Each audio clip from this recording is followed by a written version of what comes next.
never guess the places that I've been. You never guess the places that I've been. 'Cause everything is like a dream, yeah, but only in that dream that I live in. I'm never gonna let the day begin. Never gonna let the day begin. 'Cause everything is like a dream, yeah, but only in that dream that I live in. Oh, don't wake me up before you go, and I'll just make this bed my home. Oh, darling, please just let me sleep. Give me my dreams.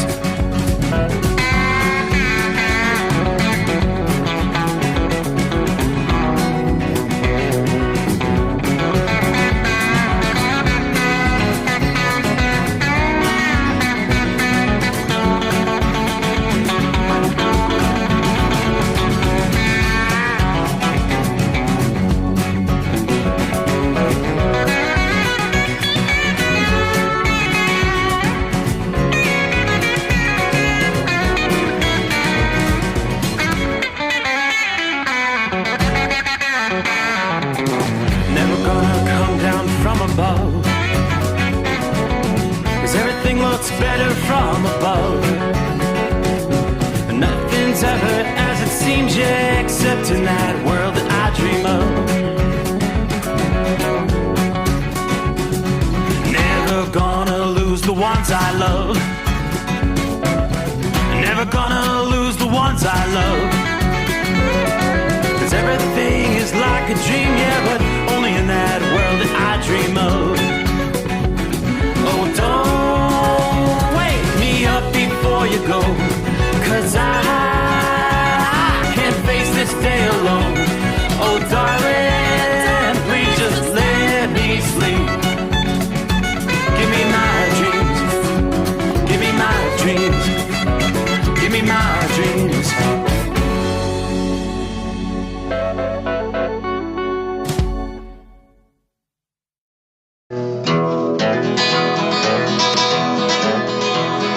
Midnight hour is upon us, and we really got a long, long way to go.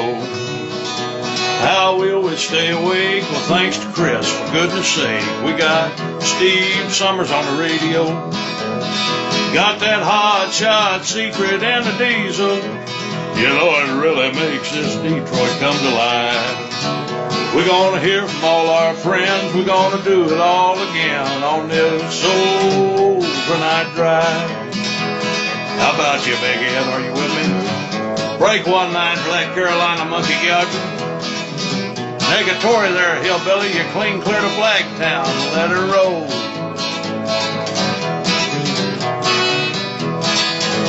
Well, we all tune in to catch the weather, whether rain or sleet or even snow. And it don't matter if you're in New York or Dallas, you'll catch it all on the Steve Sommers Show.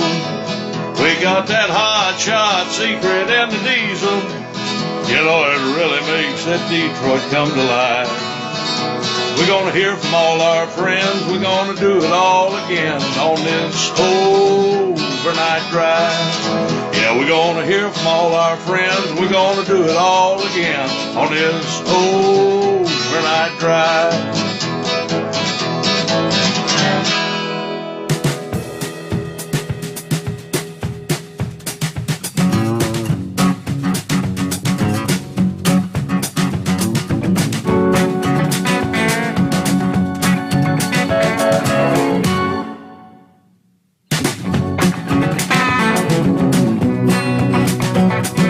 It must be showtime.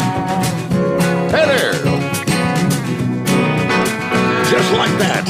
Here we go. Let's roll. Another edition of the Steve Sommers Overnight Drive. Live from the Hot Shot Secret Studios. Yes, indeed, our secret bunker. Hope your week's going well, because looky there, midweek, hey, hump day.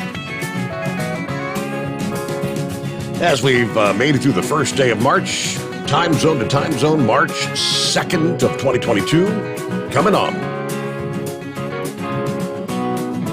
So as always, it's overnightdriveradio.com or tncradio.live. What do we got going on here? Oh, yeah. Undoubtedly, you're proud. You're more proud than ever to be an American after the rousing State of the Union address. No, and I'll be honest, I did not tune in. I don't get up till about 9:30 in the evening. I get my rest during the afternoon and evening hours, get up and get ready for the show, and here we are. So I just get, the headlines from all the analysts, the pundits, what he had to say, and of course social media from some of our listening friends. I guess it wasn't all that inspiring, huh? Yeah, I saw a few posts. A grump chimed in. Let's see. Big Ed, are you with me? Ed was referring to the price of oil. How did he put it? Something, I don't have it before me. Something akin to, thank you so much, Joe. You really laid a turd tonight. Price of oil was at like $106 per barrel before your speech. After you spoke, I'm looking right now, West Texas Intermediate, $108.63. Brent crude surpassing the $110 per barrel mark. Right now it's showing $110.23 per barrel. I guess the markets weren't all that convinced that this administration's going to be able to do anything to try to bring those prices down. So we'll delve into all that fun stuff as we make our way here into a Wednesday. Meanwhile, it's a comfortable night outside the secret bunker. I'm looking at 55, according to the thermometer. And let's see, at the airport, it's showing 51 degrees at this hour. Again, not a bad night, pretty comfortable out there.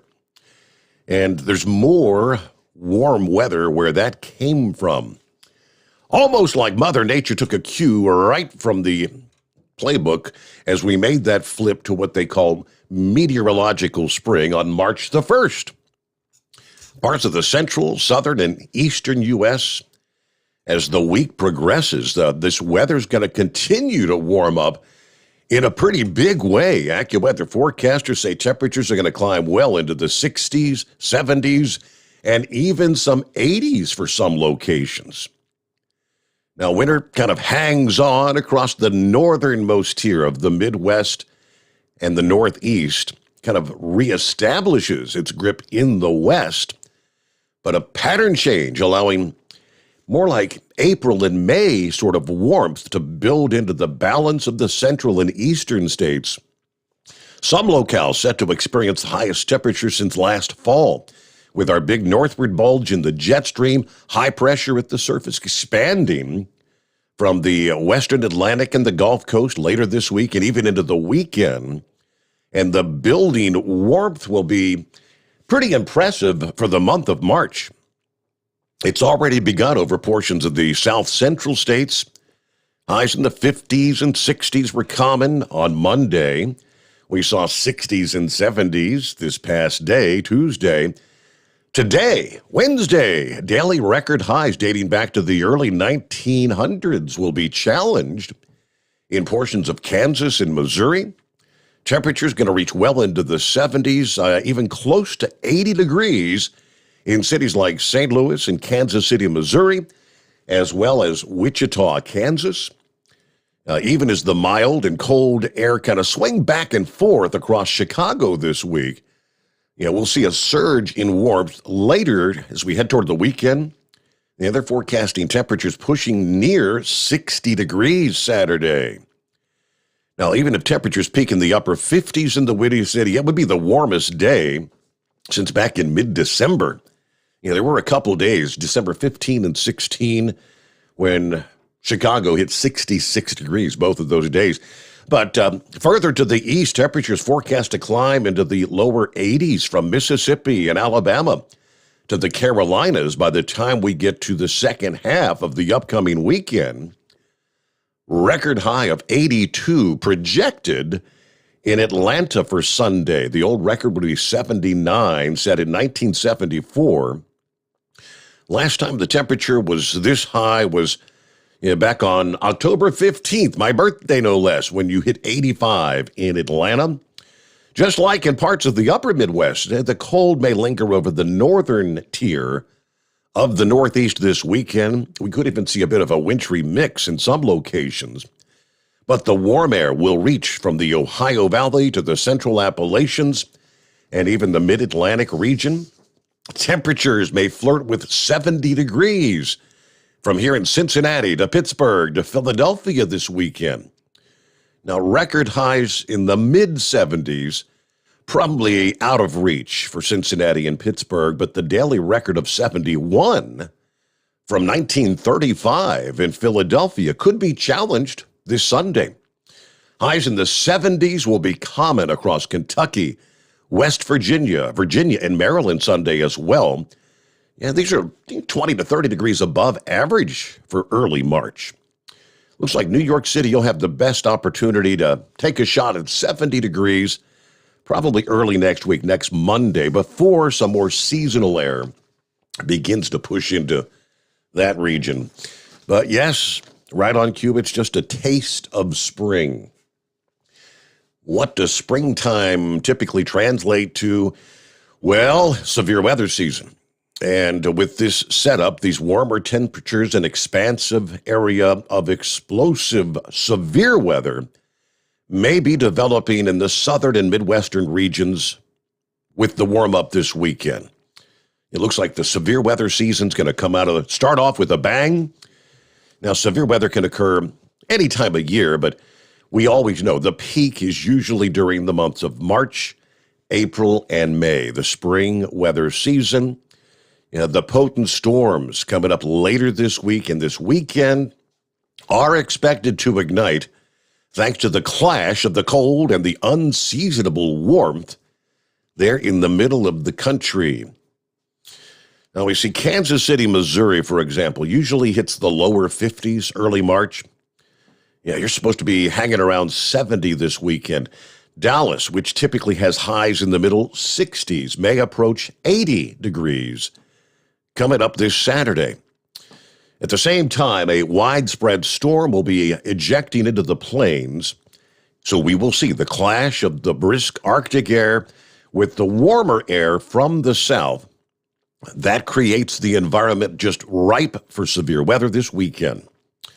The exact area of severe weather still fluctuating, depends on the storm track, but they're highlighting areas now from eastern Nebraska into Iowa, eastern Oklahoma, north central Texas.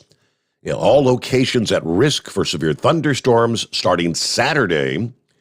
These storms could bring gusty winds, torrential rain to some of our major cities, from Omaha, Nebraska to Kansas City to Tulsa, Oklahoma. By Sunday afternoon, that trailing cold front across the south central states will provide a substantial swath of moisture. Now, that front could draw plenty of moisture in from the Gulf of Mexico, which, in addition to the building warmth, would be the key ingredient to fuel severe thunderstorms. Forecasters predict Sunday will likely feature an even more widespread risk area for severe weather, stretching from Texas and Oklahoma to the western Tennessee Valley. Dallas, Memphis, Tennessee, St. Louis could all be under fire for some severe weather coming up this weekend. As that front crosses these areas, temperatures will drop closer to average. Kansas City probably in the lower 50s by Sunday.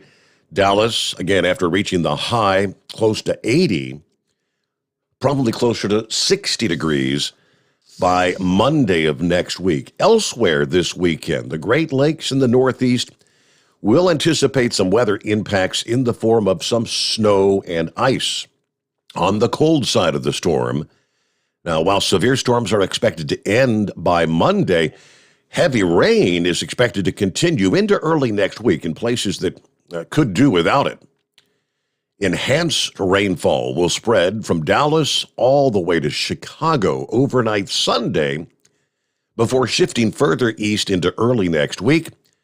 Yeah, many areas in the Midwest have already had plenty of precipitation so far this year, so we need to prepare for some even more repeated downpours next week.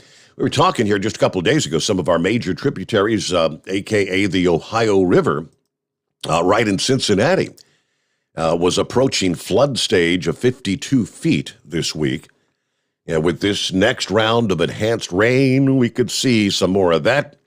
Obviously, reduced visibility from the heavy rain, floodwaters on the roads, travel delays, and this is going to cause a new surge of water along some of the rivers. Right now, major flooding not expected, but water levels are already at moderate flood stage along portions of the Ohio River, minor flood stage along portions of the Mississippi from the rainfall we saw prior in the month of February. Places like St. Louis were doused with plenty of rain during the month of February. You picked up 160% of your normal monthly precip. Now, for the month of March, St. Louis typically picks up about 3.5 inches of rain. Either way, depending on the exact track of the storm, rain from severe storms this weekend and excessive rain next week, you may total nearly a third of your average monthly rainfall in a short period of time. Other major cities that could expect some intense rain will stretch from Little Rock, Arkansas to Nashville on up toward Lexington, Kentucky. Forecasters say there should be a short period of dry weather after the heavy rain moves through. But folks in the central U.S. don't get too comfortable with quiet weather because, as we know, the severe weather season is just getting started. So it begins. All right, let's see who's checking in here on a Wednesday morning. Zorro out of the box once again. Hey there, Todd. Let's go, Brandon. Hello to Philly Dan. Biden tested negative for president this past day. Stay safe. God bless the Ramber. Happy D. Hello, Steve and the Overnight Drive crew. Happy hump day. Stay safe. Keep on trucking. Good afternoon. Everybody hammer down. Be safe. A little warmer here at the New York-Connecticut state line. Hello to Roy, Joe on board. Morning, Steve, and all the cartoon characters checking in from Winchester, Virginia, with a nice, comfortable 48 degrees. Everybody keep safe. Keep it between the rumble strips, right? Jimmy Jammer checks in this morning. Tank is on board from New Mexico. Happy hump day. We've got 49 here in Albuquerque. So, Tank, you're out there in, heat waves neck of the woods, huh? Anyway, headed east to Santa Rosa, then back to Fontana. Everybody truck safe. Have a great day. Let's go, Brandon. Captain Ron checking in. Let's go, Brandon. That's everybody's on board. How about that? How about that State of the Union address? Kentucky Ken, morning overnight drive crew from Elvis and Kentucky Ken in Tupelo, Mississippi. Back to Louisville in the morning, then on to St. Louis. You've got Kentucky Ken listening in. Ipquick says, I actually slept through the Brandon address tonight. Deborah, hello there. Morning, Steve. Had a beautiful day here in Indiana. Everybody have a great morning. Stay safe out there, especially my special driver, Buster Brown. Great morning show. No fake State of the Union for this household. Let's go, Brandon. All right, let's see. Mr. Q is on board there. Brian says, I didn't watch Joe Putin tonight. I didn't want to get sick. Hello to the high pressure pumping, the trucker convoy in the Hoosier state. Yes, we've got the update as convoys are going to begin to merge in the coming days. Hello to Pappy. Is it spring? Hey, just want to say the sleep study went great. Mercedes is coming off the ventilator now. God bless everyone. Thank you so much for your prayers. Some more good news. All right, that's what you wanted to hear, Pappy. All right, hello to Miss Millie. Morning, Steve and all. Wanted to watch some of the so-called State of the Union. It doesn't matter how many sanctions they put on Russia. It's not going to do any good until the United States stops purchasing their oil. How did we get to this position of needing their oil? Miss Millie, that's exactly what was crossing my mind. As I'm doing the show prep, I'm got a story where the top executives at Chevron say the president could get us off of the foreign oil, the Russian oil, if he would just put some long-term issues to address U.S. oil drilling. There's no incentive there for the U.S. frackers and fracking operations to get back and start reopening those wells and those fields with all the abundance of oil we have here in this country. Yeah, you go back to his very first day in office, and it's all about this. We're going to address the climate change, right? We're going to go green here in the United States. So we cut off the Keystone Pipeline. We disincentivize any fracking operations. But at the same time, we still need that same amount of oil. We still need it today. And it's not going away anytime soon. So Joe Biden put us in that position of having to rely on oil from Russia and Saudi Arabia, the other OPEC countries. We still have the same demand. Just because the stroke of a pen says we're not going to produce it, we still have to have it. What a dumbass move. Hello to Kevin this morning. Morning, Steve. It's the Energizer checking in from Oregon tonight. There's West Michigan checking in, 27 degrees, but happy hump day from Crazy Ray. Santa Claus, top of the morning, Steve. We've got 64 degrees now. It was 88 in the LA basin earlier today. That's a hot one. Ready to depart March Air Force Base, headed back north. I'm thinking about taking the Ridge route over the Grapevine tonight. All right. Hello to Brent this morning. A lot of folks replying to Pappy. Good news, Pappy. Continued prayers. Brent replying to Pappy. Awesome. I'll keep my prayers going up there. Bidu checking in. Morning, Steve, and the overnight drive crew waiting on loads back to Youngtown as usual. Here's the Michigan madman. Well, it's official. America last Biden has put more sanctions on the United States than he has Russia. God save America. Buckeye Boy checking in from Wildwood, Florida. 54 degrees. It was a beautiful day in Georgia today. Headed out to a delivery in Orlando in the morning.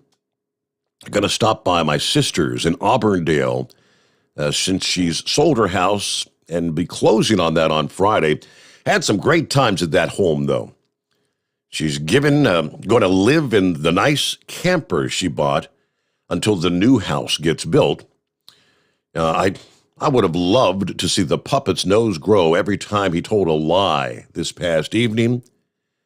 Probably would have been 10 feet long by the end of that address. Anyway, have a great night, everyone. Be careful out there. Northwest Iowa. Eric checking in. Can't catch any precipitation, it seems. No snow on the ground and 60-degree temperatures on the first day of March. Martin, morning, Steve, and everybody. 38 here in Lima, Ohio. I decided to watch the State of the Union address on my smartphone here at work. Oops. I heard myself beginning to snore about 19 minutes into it. I had to get up and get a cup of coffee. Can't be falling asleep here at work. Copying the mail, Chevy guy, and welcome aboard the Kentucky Drifter checking in here tonight as well. Good to have you with us. The Steve Sommers Overnight Drive rolling into a Wednesday live from the Hot Shot Secret Studios. Live from the Hot Shot Secret Studios, the Steve Sommers Overnight Drive. You work hard. You deserve a seat that works just as hard as you do. The Bostrom T-Series seat has provided drivers with comfort for millions of miles over the past 3 decades.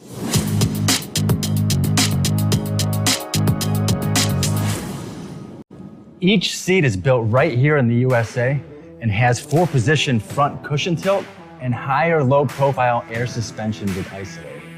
It's also equipped with many standard and optional comfort features, such as high and mid backrests, 9.4-inch 4-aft slide adjustment, adjustable armrests, and manual or dual air lumbar support systems to keep you comfortable throughout your ride. Build your T-Series seat today at BostromSeating.com and ensure your ultimate comfort for wherever the road takes you. Bostrom Seating, the ultimate comfort for the open road. After a long winter road trip, there's nothing like coming home to a warm, comfortable home. Hi, I'm Steve with USA Insulation. When we put our foam in your walls, it's like putting a coat around your entire home. It keeps the cold air out and the warm air in. We're getting homes ready right now for winter, and we have $1,000 savings for everyone. But because we love our truckers, we're going to give you an additional $250 discount for mentioning the show. 1-800-USA-FOAM or USAinsulation.net. My mother was always very active and independent, and she was familiar with her neighborhood. But one day, she stopped at the stop sign for much longer than usual. She wasn't even really sure where she was at. It's important for you to talk to someone about it. I felt so much better after my son told me, Mom, we'll figure it out. When something feels different, it could be Alzheimer's. Now is the time to talk. Visit alz.org/ourstories to learn more. A message from the Alzheimer's Association and the Ad Council. Because Channel 19's a little congested. Call Steve now at 844-844-3388. The Overnight Drive.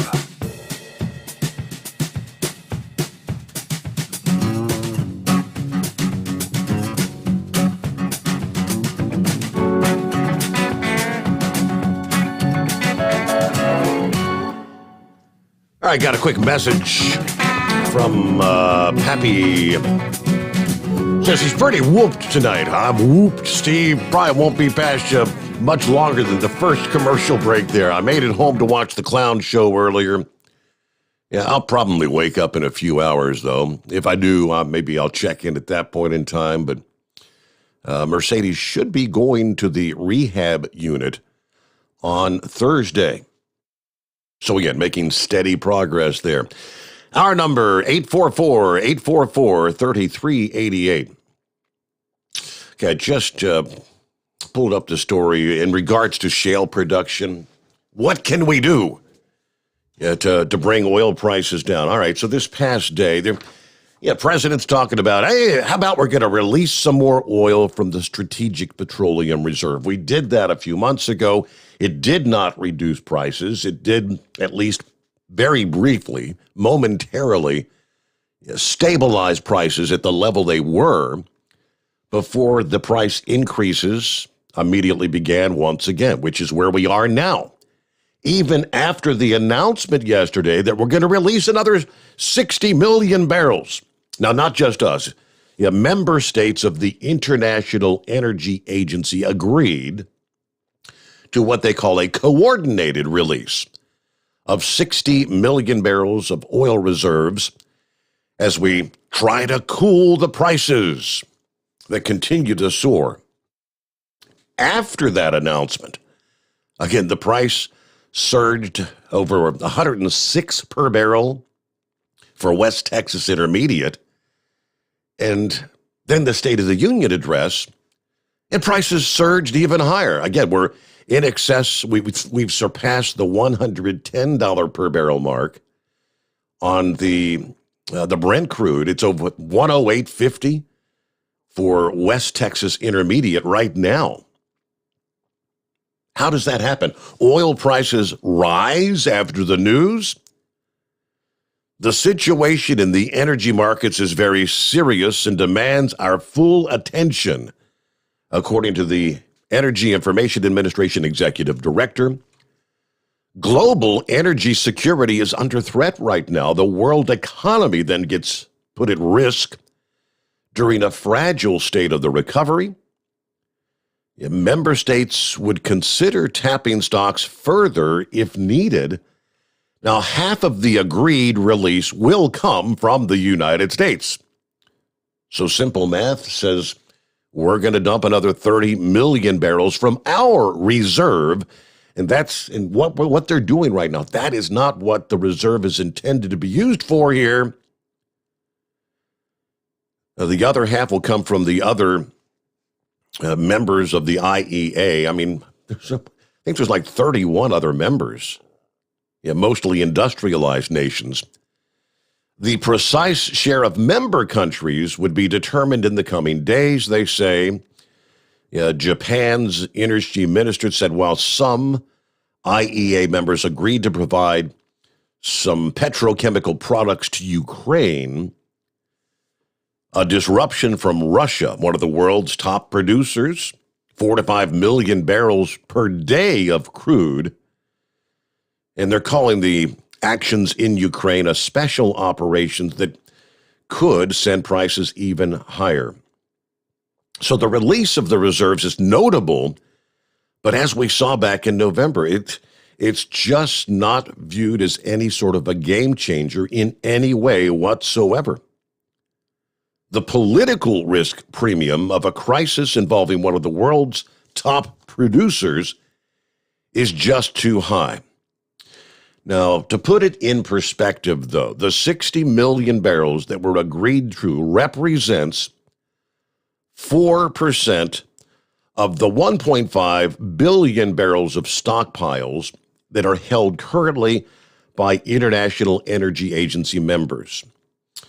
It's an equivalent to maybe 2 million barrels a day for about 30 days.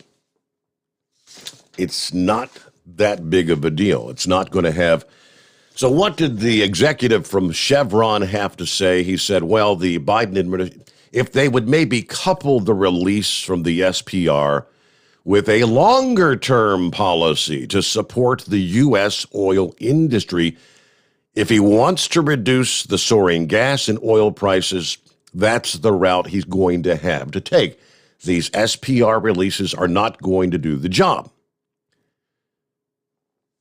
Prices shot over $100 per barrel shortly after Russia started the invasion of Ukraine. But according to Chevron, an SPR release, that's a short-term remedy. If you want to ensure a long-term security in energy, especially in light of Putin's war, you're going to have a balanced, pragmatic conversation. The only thing an SPR release is going to do, it has to be accompanied by an attitude to support investment in U.S. resource development. Now, I said this was a call during Chevron's Investor Day that was carried by Bloomberg. Support to the domestic oil and gas industry would ensure this country remains strong from an energy security standpoint. The Biden administration continues to press for green energy. I believe that was one of the highlights of the State of the Union, was it not? We got to go green. We've got to transition to the battery-powered vehicles.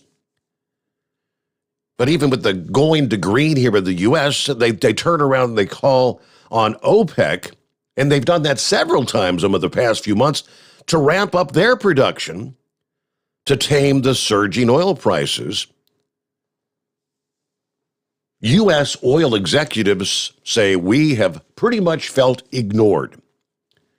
Earlier this week, Devon Energy's CEO said, quote, I'm a little mystified that there hasn't been at least some dialogue here. The lack of talk between the U.S. administration and the U.S. oil industry.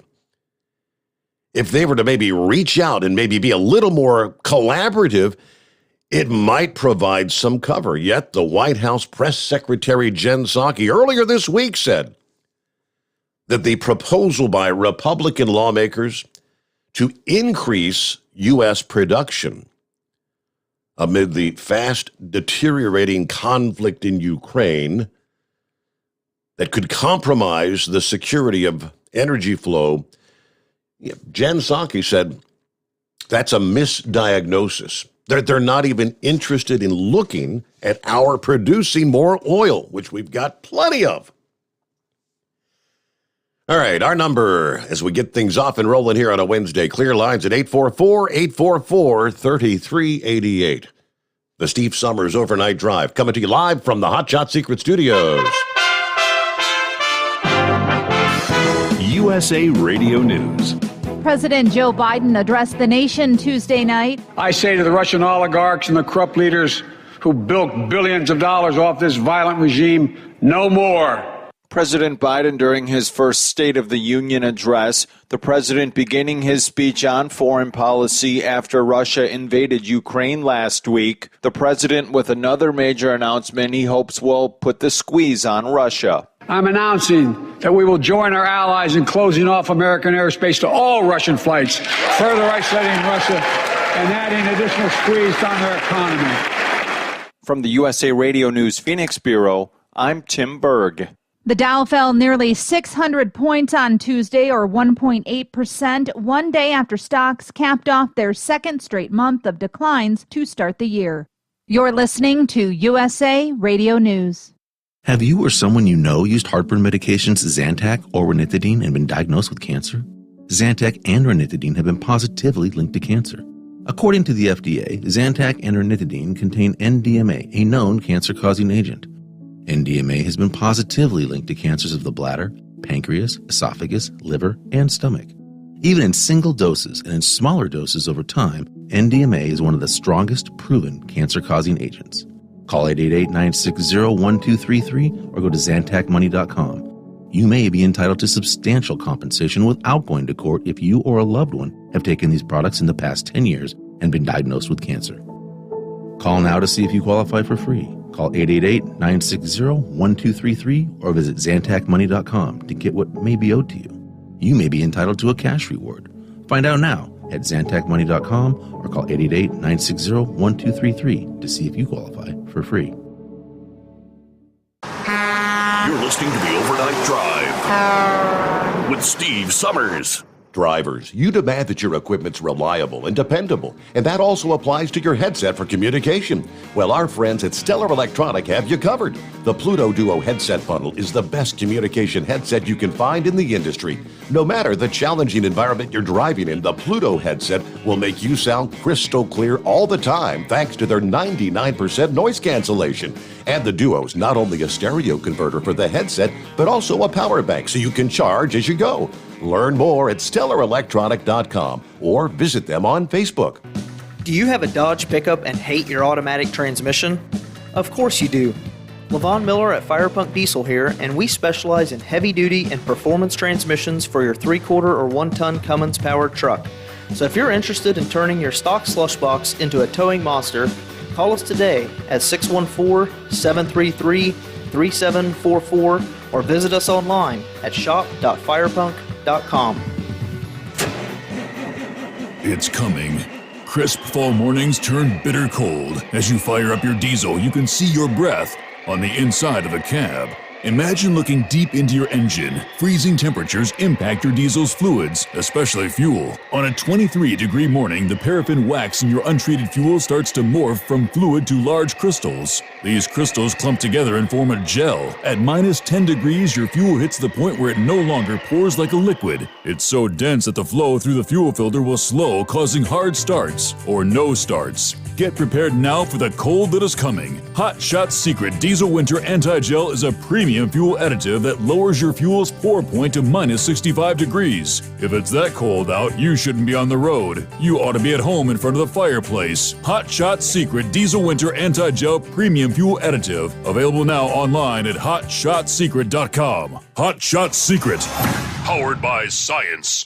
Attention all truckers, Dean Michael, the tax doctor here. I want to talk to you about those dreaded tax problems. I know you want to keep on trucking and not even think about them. Well, let's face it, they're not going away all on their own. You need professional help. I've been helping truckers put their tax problems in the rearview mirror for years. I can help you too. Call me for a free consultation at 888-632-4506 or go to mytaxhelpmd.com. It's like I always say, keep your eyes on the road, I'll keep mine on the IRS. 888-632-4506. After a long winter road trip, there's nothing like coming home to a warm, comfortable home. Hi, I'm Steve with USA Insulation. When we put our foam in your walls, it's like putting a coat around your entire home. It keeps the cold air out and the warm air in. We're getting homes ready right now for winter, and we have $1,000 savings for everyone. But because we love our truckers, we're going to give you an additional $250 discount for mentioning the show. 1-800-USA-FOAM or USA Insulation. AARP.net. Hey, Dad, your prescription will be ready in just a minute. Hey, Dad, your laundry will be ready in just a minute. Dad, your lunch will be ready in just a minute. Hey, honey, why don't you take a minute? When you help care for a loved one, you give them as much time as you can, making sure they're safe and comfortable. But it's just as important that you take some time for yourself. At AARP, we can help with information and useful tips on how you can maintain a healthy life balance, care for your own physical and mental well-being, and manage the challenges of caring for a loved one. Because the better care you take of yourself, the better care you can provide for your loved one. Thanks, Dad. Thank you.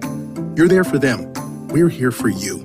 Find free care guides to support you and your loved one at aarp.org/caregiving. That's aarp.org/caregiving. A public service announcement brought to you by AARP and the Ad Council. And now, back to the Steve Summers Overnight Drive, live from the Hot Shot Secret Studios.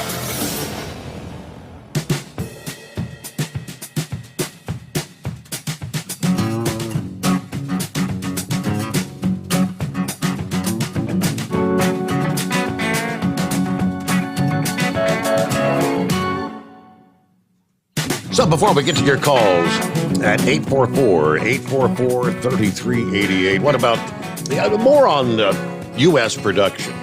According to oilprice.com, I think they used to be Oil Price Information Service, whatever they call them now, shale production here in the U.S., they're back into what they call growth mode, supposedly. But inflation and supply chain bottlenecks are hobbling the trajectory despite the tempting economics of $100 oil right now.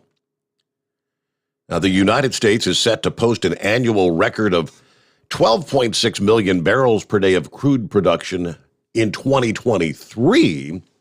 This year's average forecast to be 12 million barrels per day, which is up a bit from last year, according to the estimates. Yet cost inflation, labor and equipment shortages, continued restraint in spending and drilling from the biggest public independents could slow the output growth. The shale patch is set to play a more minor role in potentially bringing down international crude prices and American gas prices than it has in previous up cycles when annual growth topped 1.2 million barrels per day in 2019, 1.6 million barrels per day in 2018. We think the U.S. is definitely going to face some headwinds in growth this year. According to the chief executive of the shale oil giant EOG Resources, they had an earnings call this past week. When we think about the growth forecasts that are out there and have publicly been discussed, we're probably a little more on the lower end in general on the crude and condensate side.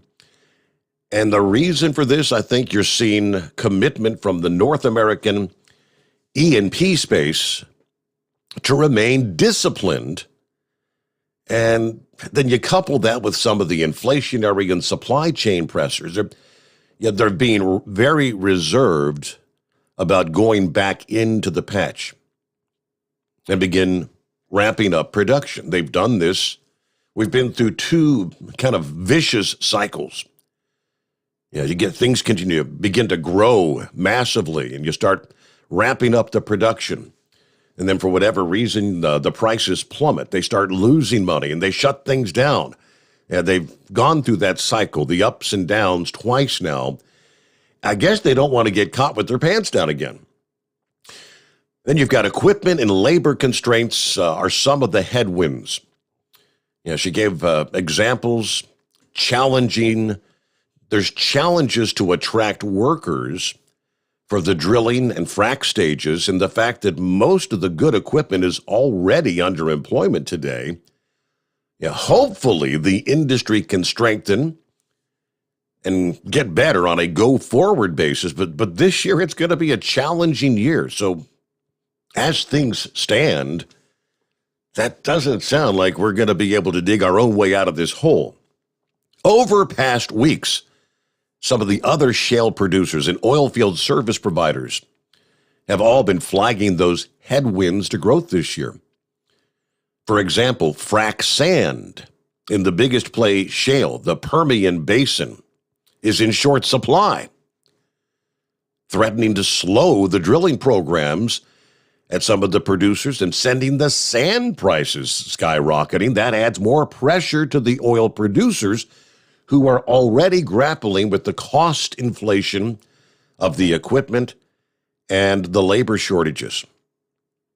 $100 oil could unleash a lot more U.S. production in theory, but the supply chain constraints and record high sand prices are going to temper that growth. There's no doubt. The much anticipated multi-year upcycle is underway. Jeff Miller is CEO at the biggest fracking services provider, Halliburton. But he also noted that as activity tries to accelerate, the market is seeing tightness related to trucking, labor, sand, and even other inputs. Supply chain and cost inflation aside, the largest public independents in the U.S. shale patch are not racing to pump too much crude, even at $100 per barrel, he says. Now, he cited EOG Resources, for example, their guide for crude and condensate production in the range of 455 to 467 barrels per day for this year. Not much more than last year, suggesting that one of the biggest listed independents follows the other public shale firms in pledging to cap growth and return more cash to shareholders.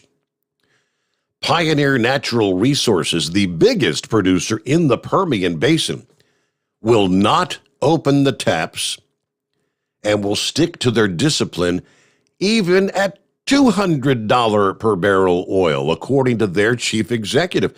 Whether it's $150 or $200 or $100 oil, we're not going to change our growth plans, he says. How do you incentivize additional growth? About 15 before the hour. Our number, 844-844-3388. We'll get to your calls after a 2-minute timeout here on a Wednesday. The Steve Sommers Overnight Drive live from the Hot Shot Secret Studios. You're listening to the Overnight Drive with Steve Sommers. After a long winter road trip, there's nothing like coming home to a warm, comfortable home. Hi, I'm Steve with USA Insulation. We appreciate our truckers and the long hours you're putting in to serve us all. Without you, we wouldn't even get the materials to insulate. So we want you to feel like a king when you get back. We put our foam in your walls. It's like putting a coat around your entire home. Keeps the cold air out and the warm air in. And with the rising energy costs, that's going to save you a bundle. We're getting homes ready for winter right now, and we have $1,000 of savings for everyone. But because we love our truckers, we're going to give you an additional $250 discount just for mentioning this show. So give us a call, 1-800-USA-FOAM. That's 1-800-USA-FOAM or usainsulation.net. We're going to give you an additional $250 discount for mentioning the show. 1-800-USA-FOAM or usainsulation.net. USA Insulation. At Hot Shot Secret, we share the science behind common diesel problems. For example, Diesel fuel cetane levels. the cetane rating in diesel fuel is 42 to 45. Most diesel engines operate more efficiently with a cetane rating of 48 to 50. One treatment of Hot Shot Secret Diesel Extreme will raise your cetane 7 points, increase fuel economy, and improve cold starts. Hot Shot Secret Diesel Extreme is available nationwide at truck stops, fine farm and auto stores, and online at hotshotsecret.com. Hot Shot Secret, powered by science. My daughter Brinley is here at St. Jude. Coming here was literally life or death, and it was so scary. But St. Jude is fighting for one goal, like this one mission, life. And that gave us hope. We haven't received a single bill from St. Jude, so I really can just focus on what's best for Brinley. Finding cures, saving children. Learn more at stjude.org. And now, back to the Steve Summers Overnight Drive, live from the Hot Shot Secret Studios.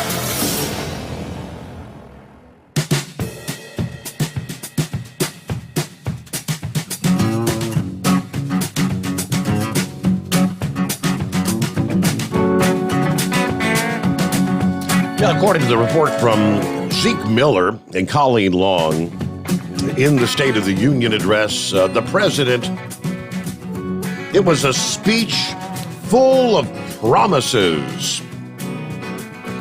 Promises to American people that are frustrated with this administration. Promising to, quote, check Russian aggression in Ukraine. We just heard that little clip there in the news a few minutes ago. No more. What are you going to do? Yeah, talk is cheap. Talk is cheap, brother. But it's 844-844-3388. Morning to the Lone Ranger. What's happening tonight? Good morning. I only made it about 8 minutes into the nursing home patient-in-chief speech, and then I couldn't take it no more. It's all propaganda is all it is. But what I did see in the little bit of time that I was able to watch it without throwing up, he did say, he praised the people of Ukraine for being tough, which I agree 100%, and holding off the Russian army much greater than anybody thought they ever would, including Putin.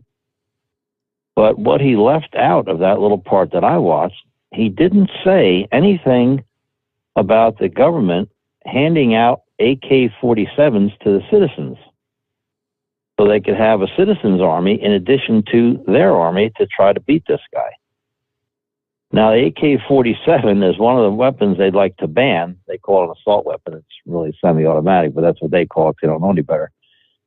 And it also has a high-capacity magazine in it, which they want to ban.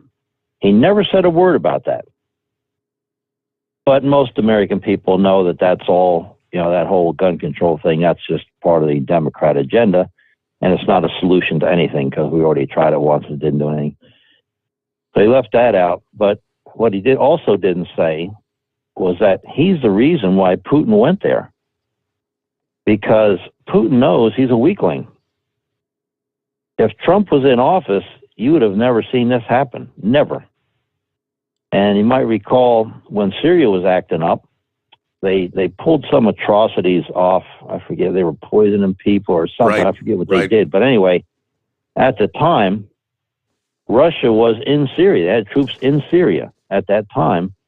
Trump called up Putin, you might recall, and said, I'm going to bomb the crap out of Syria. And if you don't want any of your men dead, get them out of there now. And that's what he did.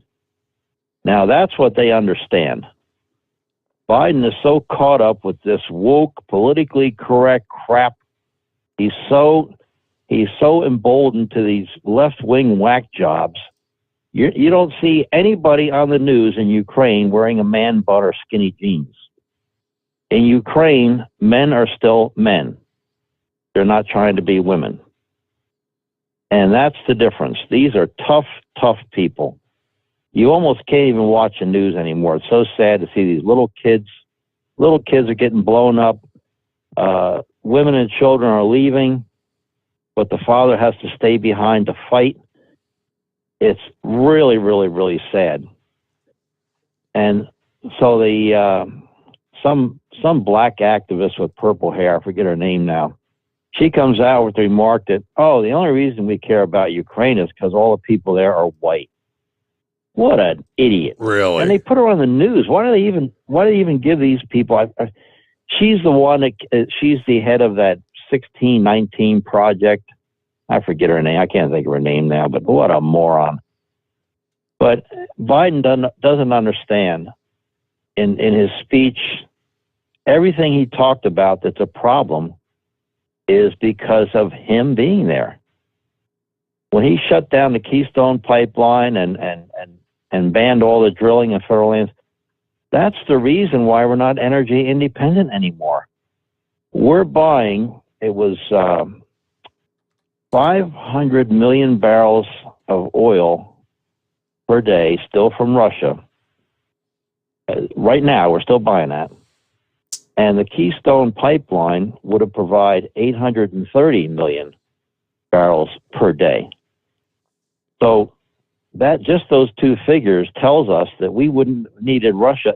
The money that Putin is using to support this war is money that comes from oil. So we're actually helping him to buy weapons for this war by buying oil from him.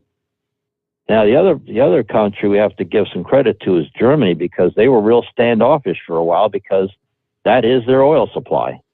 And Putin has the power to just turn off the spigot if he wants to. So they were kind of emboldened to him. And then all of a sudden, out of nowhere, they did a turnaround.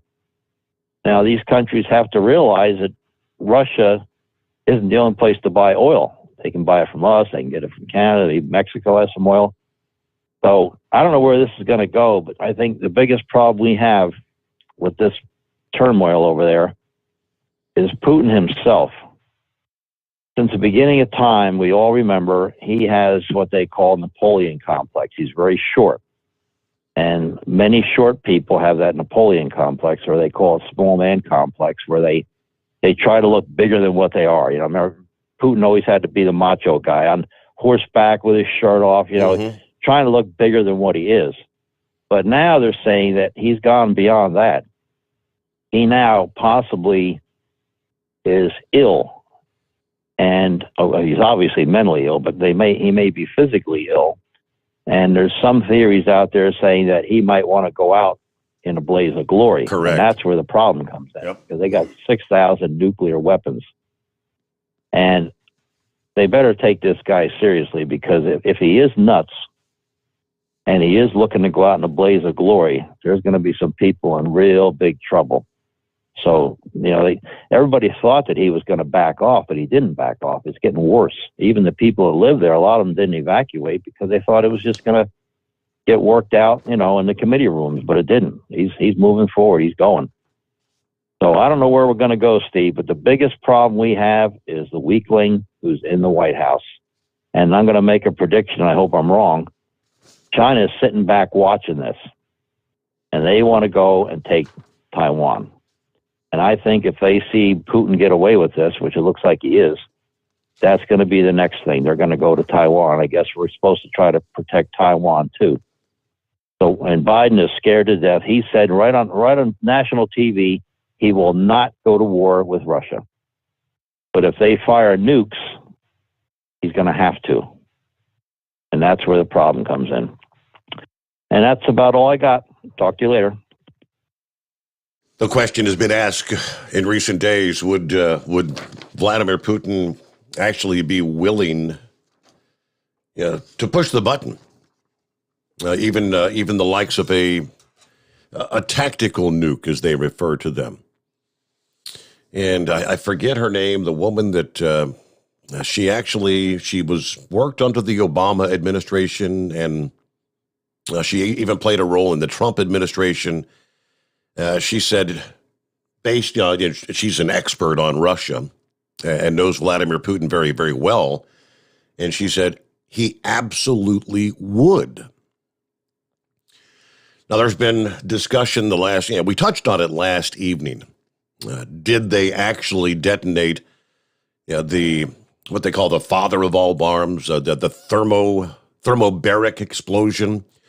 Video came out of that explosion there on Monday. The video came out this past day showing the massive explosion that's fueling the speculation that they may have launched a thermobaric explosive or otherwise targeted possibly a large ammunition storage depot. Video of the explosion around 8:30 Kiev time. A rocket engine could be heard before the massive explosion was seen in the distance. as we mentioned last evening, a thermobaric explosive, one that uses a mixture of fuel and oxygen that creates a sustained blast effect that consumes the surrounding oxygen.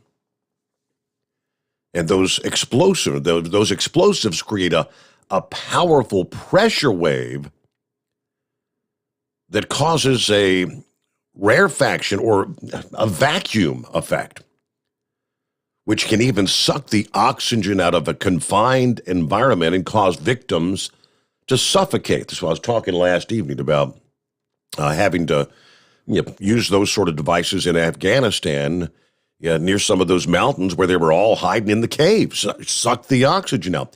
There's no official confirmation at this point that Russia used a thermobaric explosive, but Ukrainian and government officials believe Russia indeed did. And I saw that video, and it's like, wow.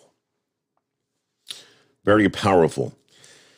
What about Putin's mental stability?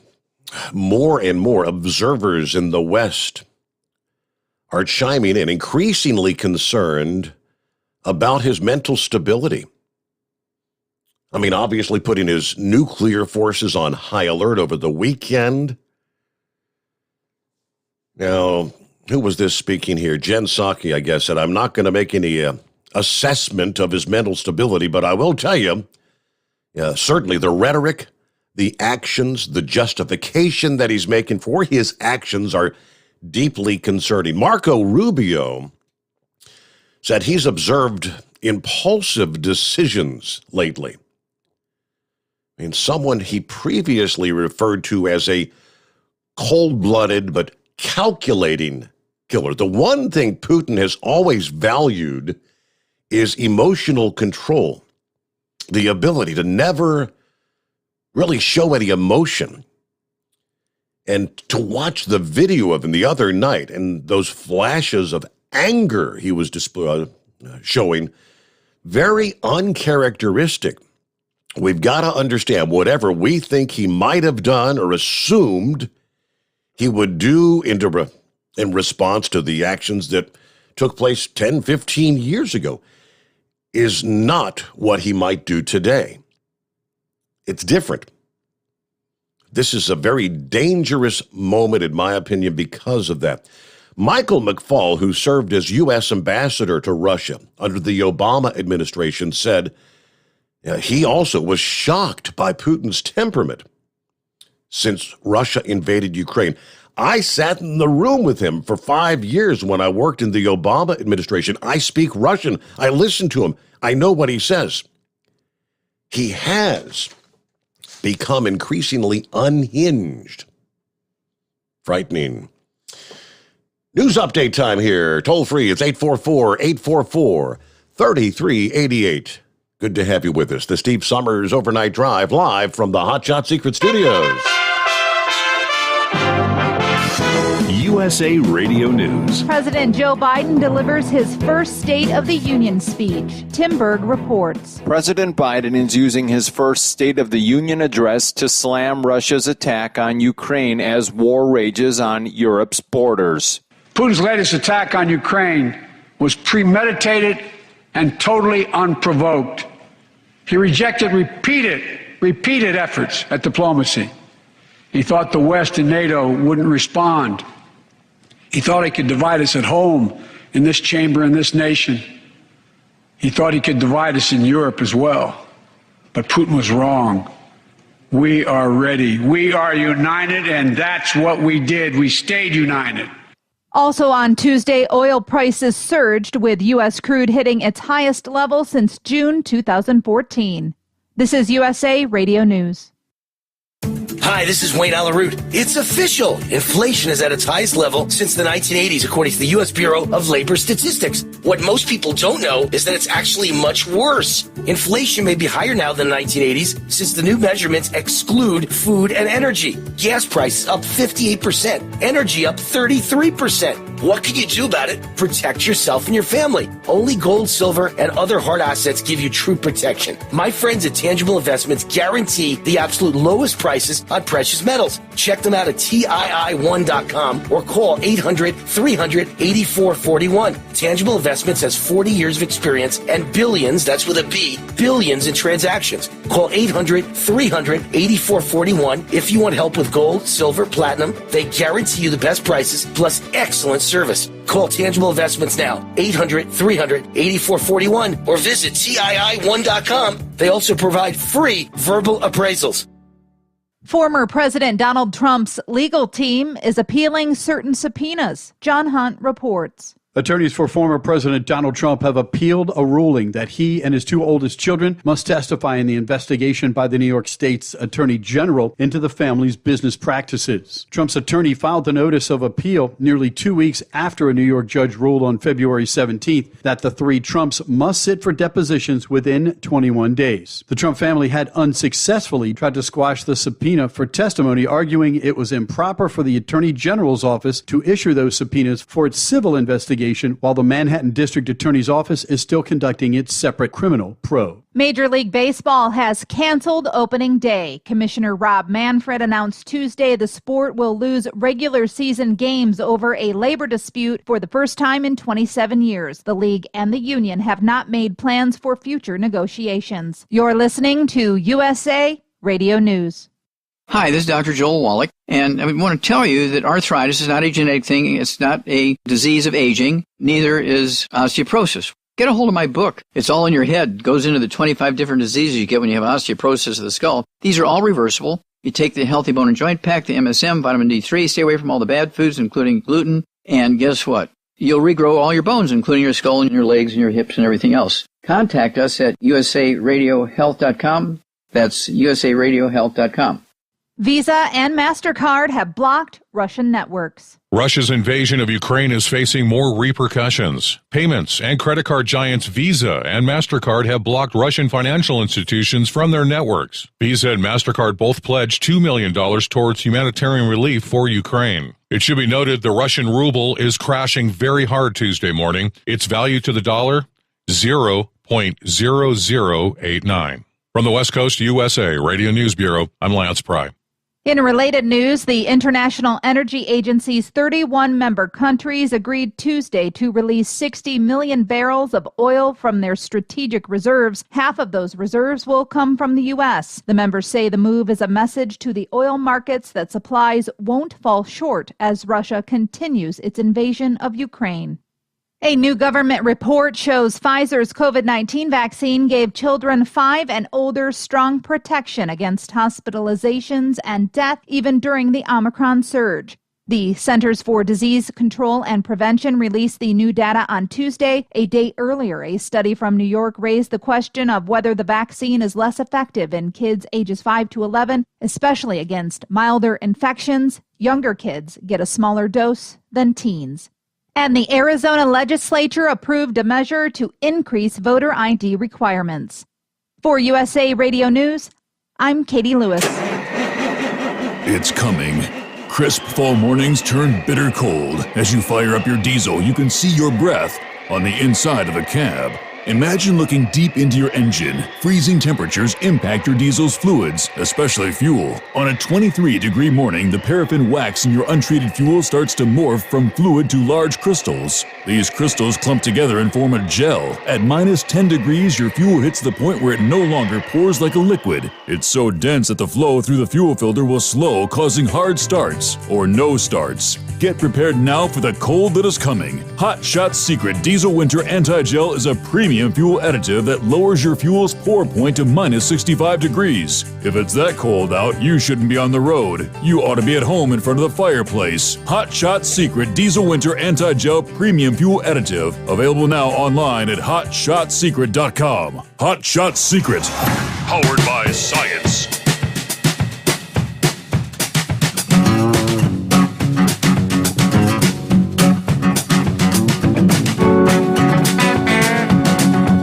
Welcome back. Round number 2 here on a hump day. Midweek coming on. More on the traveler's weather coming up here in just a moment. First off, good to have you on board. OvernightDriveRadio.com on your smartphone, Android, iPhone, TNCRadio.live. Speaking of which, coming up later this morning here, Wednesday morning, what do we got? Right after Overnight Drive, the TNCRadio.live, 5 a.m. Eastern, it's Taillights. This week, it's Ice Road Trucker Alex Debogorski. Back in the studio with Tom and Shelley. This particular episode is called Ghosts and Animals. Alex drops in to update everybody on his work this year on the ice roads. And he'll kind of reflect back, recall some of his early experiences, including hunting a bear with the wrong ammunition. Coming up 5 a.m., TNCRadio.live. So we see Mother Nature going to be dishing out some frequent doses of wintry weather across the northernmost reaches of the country, the Great Lakes to the northeast, even if we flipped over to meteorological spring. And these little Alberta clippers, this is all preceding a potential larger winter storm that's expected to arrive by the weekend. We've been talking about the clippers the last couple of nights. Each of these going to drop a swath of light, maybe moderate, 1 to 3 inches in most areas. Looking at the radar tonight, our latest clipper is indeed bringing us some snow to parts of New York. I'm looking at areas from not too far to the northwest of Binghamton. It's lighter snow to Utica, New York, all the way up to Cornwall, Ontario, to Kingston, Ontario. Another batch of snow stretching from there in Plattsburgh, New York, on up into Montreal. Maine seeing quite a bit of snow tonight with our latest Alberta clipper. You may encounter a few areas of, light rain through parts of Pennsylvania tonight. I'm looking at some scattered showers from east of Pittsburgh, headed over toward Harrisburg. It is a rainy night in Boston. Providence, Rhode Island, to the Boston area, plenty of rain in the mix there. But for most of the country, it's a pretty good night to be out there moving freight. Now you look up to the north central states, there's the next Alberta clipper beginning to sweep into parts of North Dakota. And they do have some winter weather advisories. Again, these things are pretty starved for moisture, so you don't get a whole lot of accumulation. Portions of New York, New England, you'll stand the best chance of accumulation. Generally on the order of 1 to 3 inches, and maybe a few pockets of higher amounts in the mountains there. But forecasters are keeping the closest eye on the next storm, which is going to bring those springtime weather hazards, flooding, severe weather to parts of the south, and then the winter weather dangers along the northern flank of the storm. There will be they're concerned right now, concerned about a narrow but could be quite impactful zone of icing to set up across the Great Lakes and extending into the Northeast, maybe late Friday and into the weekend. Just to the north of the ice, accumulating snow, some of which could be heavy. So we'll continue to refine the forecast over the coming days. But again, model runs are coming in, conflicting models, as you typically see. Our number, 844-844-3388. How about an update on the convoys? How things looking? Gearing up for the massive protest in D.C. in opposition to the tyrannical COVID mandates. Now, they tell us thousands expect to arrive for the destination or the demonstration, with several groups departing across the country on almost a daily basis. Of course, the largest of these is the People's Convoy. It's rapidly growing as it finished day number 6 in that cross-country journey. On Monday morning, the convoy had grown to around 3,000 vehicles as they reached the state of Missouri. That's about double what it was just 2 days ago, as the convoy was passing through Texas. Just like the other states on this journey, the truckers were greeted with a warm welcome in Missouri. Countless supporters showing up at the overpasses, demonstrating their support. Now, after picking up several more additions throughout the day, the convoy made camp last night in Cuba, Missouri. Once again there, the crowd was waiting to greet them as they arrived, bringing another round of donations, food, drinks, and supplies to take along for the upcoming protest. The support that Americans have shown for the convoy has been nothing less than overwhelming everywhere they've been, everywhere they've stopped to date. Now, I guess the next stop today is they're going to be departing Missouri, making their way to Indianapolis. I guess technically they should be there tonight, right? Because Cuba, Missouri was last night as they begin to enter their last leg of the journey. Now, organizers who spoke explained that they've been speaking with at least 6 other convoys that are planning on meeting up with the main group at some point later today, Wednesday. How large may the convoy grow? We'll find out later today, all right? All right, with that, let's get back to your calls again at 844-844-3388. Who we got on the line? Is that Gilligan? Yeah, it's Gilligan. Thank you for taking my call, Steve. Yeah, that convoy is getting bigger and bigger.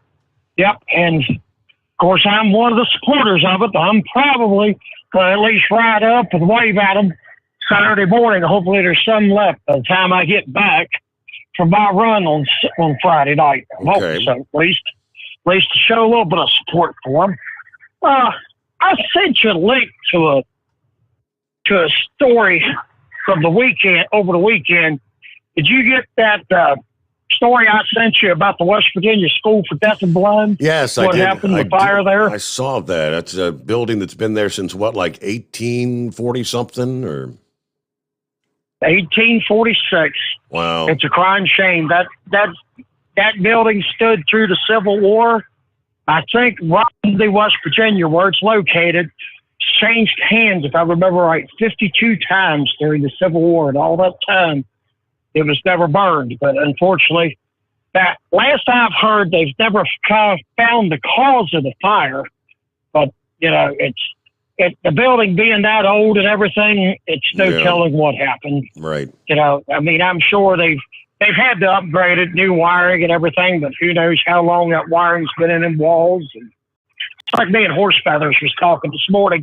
It's, old dry pine probably for the studs in them walls and stuff. It's no telling. That stuff goes up quick. Well, I'm gonna touch on something else. I was listening to some of the State of the Union. I couldn't bear to listen to it all. It just lie after lie after lie. He's talking about bringing manufacturing jobs back to America. Really? Well, it was his and Obama's policies that drove them out to begin with. It's beyond me. It's beyond me. Talking about energy dependence. Yeah. Talking about the climate change. They're talking about climate change at the UN. Did I miss something? When we was kids, they was talking about the ice age. Then it was global warming. Now it's got climate change. They can't make up their minds, in this, Steve. It's all over the map. Oh, well, I know. And most of your listeners agree with me. I was on hold last night, and I know you bumped Rambler in front of me to respond to Minister, and I appreciate that because Rambler could definitely respond a lot better than I can. Yeah. By the way, I'm going to call in later.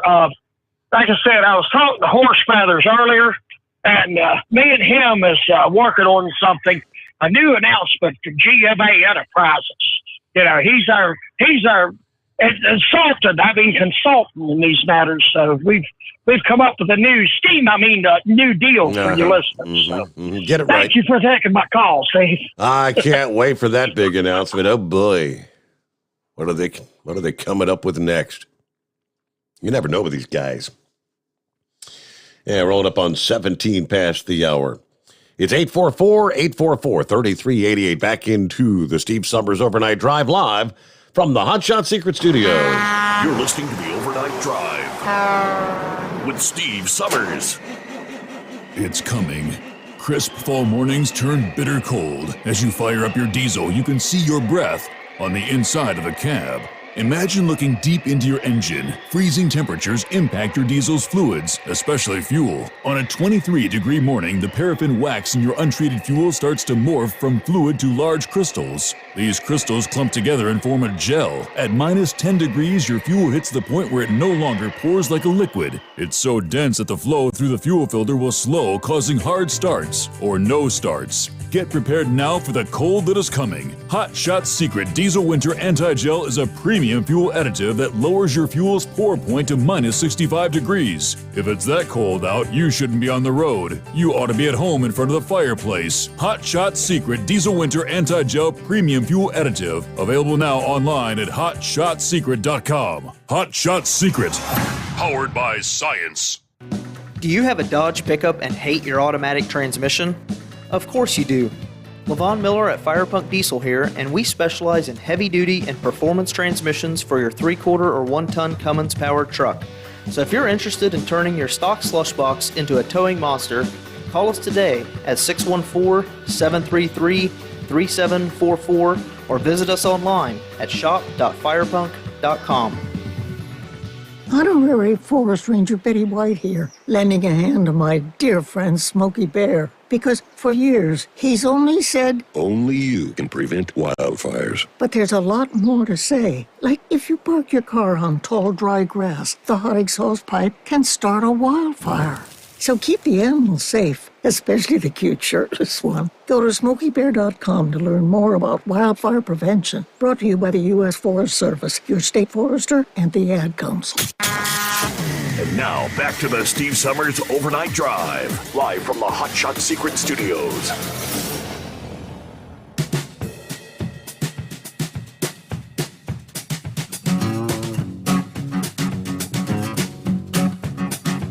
Yeah, several of our listening friends pointing out, they say, hey, Steve, the collective 60 million barrels of oil that they're planning to release, the Energy Information Administration countries, you know, they tried to break it down and say, well, that's like 2 million barrels a day for 30 days. It is true. But as I mentioned, it's also collectively a drop in the bucket. If you look at the numbers, you know, what do we consume? I mean, just in this country, somewhere 20, 22 million barrels a day. Yeah, so Dean points out what the puppet neglected to say is 60 million barrels would be realistically less than a 3-day supply for the United States. True. 007 checking in from Rochelle, Illinois at the Petro truck stop there tonight. Absolutely. Robert says, the President of the United States should not have the power to control energy in this country, period. We do not have a king. Yeah, it's.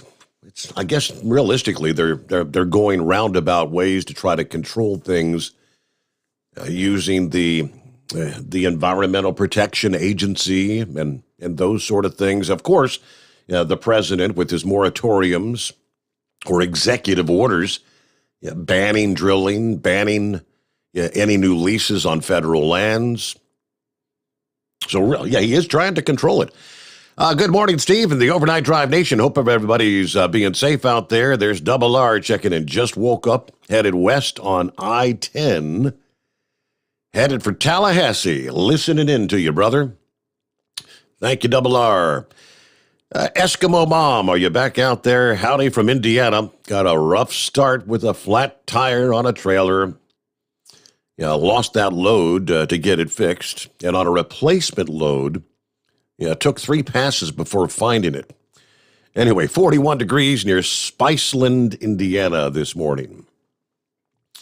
Hello to Kyle. That's not our Kyle from Hotshot, and it's a different Kyle out there, but good morning. Dipsy Driver checking in. Morning, Steve. 27 here in mid-Michigan. Did make it to 43 degrees this past day. Also, good morning to the Overnight Drive Nation. Everybody be safe out there. Hello to Sylvester on board, chatting with some of the listening friends there on YouTube, as they typically do. Good to have everybody with us.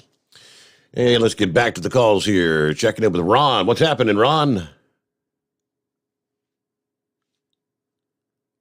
Hello to Ron. Did we lose Ron? I think we did.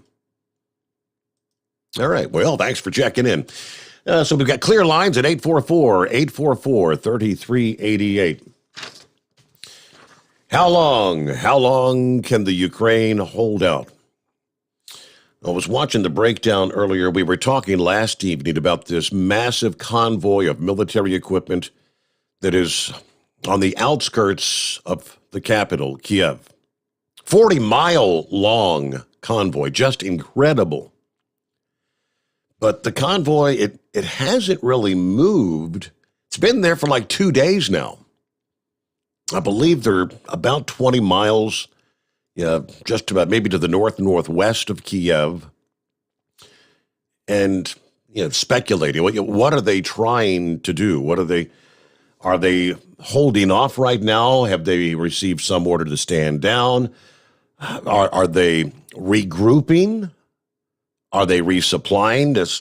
Don't really know why they have not moved. One is speculation that this convoy would be long enough to, if they were to kind of encircle the city, they could almost essentially surround the entire capital and then pretty much just squeeze in. U.S. officials said this past day, a tactical seizure of the country is possible within maybe the next 4 to 6 weeks based on the assessments of what is right now taking place on the ground. As David Martin reported, it's expected to take 1 week before Kiev is surrounded, then probably another 30 days before Ukraine's capital would be actually seized. U.S. officials say it's not clear whether Russia would gradually strangle the city or actually try to move in and engage in street-to-street fighting there. But all those scenarios were laid out for members of Congress on Monday as the initial battle to destroy the Ukraine military and government. It's also not clear whether Russia would then decide to go west to Lviv or possibly as far west as the Polish border. But they did explain, again, to Congress, the situation is dynamic. It remains an estimate on what is militarily possible. Now, this U.S. official also could not say when the sanctions that have been rolled out so far would have a practical impact on the Russian military. They are hearing reports of low morale amongst the Russian military, shortages of food and fuel, which are not a result of the sanctions that are now in place. At some point, however, the Russian military will be impacted by these sanctions. Now, given the durability we've seen thus far of the Ukrainian resistance and their long history of pushing Russia back, the U.S. and Western powers do not believe this will be a short war, they tell us. So what are we talking about? Now, we can only hope this is not the case, but the UK Foreign Secretary estimated this could be a 10-year war. Congress, lawmakers at the Capitol on Monday were told this is likely to last 10, 15, possibly 20 years and that ultimately Russia will lose. That's a bold assessment. But there you have it. How long can they hold out? Yeah, there was right along that line another report that said before the invasion, the U.S. intelligence community, which, if you think about it, they've been wrong more than they've been right. They've predicted likely a blistering assault by Moscow that would quickly mobilize the vast Russian air power that the military assembled to dominate the skies over Ukraine. But the first 6 days have kind of confounded those expectations and instead seen Moscow act far more delicately with their air power. So much so that U.S. officials can't explain what's driving Russia's apparent risk-adverse behavior. They're not necessarily willing to take high risks with their own aircraft and their own pilots, according to one senior U.S. defense official. I mean, obviously vastly outmatched by Russia's military in terms of raw numbers and firepower. Ukraine's own air force is still flying, and their air defenses are still deemed to be viable, a fact that has baffled military experts. After the opening salvos of the war, the expectation was the Russian military would try to immediately destroy Ukraine's air force and all the air defenses. That would have been the logical and widely anticipated next step, as we have seen in almost every military conflict since 1938. The mysterious case of the missing Russian Air Force. So technically, right now, Ukraine Air Force fighter jets are still carrying out some low-level defense, counter-air, and ground attack sorties. Russia is still flying through contested airspace, but Ukrainian troops with surface-to-air rockets are able to threaten the Russian aircraft and create risk to Russian pilots trying to support the ground forces. Yeah, there's a lot of stuff they're doing that, according to the experts, is perplexing.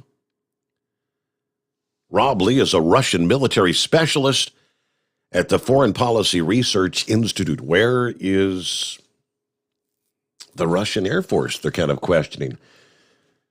Yeah, so it's kind of interesting. Have you seen the reports of the Ukrainian pilot they're calling the ghost of Kiev, I think they refer to him? Supposedly shot down 6 Russian fighter aircraft in like 3 days' time. The ghost of Kiev. We'll get our news break. Much more to come here. Jump on in. Plenty of lines available at 844-844-3388. The Steve Sommers Overnight Drive, live from the Hot Shot Secret Studios. USA Radio News. President Joe Biden addressed the nation Tuesday night. I say to the Russian oligarchs and the corrupt leaders who bilked billions of dollars off this violent regime, no more. President Biden during his first State of the Union address, the president beginning his speech on foreign policy after Russia invaded Ukraine last week. The president with another major announcement he hopes will put the squeeze on Russia. I'm announcing that we will join our allies in closing off American airspace to all Russian flights, further isolating Russia and adding additional squeeze on their economy. From the USA Radio News Phoenix Bureau, I'm Tim Berg. The Dow fell nearly 600 points on Tuesday, or 1.8%, one day after stocks capped off their second straight month of declines to start the year.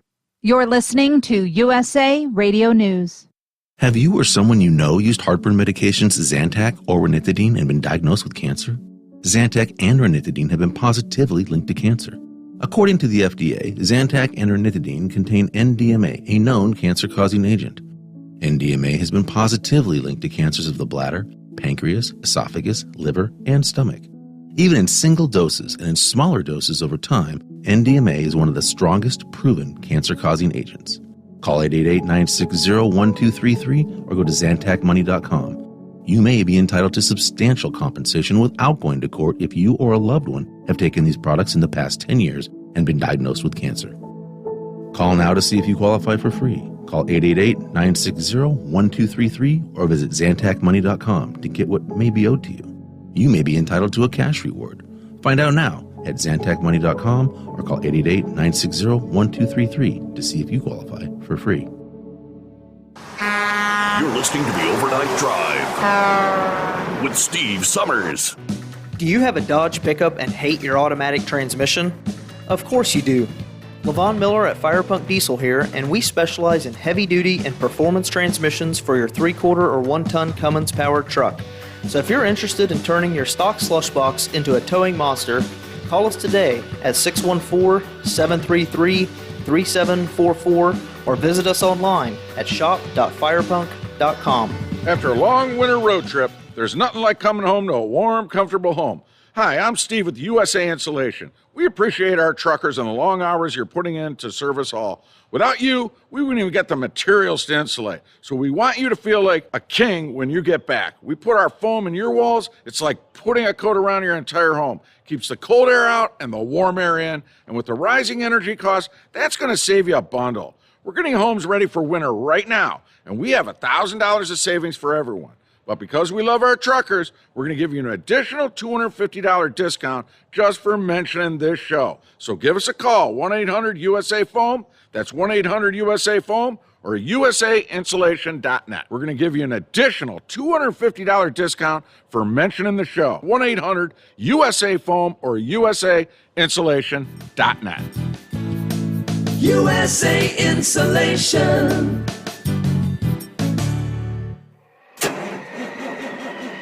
It's coming. Crisp fall mornings turn bitter cold. You climb into your diesel and it feels like you're sitting on an ice cube. Imagine how your engine feels after a frosty night. Freezing temperatures impact your diesel's fluids, especially fuel. As the temperatures drop, water that is emulsified within your fuel is released, adding more water into your system. Frozen water in your fuel lines, filter, or bowl will simply slow the flow, or worse, stop the flow of fuel in your system. No fuel flow, no start. Get prepared now for the cold that is coming. Hot Shot's Secret Diesel Winter Anti-Gel is a premium fuel additive that lowers your fuel's pour point to minus 65 degrees. If it's that cold out, you shouldn't be on the road. You ought to be at home in front of the fireplace. Hot Shot's Secret Diesel Winter Anti-Gel Premium Fuel Additive. Available now online at HotShotSecret.com. Hot Shot Secret. Powered by science. Dean Michael, the tax doctor here. I have one question for you. Do you want to stop worrying about the IRS? If the answer is yes, then look no further. I've been around for years, I've helped countless people across the country, and my success rate speaks for itself. So now you know where to find good, honest help with your tax problems. What are you waiting for? If you owe more than $10,000 to the IRS or haven't filed in years, call me now at 888-557-4020 or go to mytaxhelpmd.com for a free consultation and get your life back. Hi, we're the Goo Goo Dolls. We're fortunate that we can give our daughters everything they need to grow and learn. But not every child can focus on classes and play dates. Nearly 13 million kids in the U.S. face hunger. That's 1 in 6. School lunch might be their only meal each day, and it's heartbreaking to imagine any child going to bed hungry. We're dreaming of a perfect day when kids can smile, play, and just be kids without worrying about where their next meal will come from. Feeding America is working to make that perfect day a reality. Each year, the Feeding America network of food banks rescues billions of pounds of good food that would have gone to waste. That food is given to families and children in need. Being a kid should be about doing things that make an ordinary day extraordinary. Learning to play an instrument, building a sandcastle, hosting tea parties. Hunger should never be an obstacle to growing up. You can help end childhood hunger in your community by visiting feedingamerica.org. Brought to you by Feeding America and the Ad Council. Keep the bugs off your glass and the smokies off your ass. This is the Overnight Drive with Steve Summers. All right, from the email bag, Steve at hotshotsecret.com. If you'd like to check in via email, feel free to do so. Which One Putt did about 45 minutes ago. questions, he said. Great show as always. I'm actually listening live for a bit tonight rather than the podcast. Some things I've been thinking about for years for you to help me with. Yeah, you need to prove that I have sometimers rather than the A word. Well, okay, sometimers. Said I saw a billboard tonight with the name on it that made me think of you. Dierks Bentley. You remember him being on your dad's show? I do remember Dierks Bentley gave away some of his debut CD and whatnot. That was a good album. Let me see. That made me think about the first time the big three had Bozo, Bill Mack, and Dave Nemo together at the Mid-America Truck Show. And there was a girl there with Bill Mack that had on his show all the time with a song about panties. Does anyone listening or yourself remember her name? As far as I'm concerned, one putt, I have no idea. But I guess she was there, and she actually played it live that year on the truck show. It's not ringing a bell with me. And does any of your listeners know why Kansas City was called the City of Light? I've been wondering for 30 years, and I've never got an answer. Doesn't make any sense to me. Okay. Yeah, and that, honestly, I'm not really familiar with why Kansas City is the City of Light. Then he did have just a random comment. Ukraine is not a third world country. They have everything we have. iPhone, Samsung, MacBooks, on and on. Maybe just not in the quantities we have here. As an example, when I went to Odessa, the biggest hit that I brought with me was marshmallows. They were available in high-end grocery stores, but not for the average person. S'mores were a big hit, a big treat. And I think it would help the listeners to think of Ukraine not as a third world country, to more or less understand what's happening there. Oh, yeah, undoubtedly. They're very well developed. Yeah, just as we were sharing last week, under the headline, Why Ukraine Matters, the vast resources, the minerals and rare earths, and a massive supplier of wheat to the rest of the world and other various crops and whatnot. All right, then an email from Beck checking in. Steve, with rising costs of gasoline, I was wondering if you could maybe share some info as to maybe the products to help with my gas mileage. Whatever you think might help with my performance via Hotshot Secret. I am self-employed. I drive lots of miles, a Regal Sport, if that helps you out. Anyway, your thoughts are much appreciated. I listen to your show or your podcast. Keep up the great work. I'm a listener from Northwest Ohio. All right, Beck. Well, obviously, when it comes to the Hotshot Secret products, I'm guessing if you've got quite a few miles, it's not a new vehicle, whatever, but so you'd start things off on the oil side. You'd put Stiction Eliminator in. Yeah, preferably with like your next oil change, and leave it in there through the duration as it'll be cleaning everything out on the oil side. The Stiction Eliminator has blended into that product the FR3, the friction reducer. So once you run an oil change with the Stiction Eliminator, the next time around you would go to the FR3 because it's more affordable than the Stiction Eliminator. It's just going to be the friction reducer. If you can reduce friction, you can increase fuel economy. On the gasoline side, when you go with the Stiction Eliminator on the oil side, put in the Gasoline Extreme, and that's going to also clean out everything on the gas side, the fuel side, and increase your fuel economy at the same time. Yeah, for starters, that's the route I would take. And just a heads up, here we are Wednesday morning. Coming up this Friday morning, that's going to be our discussion. We spend like the first Friday of each month talking in depth about all the various hotshot secret products, what they can do for you and your engine, whether it's a gas engine, a diesel engine, lawn equipment, tractors, you name it. Chris Gabrelchik, the founder, creator of the Stiction Eliminator, and CEO of Lubrication Specialties, the guy that we're here because of. Chris will be joining us Friday morning to talk about just that. So that'll be a good episode for you to listen in. If you're up actually live that night, I'm sure Chris would love to hear from you. And he'll share his depths of knowledge about the hotshot secret products. Very good. So thank you for the emails. Well, let's get this out of the way. Yeah, what's up, Doc? Oh, wait a minute. That's wrong. All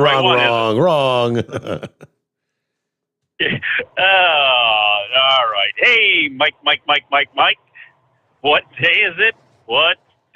How did it get to be hump day? Yes, already. It is. Yeah, how about that? Didn't we just do this? Yes. Didn't we just do this like yesterday or the day before? It's what it feels like. But here we are. We're into the month of March now. March 2nd already. Boy.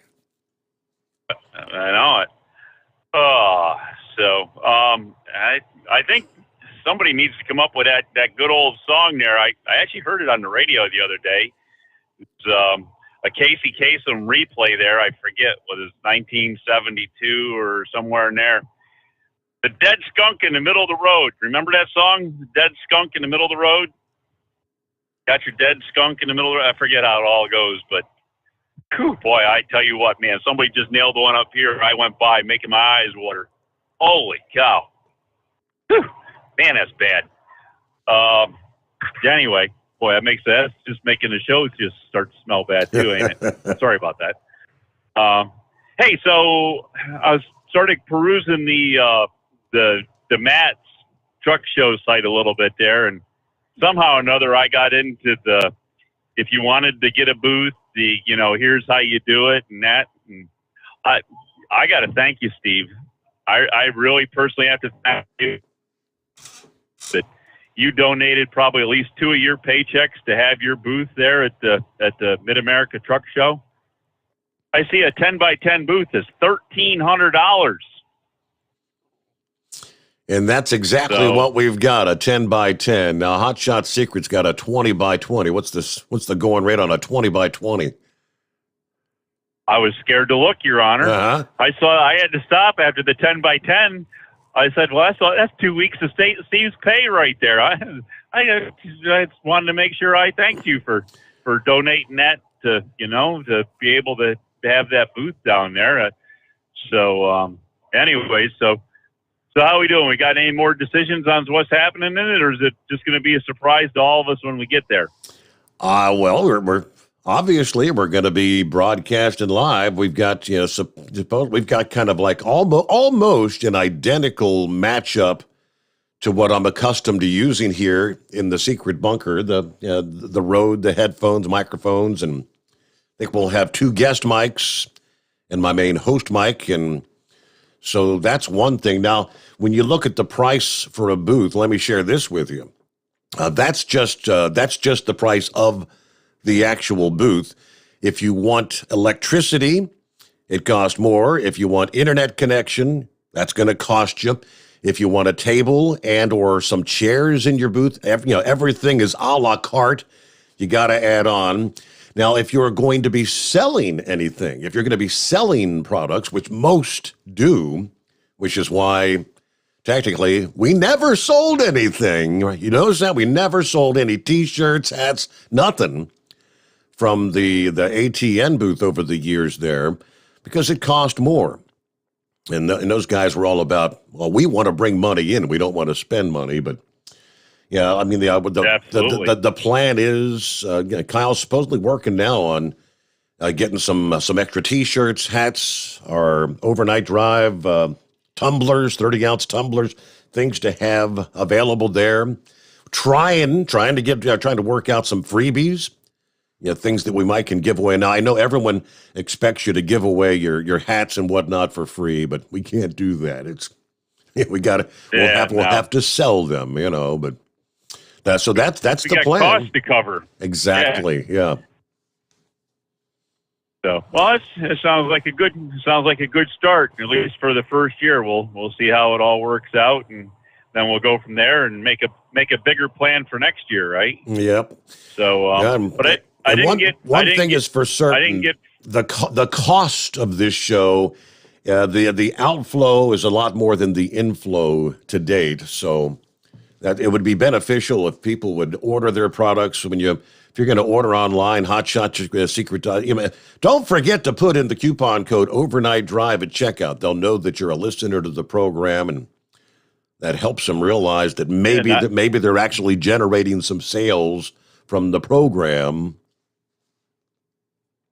And not only do they show that they're generating sales, the person who's buying the product gets 10% off for doing that. That's correct. Don't forget to throw that part out there. That's the incentive for using that. And then what if you're a CDL holder or first responder or military or something like that? Then you can put that into and get something special gift for doing that. But anyways, now that we've kissed the bosses behind there a little bit to try to promote everything. I guess what we're getting all ready for Friday here. You said he's in Friday for us. Friday morning, yes, sir. Is he doing it remotely, or is he gonna come in live and in person there to the streetcar named Desire? Oh wait, I forgot. We're supposed to call it the secret bunker and not the donated trolley car from the city of Cincinnati that they no longer need because they decided that whole system's a failure, right? Uh-huh. Or haven't they decided quite that yet? Anyway. But no, is he going to do it remotely, or you think he's going to come in? You're going to get him into the studio? No, he'll be remotely. I'm not. He had been in Florida, spending a lot of most of his time in Florida, and every here and there he'll come up and be there in Mount Gilead. But one way or the other, he'll be remotely. If I had to guess, he's probably still in Florida. All right, he's probably trying to soak up all the warm days he can so he can get ready for the truck show. Because speaking of the truck show and what's going to happen there, we starting to look at the extended forecast yet? Can we look 3 weeks out and do the extended forecast and see if we're going to have blazing sun and then from the blazing sun with fires from hell, and then snow the next day, tornadoes and thunderstorms, and then we get thunder snow and freezing rain and freezing fog, and I don't know what all else we could get. The floods will come, locusts. What else can we have thrown into this at that truck show? I mean, it seems like in those 3 days we get 4 months, 4 seasons of weather there, plus a little bit extra somehow or another. Yep. We've seen that on more than one occasion. Remember the one year when we arrived, it was actually snowing on Thursday morning, and then by Saturday it was like 60 degrees. And we've had the opposite. And of course, we had the tornado warning, the tornado that actually touched down just a few blocks from the arena there that one year. Yeah, I remember hearing about that. That wasn't the year I was there.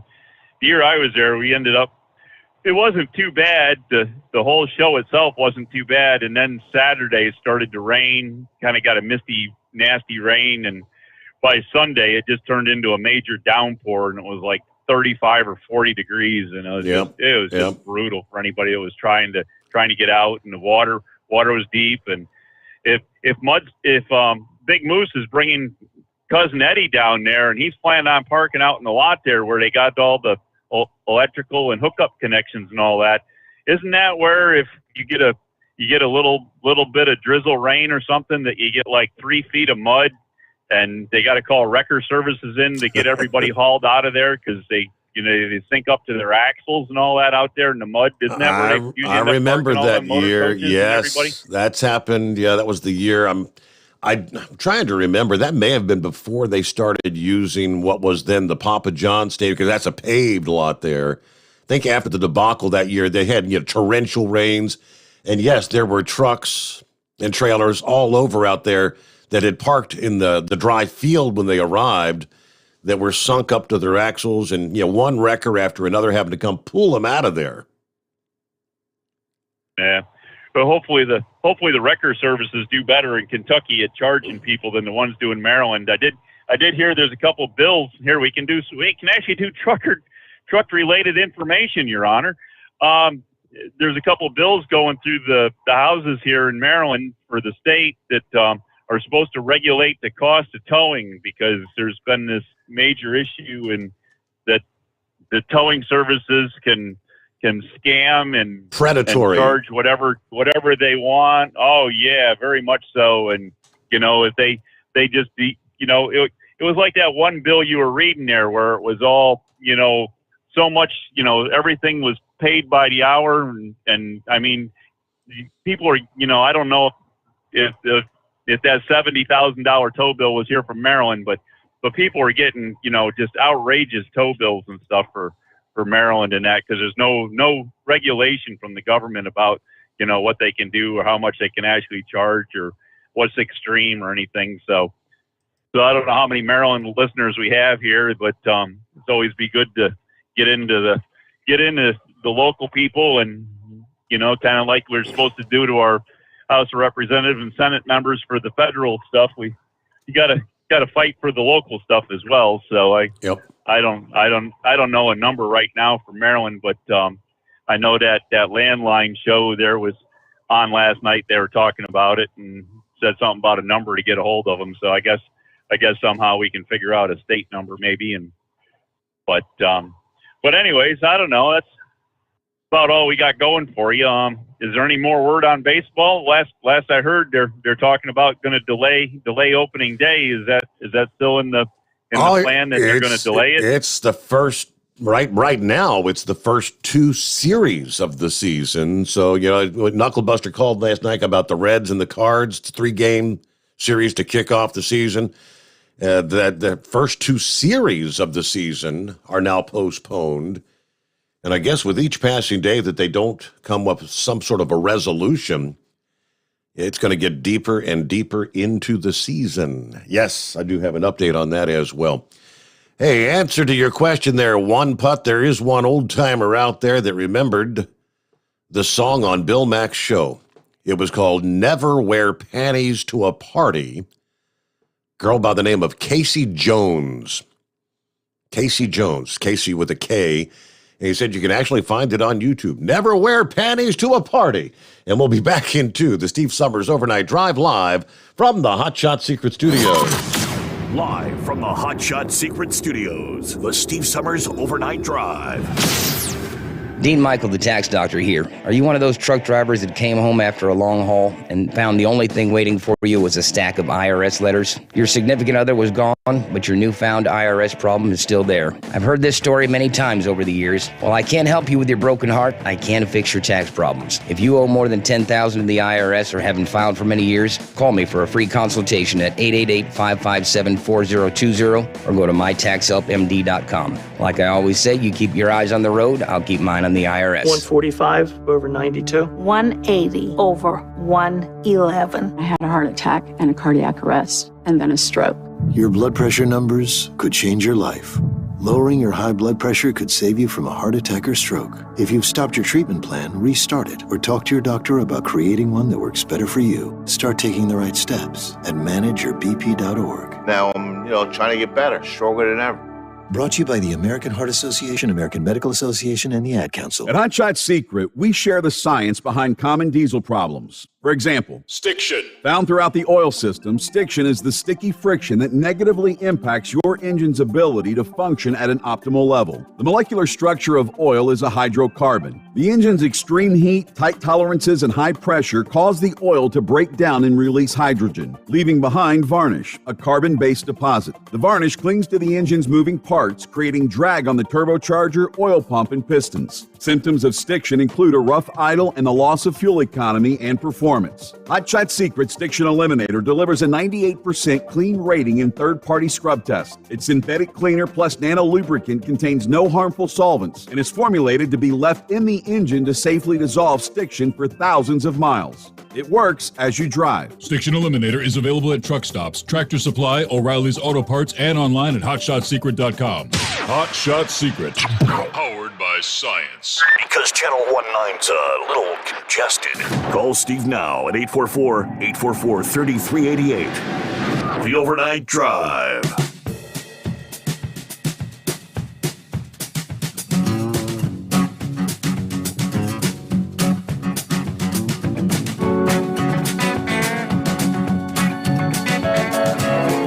Well, I know it's happened from time to time at the State of the Union. I didn't tune in, but I'm just catching some of the highlights and headlights of what transpired on the floor. I mean, Biden apparently was interrupted briefly by Representative Lauren Boebert of Colorado.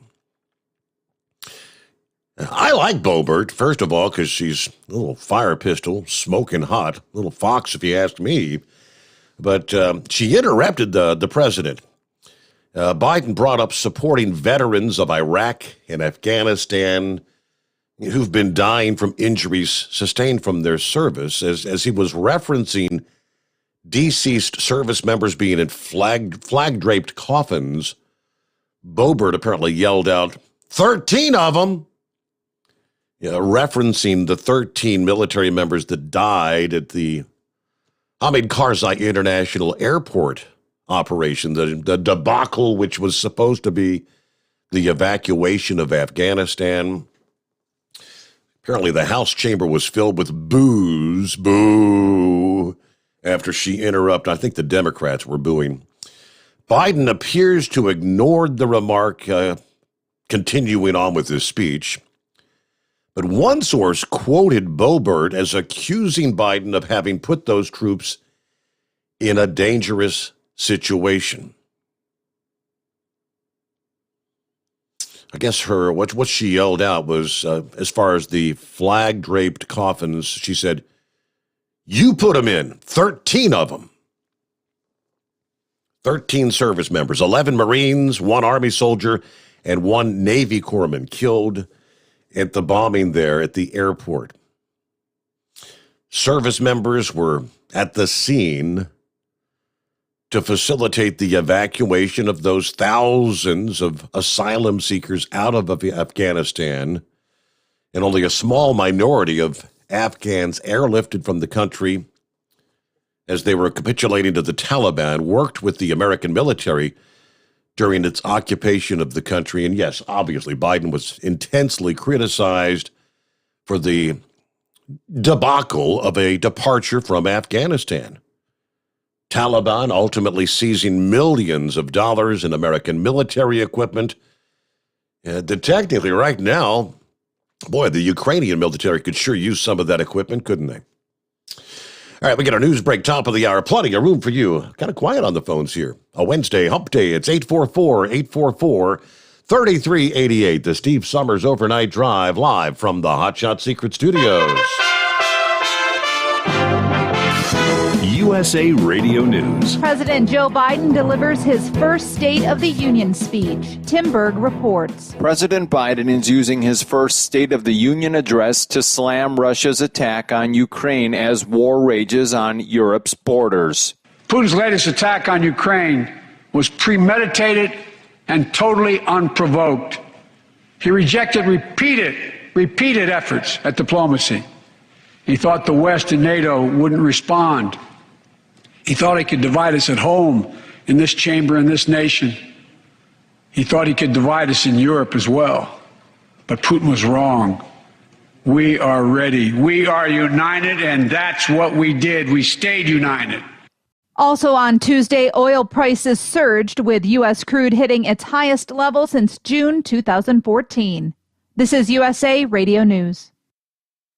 Hi, this is Wayne Alaroot. It's official. Inflation is at its highest level since the 1980s, according to the U.S. Bureau of Labor Statistics. What most people don't know is that it's actually much worse. Inflation may be higher now than the 1980s since the new measurements exclude food and energy. Gas prices up 58%, energy up 33%. What can you do about it? Protect yourself and your family. Only gold, silver, and other hard assets give you true protection. My friends at Tangible Investments guarantee the absolute lowest prices on precious metals. Check them out at TII1.com or call 800-300-8441. Tangible Investments has 40 years of experience and billions, that's with a B, billions in transactions. Call 800-300-8441 if you want help with gold, silver, platinum. They guarantee you the best prices plus excellent service. Call Tangible Investments now, 800-300-8441 or visit TII1.com. They also provide free verbal appraisals.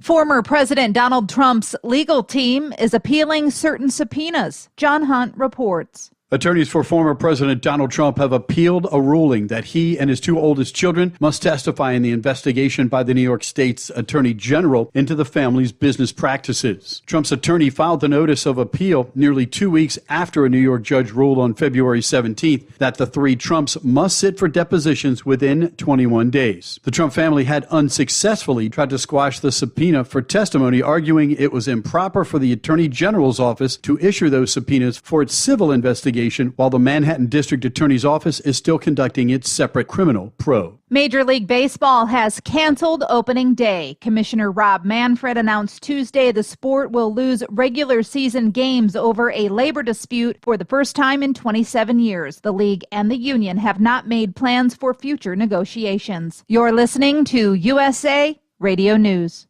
Hi, this is Dr. Joel Wallach, and I want to tell you that arthritis is not a genetic thing. It's not a disease of aging. Neither is osteoporosis. Get a hold of my book. It's all in your head. It goes into the 25 different diseases you get when you have osteoporosis of the skull. These are all reversible. You take the Healthy Bone and Joint Pack, the MSM, vitamin D3, stay away from all the bad foods, including gluten, and guess what? You'll regrow all your bones, including your skull and your legs and your hips and everything else. Contact us at usaradiohealth.com.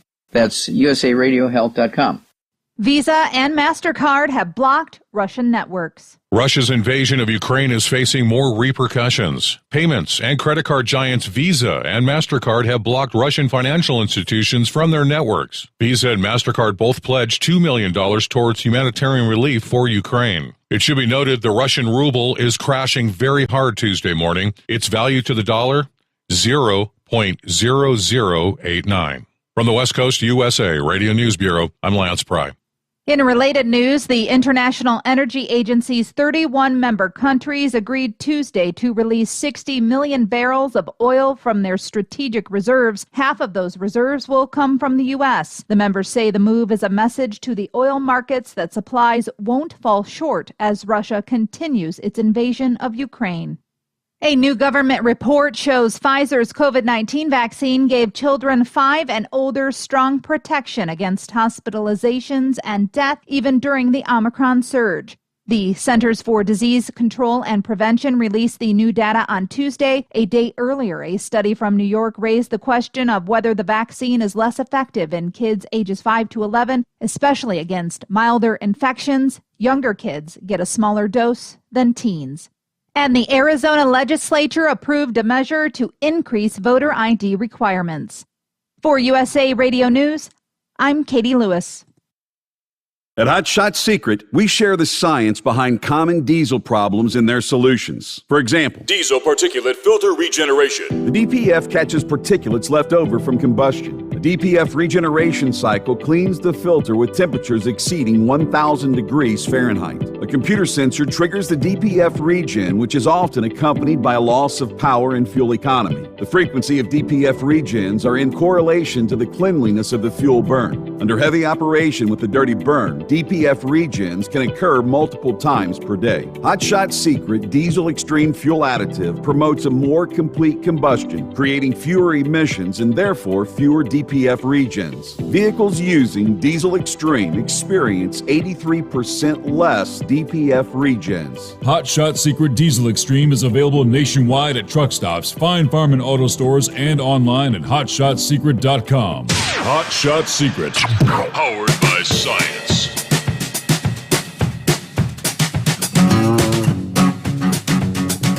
do we see here? I see lines available at 844-844-3388. I see some of the discussions via YouTube and Facebook about I mentioned the story about the ghost pilot. I had seen a couple of videos, and I hadn't seen any still photos, but I've seen the stories, and there was one video that said that there was an interaction between a Ukrainian fighter and a Russian fighter, and they were trying to say that was video of the so-called ghost pilot. Robert said, yeah, that was in fact a hoax. And Sylvester chimed in. He said, each of the aircraft that have been shot down and accounted for individually by the Ukraine military, and most of them were shot down by surface-to-air missiles, not the so-called ghost pilot. All right, it's like, well, maybe it was something the people had to cheer for as far as the Ukraine military trying to hold off the Russians. Hello to Bill. Salute from Seymour, Indiana, the TA there.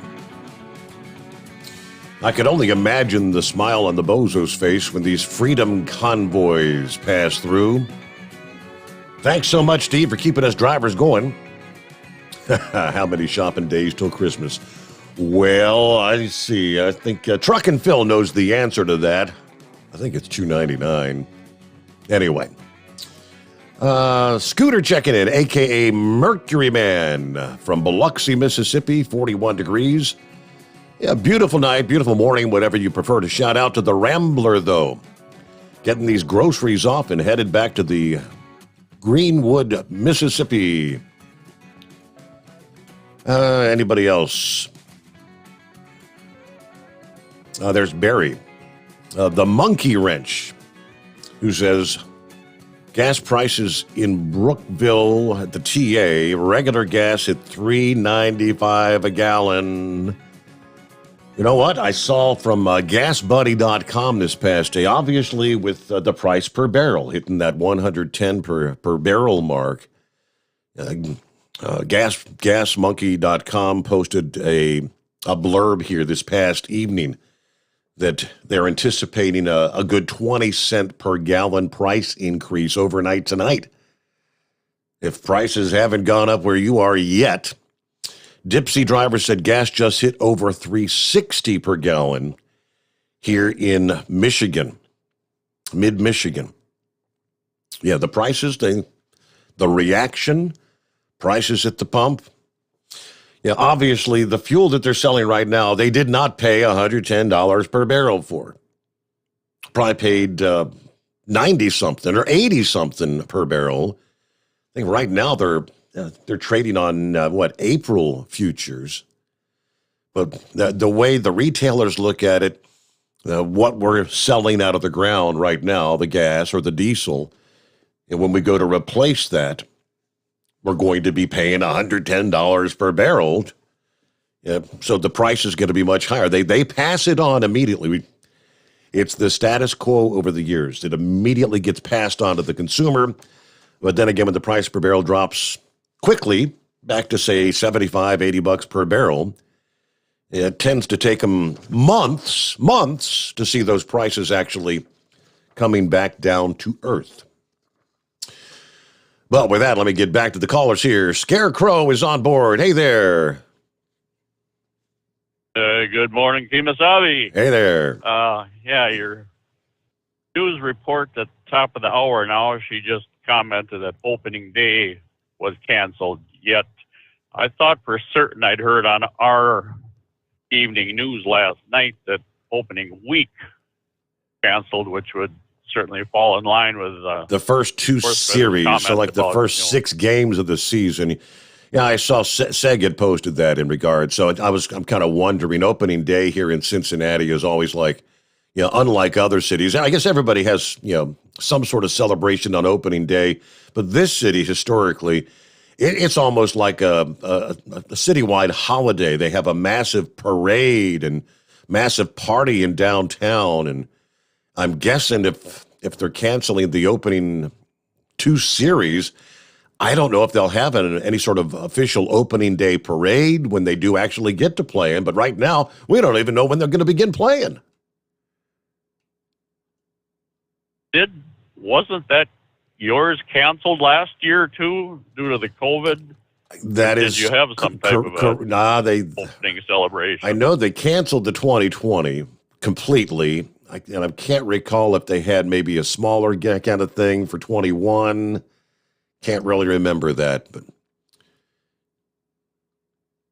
yeah, I kind of think Cincinnati's been almost the epicenter of festivities and whatnot for opening day. You know, you guys do it upright. Earlier on there, Steve, you commented on you rise and shine about 9:30. Well, the light bulb just flickered for a moment. I was thinking, well, that's when my alarm goes off. Why don't I just have Steve start giving me a wake-up call? There you go. But, yeah, the realization, wiser thoughts came to mind, and that we're an hour behind you. So all that's going to accomplish is having me sitting for 3 hours down at the shipper here instead of 2 hours. So I could give you the call. Of course, there's going to be about an hour of dead air time or an hour of overnight drive theme music playing before you start chiming in. Think this one through, but I think it'll take a lot of thought and little action on that. I was expecting to hear something from Horse Feathers there. Did not Gilligan reference that himself and Horse Feathers were collaborating on a new business proposition or such? yeah, some sort of new Ponzi scheme or something. I think Gilligan was saying he's going to call back later and give us the details, the rest of the story. Oh, okay. Yeah, that's right. I was expecting Horse Feathers to maybe leak a little bit more there, but I mean, I'm sitting here with my 1995 ready to pony up to whatever this fantastic offer is they've come up for this time.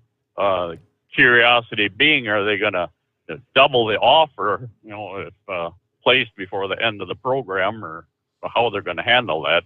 But I guess, yeah, we'll have to wait for Gilligan to chime in again then with the final details there. Questioning a little bit about fracking here, Steve. Has that process been ongoing even since the price bottomed out, the last time? Has there been any form of fracking taking place in the country? Yeah, absolutely. And I mean, incrementally, month after month, more and more rigs have been coming back online. It never went away completely. Just, I guess maybe they were doing probably as low as 40% of what they had been doing before the big downturn in prices. Okay. It's very curiosity. We're the epicenter of frac sand production up here in western Wisconsin, and in fact, just about every major pit and mine is within an hour drive of our house and whatnot. But any of your listeners, if you've ever been curious, if you run I-90, 94 through Wisconsin, about the 47-mile mark, if you look off to the south, a huge frac sand mine over there, lit up with a couple of towers and whatnot, if you've ever been curious what's going on there. But no, as they say, I think there is another market for frac sand. I don't know, sandblasting or something like that. But yeah, it's been a curiosity. The larger facilities, they've been up and running nonstop, it seems. There's smaller mines they've shut down, and whether they would actually ever open up again, it's a curiosity. But so yeah, I was under the impression that the fracking had all dried up and such. So there, you enlightened my horizons here at the moment. So that's about all I had for now. Like you say, I got that at 1995 sitting here in my back pocket. It's burning a hole right there. So, so Gilligan, I hope you get with it here pretty soon. I really would like to, jump on this offer before the market gets flooded, so. Leave it at that, Steve. Tell them you want a 10% discount for listening to Overnight Drive.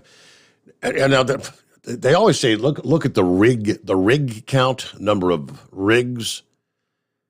I have no idea how many rigs per se translate to actual fracking operations. Does that make sense?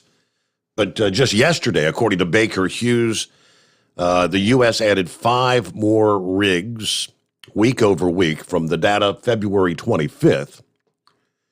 That took the total U.S. rig count to 650, which comprises 635 land rigs, 12 offshore rigs, and 3 inland water rigs. Now, compared to the time last year, the U.S. has added a total of 248 rigs. The land rig count was shown to have increased by 250 year on year. Inland water rig count was shown to have risen by 3. The offshore rig count was shown to have dropped actually by 5 year on year. Canada also added 4 rigs week on week, which revealed the country's total rig figure now stands at 224. This time last year, Canada's rig count was at 163. So the total North America rig count now said to stand at 874. That's a 309 rig increase compared to this time last year. They pay close attention to the rig count. Baker Hughes, which has issued the rotary rig counts to the petroleum industry since 1944, describes these figures as an important business barometer for the drilling industry and its suppliers. And let me get back to Sylvester on board. What's going on in the land down under? First, before we get to other things, I know you want to probably talk about the political climate. I've been seeing some footage and video and whatnot of incredible flooding taking place in parts of Australia. What's the deal? So the majority of that, what you're seeing now, is up way north of here. There's a town called Ballina that's the floodwaters are continuing to rise. It's just we've just been having massive amounts of rain. If you look at some of them up toward Brisbane, you can't even get to Brisbane right now from Sydney by road. It's bad, yeah, sure. We're having some flooding here. It's minor compared to that, but we're also expecting another 2 weeks of rain. So we'll just see how it goes. Wow. Took me 2 hours to get home from work today. That was fun. It's not like over there where they your roads are so much better in the States than they are here. So much better. But that's also because you have 13 times the population. So, all right. So, wherefore shall I begin? The first thing I wanted to bring up was this. Okay. I've written some notes here so I don't forget these things. The thing that is being affected the most right now is the Russian economy. But this is not new. The Russian economy, if you judge it by the strength of its currency, has dropped in 10 years over 73% in 10 years. Steve, I'm happy to show this to you if you want the proof of this data. This is stuff that I've actually pulled up myself and been doing the math myself. 73% in 10 years. Almost 30% in just the last week. I saw something this past day. Was I correct? It was that something about the ruble is now worth less than 1 cent, 1 U.S. cent. Yeah, but that's, exactly. It's 0.8. Okay. At one point, it was down to per dollar, 0.00851. Wow. Okay. It's actually it's back up to $0.009. So that's, 9/10 of a cent. So is a ruble. Wow. Now, if you think about that, when you buy and sell oil, it's done in U.S. dollars. Okay. That was my next point. Right now, the U.S. and Europe are paying Russia over $1 billion a day for oil. Just oil. We're not talking gold. We're not talking bauxite and all the other minerals and things like that come out of Russia. The only item that we sold, I will mind tell you that we sold because we no longer sell them, that was a Russian product, was a coverall suit, a disposable coverall that was made in Russia. We don't sell them any longer. We actually destroyed them. That was something else. So you hear all these people talking about, oh, we're not going to sell Russian vodka. Yeah, as long as you're not just sending it back to some warehouse, so that when all this blows over, you pull the boxes out and you stick it back on the shelf. Mm-hmm. I want to see some video of people destroying it. I've seen that over here. I don't know what about the big companies, but the small bottle shops and the small pubs and things like that they're dumping it. Now, one of the things that is really important to know, like I was reading this report in the Daily Mail, that this war is costing Russia 15 billion pounds per day. That's about 20 billion US dollars a day. I want you to think about that, Steve. $20 billion a day. This is the fifth day. $100 billion they've spent for what? Right? Mm-hmm. That's not even counting the cost of the replacement of all the material that they've lost. One T-72 tank from the 80s, or a T-82 tank, which are the majority of the ones that are rolling into the Ukraine, costs several $100,000 for one of them, right? So with all these things, think about what this is. When you consider the sanctions that have happened, think about what the actual cost is for this war and the way it's going to affect Russia. All right. Now, I was listening to some analysis about this from an American at Georgetown University on one of the radio programs over here. And he was talking about how Putin didn't expect it to be as difficult as it is. From the things that we've been reading and hearing from the Russian soldiers that have been captured, they were lied to. They were basically told, hey, they're going to be waving Russian flags as you go in because they're so happy that you're there, blah, blah, blah, because the Ukrainian government is so corrupt, et cetera, et cetera. Well, that hasn't happened, obviously. And the majority of the regular Russian army people were told this. Now, it's not just the regular Russian army that's there, though. You've got the Russian Marines, you've got the Russians from Chechnya, which are brutal. You have paid mercenaries, paid and professional Russian military, not just the conscripts, that are brutal. But they're also getting their asses kicked.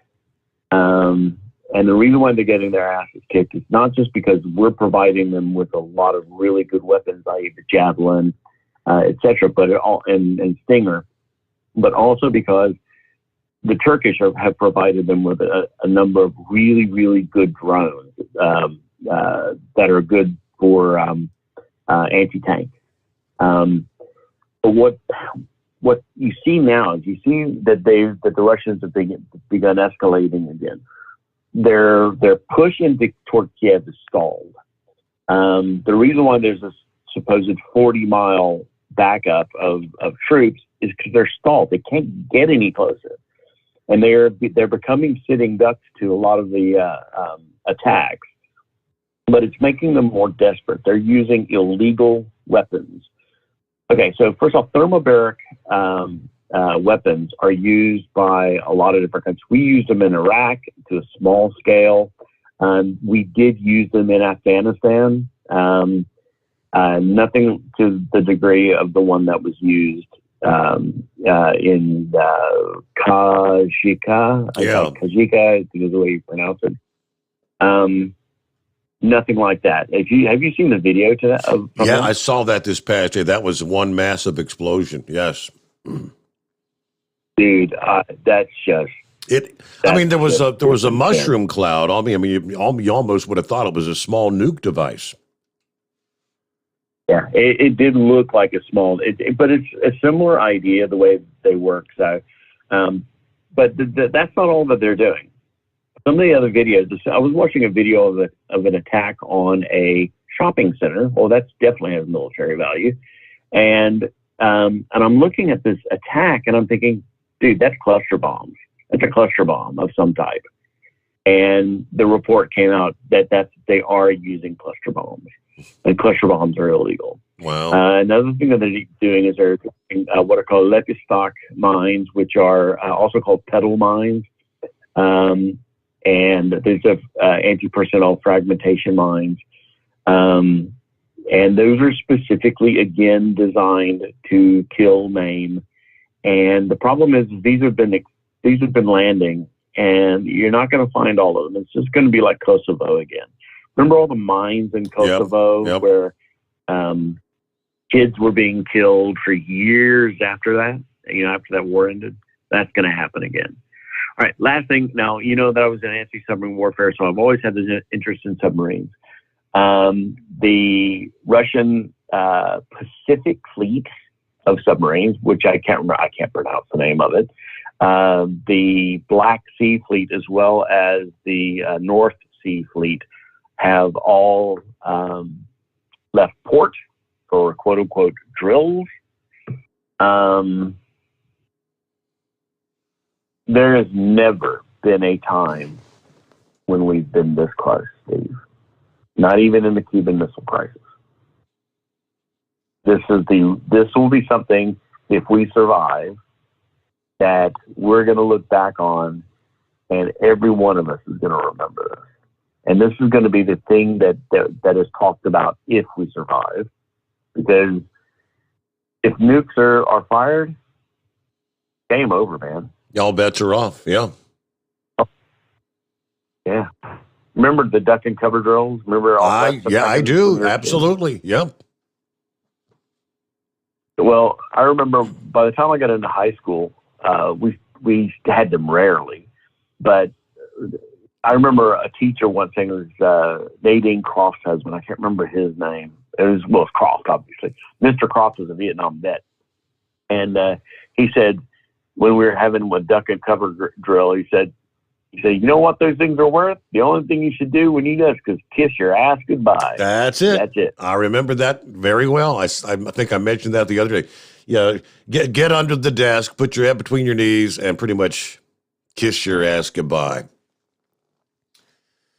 On a monthly basis, to this day, they test the tornado sirens. And but I remember as growing up, when they would test those sirens, there was one.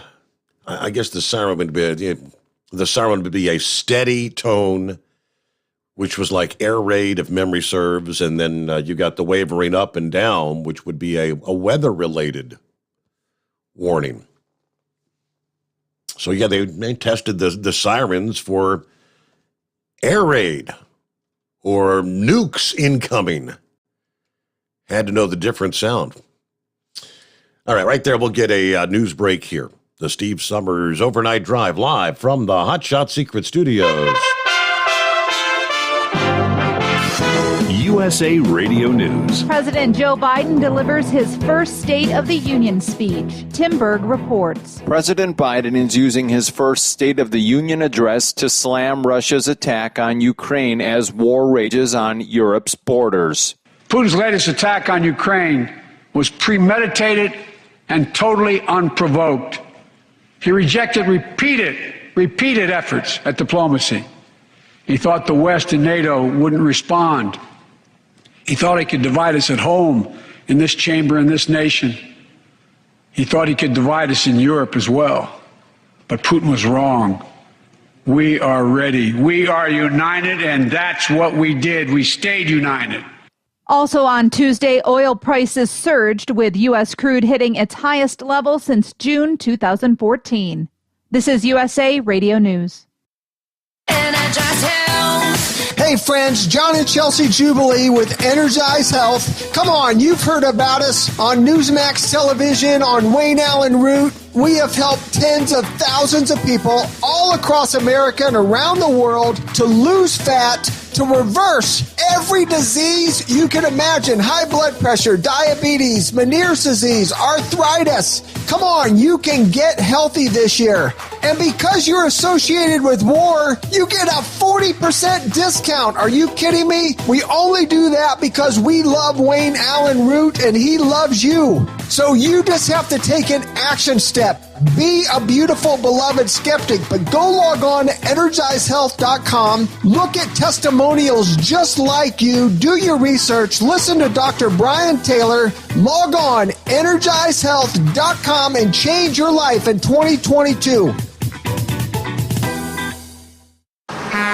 You're listening to the Overnight Drive with Steve Sommers.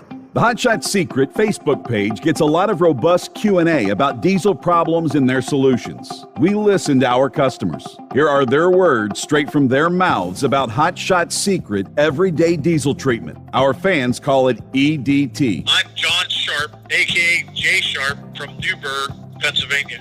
Using EDT, my local fuel mileage went to average of 22 to 23, and my highway MPG went to 26 to 28. Hi, I'm Danny. I'm from Arizona. I drive a 02 Ford Excursion. I use EDT at every fill-up, and my mileage went from 12.5 miles to gallon to 14 miles per gallon. I highly recommend it. Everyday Diesel Treatment delivers a 6-in-1 premium fuel treatment for every fill-up, every time. Everyday Diesel Treatment is available at truck stops, Tractor Supply, O'Reilly's Auto Parts, and online at HotShotSecret.com. Hot Shot Secret, powered by science. How do you sleep on the road? After downtime, do you wake up well-rested and invigorated or tired, achy, and sore? Well, if it's the latter, you're not sleeping on the Big Rig Mattress. The Big Rig Mattress is a hybrid with an individually pocketed spring core that's engineered to deliver the best restorative sleep for your time on the road. Learn more about the Big Rig Mattress at thebigrigmattress.com or call 877-736-4233. The Big Rig Mattress, 100% made in the USA since 2009. You work hard. You deserve a seat that works just as hard as you do. The Bostrom T-Series seat has provided drivers with comfort for millions of miles over the past 3 decades.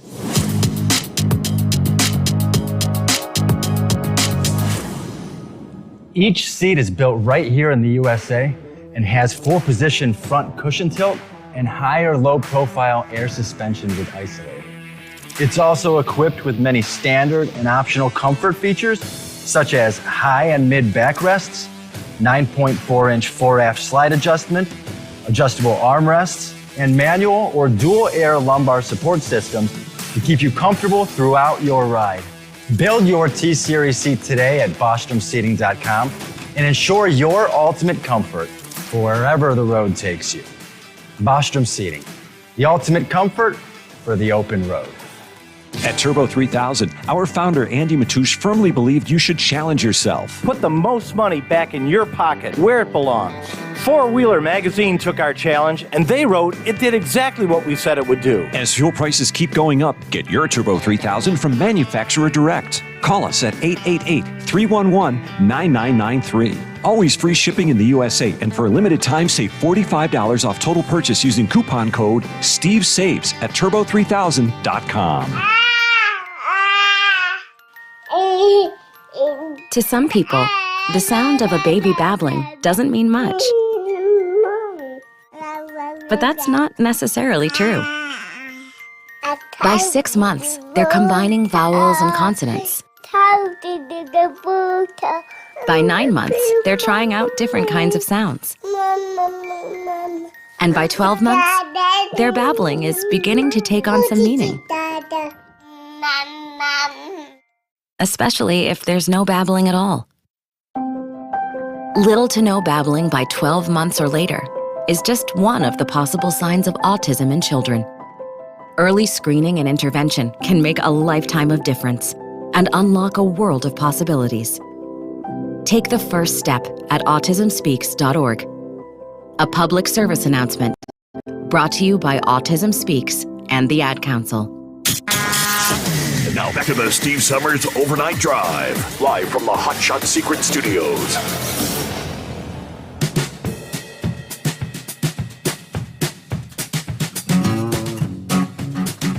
Yeah, Scarecrow mentioned the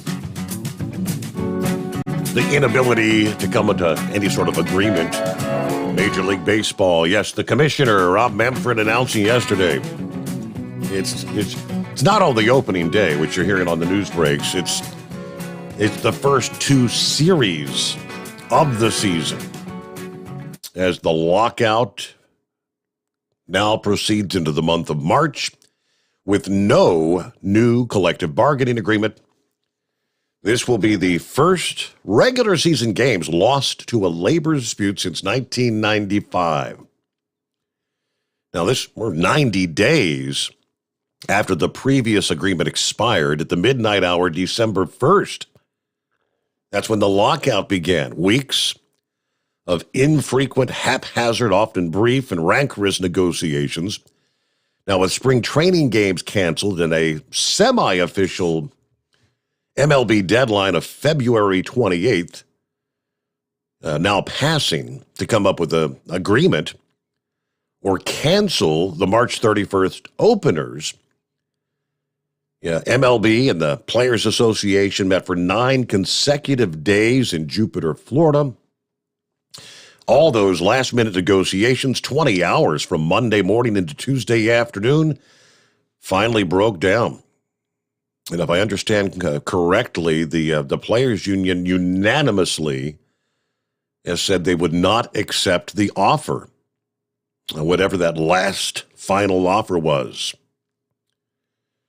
Now, the MLB spokesman told reporters the players struck a decidedly different tone this past day when we countered with what was our best offer that made small concessions on a pool of money for pre-arbitration players and minimum salary, no further movement on the luxury tax ceiling.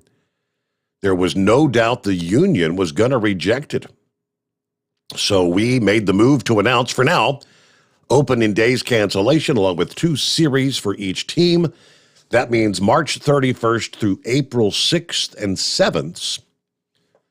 That comes 3 months after Manfred, in an open letter to fans, called the lockout the best way to protect the 2022 season. It looks like he said, we failed badly. Our failure to reach agreement was not for lack of effort by either party. The unfortunate thing is the agreement we offered players had huge benefits to fans and players. All right, so where does that leave us? The earliest possible negotiations will not occur until Thursday, given a 5-day-long lag time between an agreement reached and camp's opening. He said a March 8th start to spring training is not enough time to give the teams and the players an opportunity to ramp up for opening day.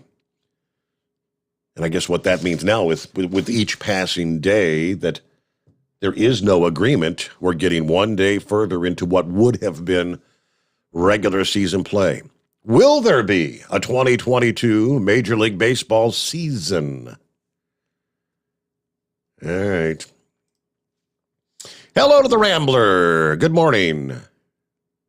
Well, Well, praise God, Steve, and I'm so glad you took my call. And whether you're listening to us in Kathmandu or in Kalamazoo and all cities in between, you have got the Overnight Drive Nation and the show hosted by Steve Sommers, and he's located at the Secret Bunker, sponsored by Hot Shot Secret Formula in the thriving metropolitan city of Cincinnati, where you can get your Skyline chili and you got to pay extra for the cheese and your White Castles, and you can eat them with complete joy and happiness. There you go. Be fat and happy. Well, praise God, man. I tell you, baseball really is screwing up by doing this. You know, last time it took Mark McGwire and Sammy Sosa juicing with steroids to get baseball back. And here's a hint. You want to rescue baseball this time? Do you want to get fans involved? You need to take number 14, the hit king, and put him in his rightful place where he deserves. And I'm talking about Pete Rose in the Baseball Hall of Fame. That's where he needs to go. You know, I don't support gambling. You know, I work too hard for my money to give it all to Biloxi or Tunica or Vegas or anywhere else. But there's people in the Hall of Fame that did way worse than what Pete Rose did. I mean, Mickey Mantle played drunk half the time. He was one of the greatest, you know. Roger Maris smoked 3 packs of cigarettes a day. You know, so I mean, yeah, the man got caught gambling, betting on his own team, but at least he made a profit from it. You know what I mean? But I remember back in the day when I was a kid, and I was never a diehard Cincinnati Reds fan. But when I watched the Reds play, I watched for 2 reasons. I watched to see if Pete Rose was going to hit another the ball, and I wanted to watch Pete Rose do that head first knock the catcher over, all that kind of good stuff, So put the man where he belongs. You want to get fans back to baseball after this stupid strike. Put Pete Rose back in the Hall of Fame. That's where, and look, he does deserve it. And that's my 2 cents about baseball. Steve, I got to give a shout out to my son, Little Rambler. This young man, he marched in 5 Mardi Gras parades. And the longest one was yesterday, Fat Tuesday. My 17-year-old boy marched 8 miles. And there's a lot of the other kids that couldn't hack it. Some of them didn't show up. Little Rambler was there for every single one of them. And I'm so proud of him. He did a very good job, and so proud that he was able to do that. We were talking. I said, "Son, you're getting close to graduation." And I said, "What do you want to do with your life?" He said, "Dad," he said, "I got to figure out something till I can be 23 years old, because I'm going to drive a truck." I said, "Really?" Really? He said, "Dad," I said, "Yeah." He said, "Dad, trucking is in our family."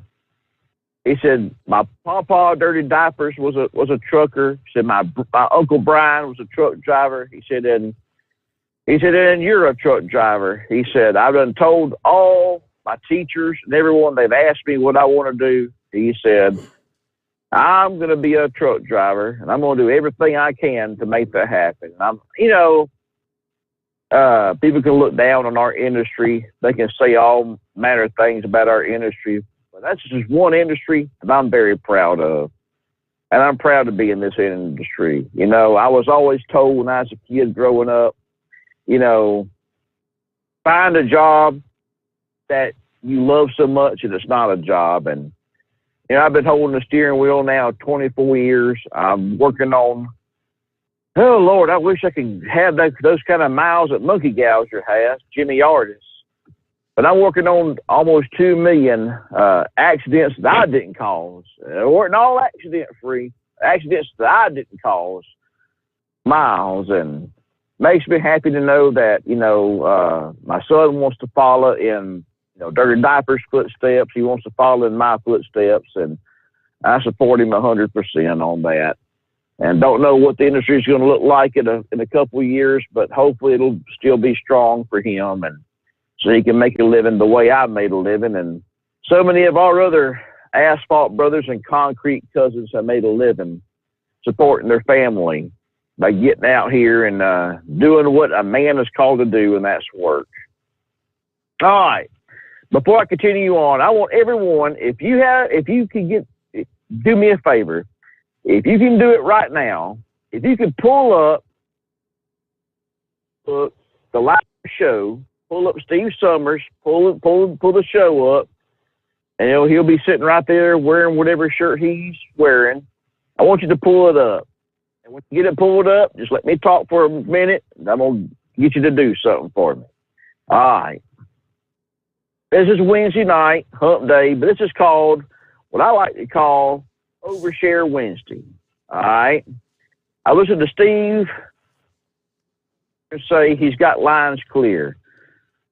Now, we should never have any clear lines. We should always have people on and ready to go at a moment's notice. And if you ain't never called, man, look.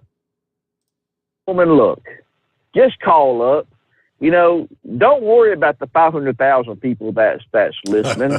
We're not going to bother you. You're going to, hey, you never know how many people are listening. And how many people in different countries are listening either. That's another thing. I know we got Sylvester in the land down under. Who's the other guy from Thailand? Rainmaker. That listens to us. Rainmaker. That's right, Rainmaker. Thank you. And several other people that are from other countries that listen too, The thing is, Steve, talking to him just like I would talk to my mother or to my wife or someone like that. You're talking to Steve as if you're talking to a friend, right? And I was shocked because Steve, apparently, Steve, you don't hold no grudges, because I know there was a gentleman that called yesterday that, I never thought he'd get on the show, but you let him on. And I also gave him a Hot Shot Secret gift pack, And I won't mention the man's name and nothing like that. I wish him well, and I hope he's doing good in this industry. But if you're a first-time caller, you get to get a discount, right? $60 discount. All you got to do is put in that code. Ain't That's that how correct. it works? Yes. Steve? Yes, sir. See there? So all you got to do is, don't be nervous. Don't be afraid. Yes, there's going to be about 500,000 people listening to you, maybe even 1 million. You don't know, But forget about that. Don't let that get you all nervous. Just talk to Steve. Say what's on your mind, Just don't cuss, and don't talk perverted, nothing like that. But now you've done this. This is called Overshare Wednesday. Now that you got his Facebook page, I want on the count of 3. I want to count down. 2, 1. That's how we're going to do it. When I count down from 3, 2, 1, I want us all to start hitting the like or the heart emoji. And let's show the love for this show. You ready? If you got it pulled up right now, 3, start hitting like and start hitting the heart emoji. Let's show the love for this show. Now that you've done that, can you do one more thing? Take you 5 minutes. Take this show. Best kind of marketing, Steve. We're on a platform on the social media to where we can take this show. You can take this show and hit the share. If you found the like and the heart emoji, you can find the share button. You find the share button. All your phones have spell checks. So you ain't got to worry about not misspelling words. Why can't you take this show, share it? I know you know about 5 other truck drivers. They ain't got to be truck drivers. Why can't you tag 5 people? If they were tagged 5 people, all right, in the comment section, what does this show do for you? Get your news from this show? Do you get industry headlines from this show? Do you get your weather from this show? Or are you entertained? Or does this show get you fired up? Express how you feel about this show. And then tag 5 people, share it to your Facebook timeline. You know, I talk about tithing, Steve, on the Determined Ministries Church. You know, and I'll never, ever come out and ask folks, you know, beg people to send me money. I'm not that type of a preacher. You know, when it comes to tithing, I say, you know, if God has it on your heart to give this ministry, then you give. But you give your money to wherever you feel like you need to give it if you so inclined to tithe. It may be to St. Jude's. It may be to the Determined Ministries Church. I would rather you tithe to your local church. They can pay the water bill and keep the lights on. But Steve, the most important tithe you can make is your time. And that's whether you're volunteering at a soup kitchen or it's taking your time, tithe your time to help someone. So why can't you take 5 minutes of your time and tell people what this show does for you? Pretty much 5 minutes to write something good and tag 5 people. Let's get the word out on Overshare Wednesday.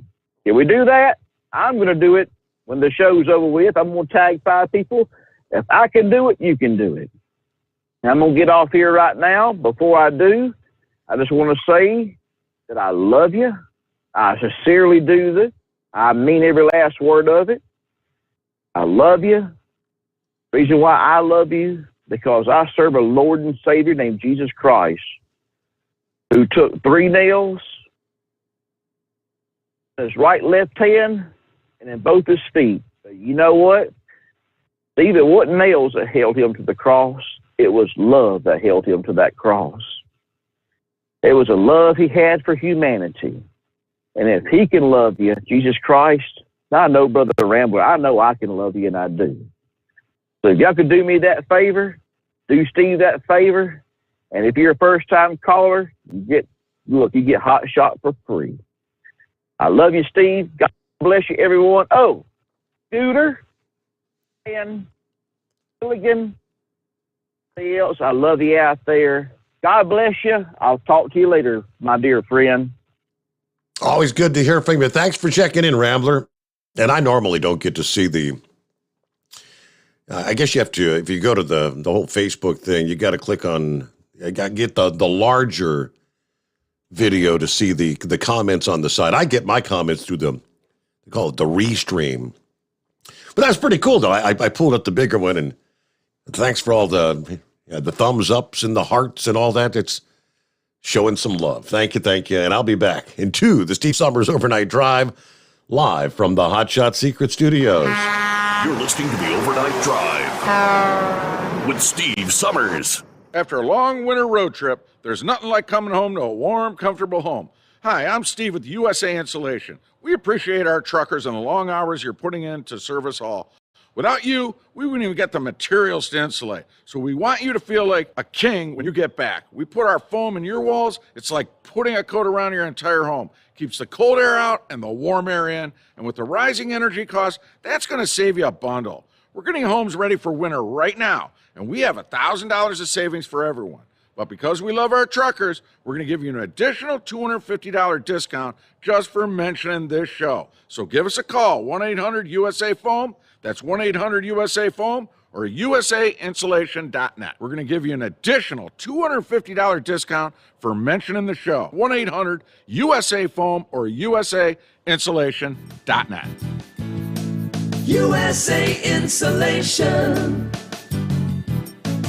And Hotshot Secret. We share the science behind common diesel problems. For example, Diesel fuel cetane levels. the cetane rating in diesel fuel is 42 to 45. Most diesel engines operate more efficiently with a cetane rating of 48 to 50. One treatment of Hotshot Secret Diesel Extreme will raise your cetane 7 points, increase fuel economy, and improve cold starts. Hotshot Secret Diesel Extreme is available nationwide at truck stops, fine farm and auto stores, and online at hotshotsecret.com. Hotshot Secret. Powered by science. My daughter Brinley is here at St. Jude. Coming here was literally life or death, and it was so scary. But St. Jude is fighting for one goal, like this one mission, life. And that gave us hope. We haven't received a single bill from St. Jude, so I really can just focus on what's best for Brinley. Finding cures, saving children. Learn more at stjude.org. And now, back to the Steve Sommers Overnight Drive, live from the Hotshot Secret Studios.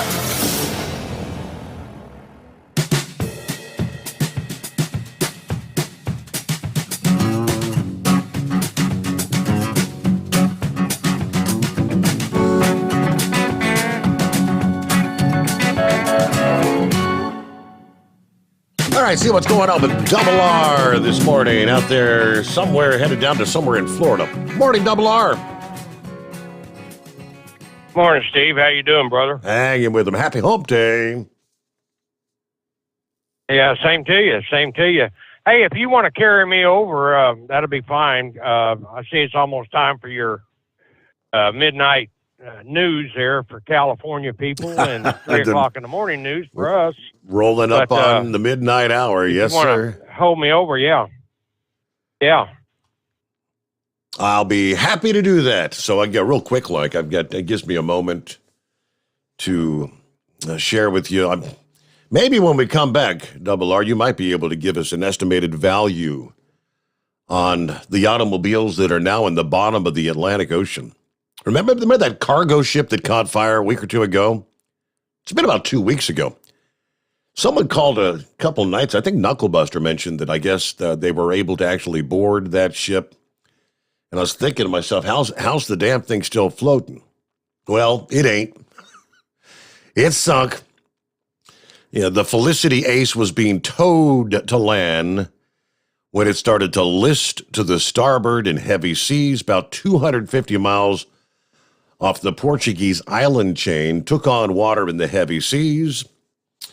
Portuguese Navy confirmed it is now in the bottom, about 2 miles deep, outside of Portugal's territorial waters. About 4,000 primarily Volkswagen brand group vehicles. That's Porsche, Lamborghini, were on that ship. They were headed from Germany to the U.S. when the fire started here a couple weeks ago.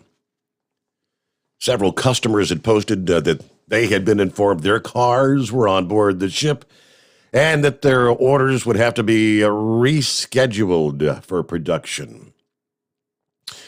Now, the Portuguese Navy also said they're monitoring the situation for signs of a potential major oil spill. Thus far, they've only seen a small amount of wreckage and a patch of oil so far. Now, Volkswagen confirming that insurance is going to cover the loss. All right, the loss of the cargo, what do you think? Like $435+ million. And we'll return right after this. It is the Steve Sommers Overnight Drive live from the Hotshot Secret Studios. USA Radio News. President Joe Biden addressed the nation Tuesday night. I say to the Russian oligarchs and the corrupt leaders who bilked billions of dollars off this violent regime, no more. President Biden during his first State of the Union address, the president beginning his speech on foreign policy after Russia invaded Ukraine last week. The president with another major announcement he hopes will put the squeeze on Russia. I'm announcing that we will join our allies in closing off American airspace to all Russian flights, further isolating Russia and adding additional squeeze on their economy. From the USA Radio News Phoenix Bureau, I'm Tim Berg. The Dow fell nearly 600 points on Tuesday, or 1.8%, one day after stocks capped off their second straight month of declines to start the year. You're listening to USA Radio News. Hi, it's Wayne Allen Root, and I want to tell you a real story. A husband and wife were driving home from dinner. While stopped at a light, they were suddenly surrounded by an angry mob, and the mob forced open the driver's side door, attempting to drag the husband from the car. But he reached for his Hero 2020 non-lethal weapon. He shot his attacker twice in the chest, unleashing a powerful chemical pepper irritant, forcing the attackers to back off, and the couple escaped safely. No bullets were fired, no lives were lost. I know how training and preparedness makes the difference. I've seen and reviewed many guns and self-defense products, and the Hero 2020 is one of the easiest to use, carry, and conceal. Plus, it saves lives. Hero 2020 is a high-powered, award-winning, non-lethal defender. That's why I have one in each of my cars and in multiple rooms of my home and office. To order your own Hero 2020, visit Hero2020.com. Use coupon code WAR for a special discount. Hero2020.com. That's Hero2020.com. State law restrictions may apply. Iowa's governor must return federal COVID funds. Iowa's state auditor has now called for Governor Kim Reynolds to return nearly $450,000 in federal coronavirus relief funds that were used to pay for 21 governor's office staff members for 3 months in 2020. Auditor Rob Sand released a report that repeated his recommendation from October 2020 and last December that the funds were improperly used and should be returned. Sand said in December that the governor not only misspent the federal money but tried to conceal it by passing it through State Department of Homeland Security and Emergency Management. From the USA Radio Washington Bureau, I'm John Hunt. The COVID-19 pandemic may have contributed to a drop in birth rates at the beginning of 2021, according to a new report released by the CDC on Tuesday. Compared to the same span in 2020, the first 6 months of 2021 saw births decline by 2% overall. You're listening to USA Radio News. You've heard us talk about the luxurious Giza Dream sheets from MyPillow. Well, now they're on sale, 60% off, as low as $39.99. Lots of other overstock items and a free copy of Mike Lindell's book, What Are the Odds from Crack Addict to CEO, with any purchase, but you've got to use my promo code USA. Go to MyPillow.com, the Radio Listeners Square, use my promo code USA, or call 1-800-951-8175. Canada is blocking all Russian oil imports. Lance Pry reports. The Canadian government took a symbolic step this week in announcing a ban on imports of crude oil from Russia in response to that country's invasion of Ukraine. Prime Minister Justin Trudeau. The international community is rallying to support democracy and the people of Ukraine. It should be noted Canada has not imported any crude oil from Russia since 2019. In related news, the International Energy Agency's 31 member countries agreed Tuesday to release 60 million barrels of oil from their strategic reserves. Half of those reserves will come from the U.S. The members say the move is a message to the oil markets that supplies won't fall short as Russia continues its invasion of Ukraine. Major League Baseball has canceled opening day. Commissioner Rob Manfred announced Tuesday the sport will lose regular season games over a labor dispute for the first time in 27 years. The league and the union have not made plans for future negotiations. Chris Wilson, a cast member of the show Outback Wrangler on the National Geographic Network, has died after his helicopter crashed in an isolated portion of Australia on Monday night. He was 34. People magazine reports Wilson was often seen traveling through remote areas in the show, hosted by his colleague, Australian TV host Matt Wright. For USA Radio News, I'm Katie Lewis. We know you'd like to be cuddled up real tight with a sweet little thing all night. But instead, you've got Steve Sommers. It's the Overnight Drive. It's coming. Crisp fall mornings turn bitter cold. You climb into your diesel and it feels like you're sitting on an ice cube. Imagine how your engine feels after a frosty night. Freezing temperatures impact your diesel's fluids, especially fuel. As the temperatures drop, water that is emulsified within your fuel is released, adding more water into your system. Frozen water in your fuel lines, filter, or bowl will simply slow the flow, or worse, stop the flow of fuel in your system. No fuel flow, no start. Get prepared now for the cold that is coming. Hot Shot's Secret Diesel Winter Anti-Gel is a premium fuel additive that lowers your fuel's pour point to minus 65 degrees. If it's that cold out, you shouldn't be on the road. You ought to be at home in front of the fireplace. Hot Shot's Secret Diesel Winter Anti-Gel Premium Fuel Additive. Available now online at HotShotSecret.com. Hot Shot Secret. Powered by science. All right, so we mentioned earlier, coming up 5 o'clock via TNCRadio.live, of course. Taillights with Alex Degorski this week, followed at 6 a.m. Eastern Time or 5 a.m. Central. Women Road Warriors this week with Shelley Johnson and Kathy Tuccaro. Human trafficking in this country, believe it or not, is rampant. Truckers Against Trafficking identifies traffickers. They help victims. This episode of Women Road Warriors will feature Rhonda Hartman, a driver and a Truckers Against Trafficking ambassador. Featured by Trucking Moves America Forward.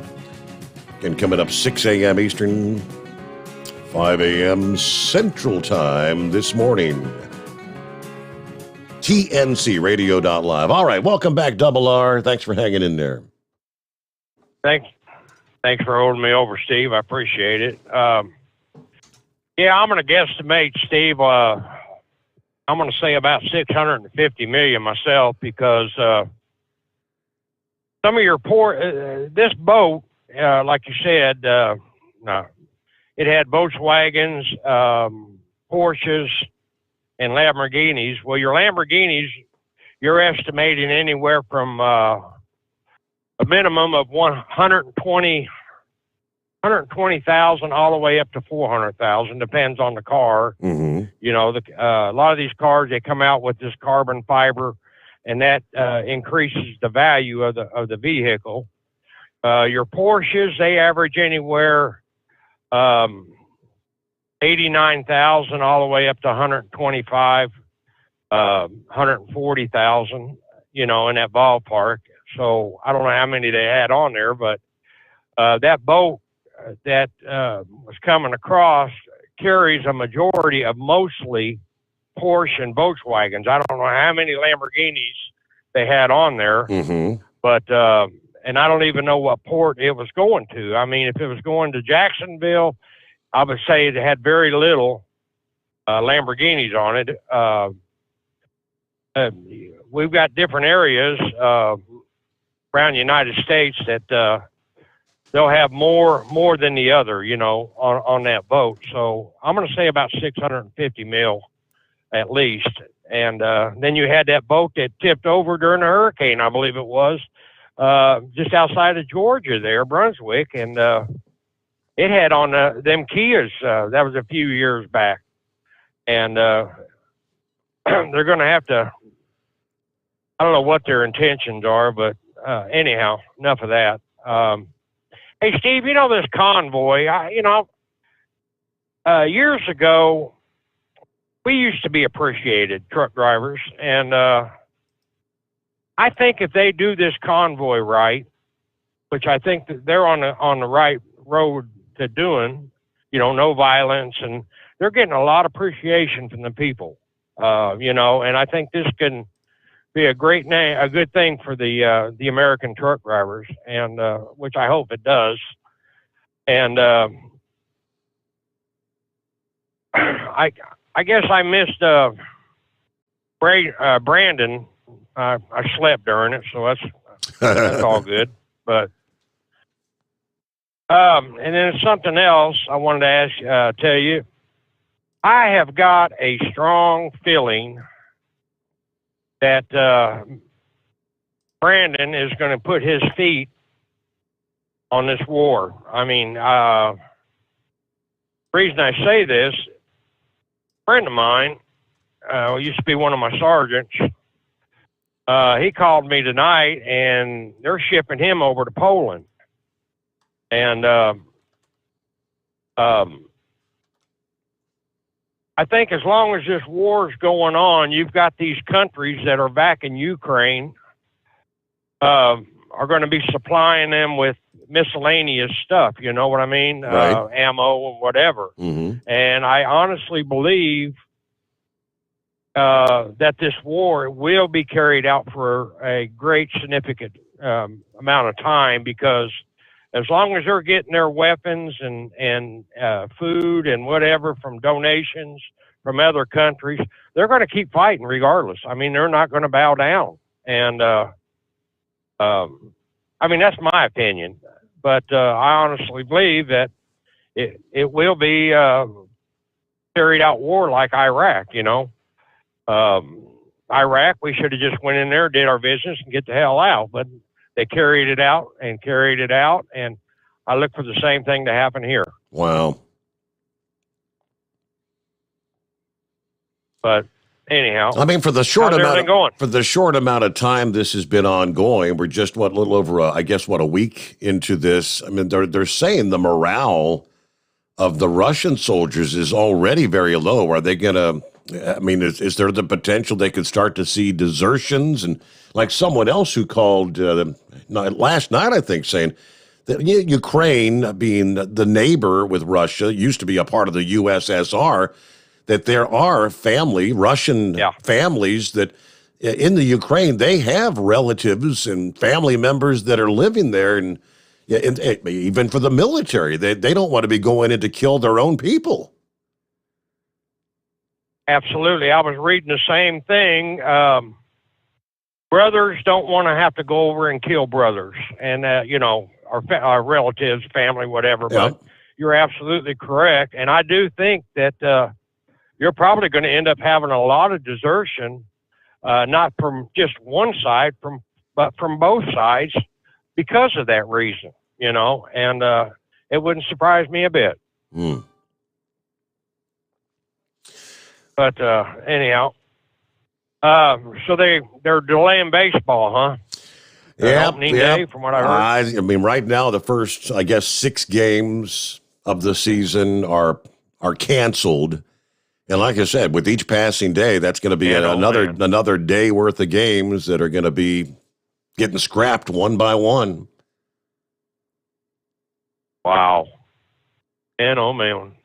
What's little Steven going to do? He's a Cincinnati fan, and he won't be able to go to none of his games. Right. Wow, that's going to be a mess. I don't know that he's been paying a whole lot of attention to it. Yeah, I mean, I don't follow baseball like I did when I was younger. And the same thing with most sports. I don't follow NASCAR like I used to, but I don't know that he's been paying a whole lot of attention to it. Yeah, I had an emailer, High Pressure Pumpkin, was asking. He said, I've been wondering for some time, I'm just curious, is Double R an owner-operator for Reliable, if you can say? I mean, I know you work for Reliable. Are you a company driver, an owner-operator? What is it? I am a company driver. Okay. We have all the three. We have company, lease, and owner-operators, and I didn't want the headache. I mean, our owner-operators, they make damn good money, don't get me wrong, but I just didn't want the headache. Mm-hmm. And no, I'm company. We're very happy, and yeah, I wouldn't go back to being owner-operator. So, nope.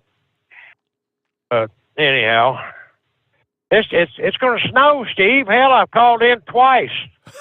2 nights in a row, yes. Hey. Called in tonight. I don't know. Hades might have just frozen over. That's correct. Oh, wow. Okay. But you with me, or did I lose you? I got you. Yeah, loud and clear. Yep.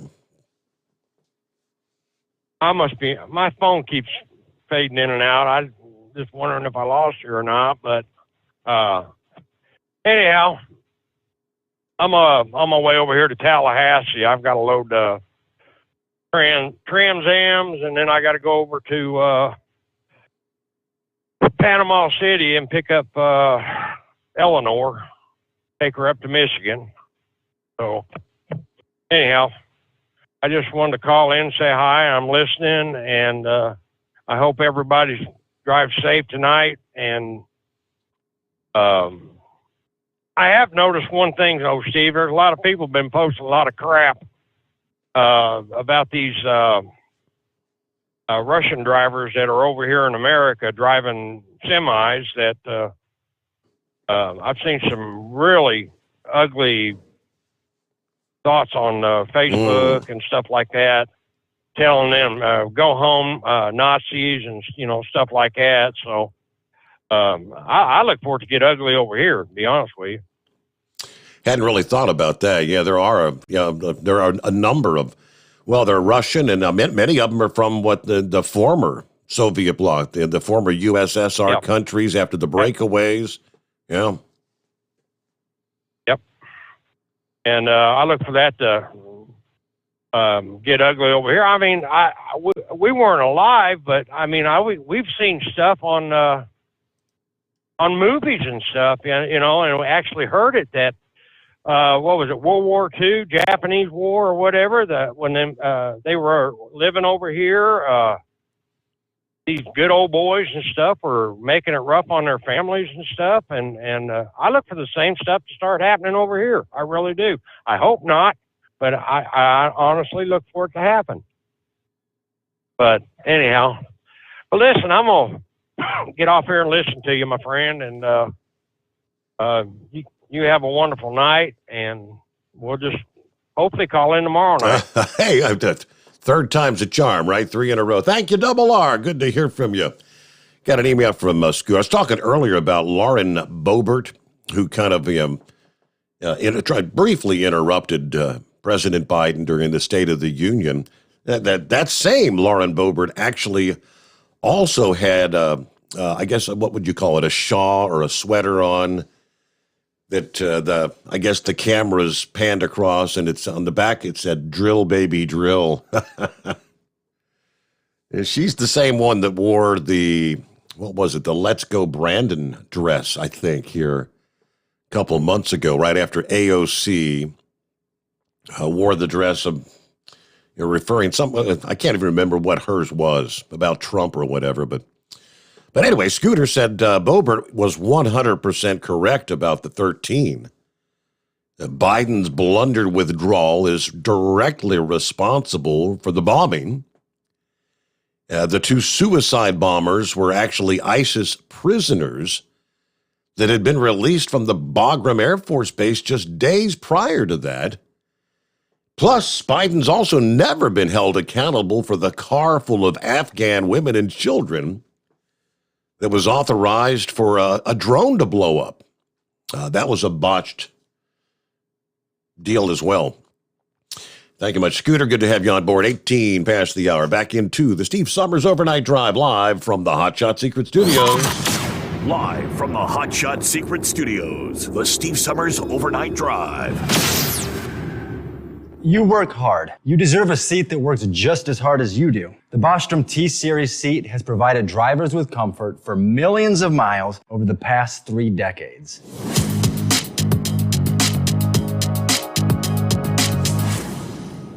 Each seat is built right here in the USA and has 4-position front cushion tilt and higher low-profile air suspension with isolator.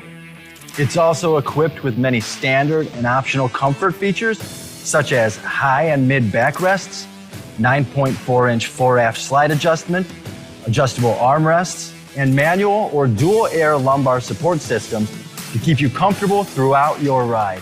Build your T-Series seat today at BostromSeating.com and ensure your ultimate comfort for wherever the road takes you.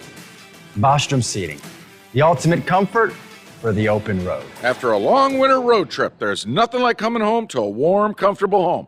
Hi, I'm Steve with USA Insulation. When we put our foam in your walls, it's like putting a coat around your entire home. It keeps the cold air out and the warm air in. We're getting homes ready right now for winter, and we have $1,000 savings for everyone. But because we love our truckers, we're going to give you an additional $250 discount for mentioning the show. 1-800-USA-FOAM or USAInsulation.com. My mother was always very active and independent, and she was familiar with her neighborhood. But one day, she stopped at the stop sign for much longer than usual. She wasn't even really sure where she was at. It's important for you to talk to someone about it. I felt so much better after my son told me, Mom, we'll figure it out. When something feels different, it could be Alzheimer's. Now is the time to talk. Visit alz.org/ourstories to learn more. A message from the Alzheimer's Association and the Ad Council. Because Channel 19's a little congested. Call Steve now at 844-844-3388. The Overnight Drive.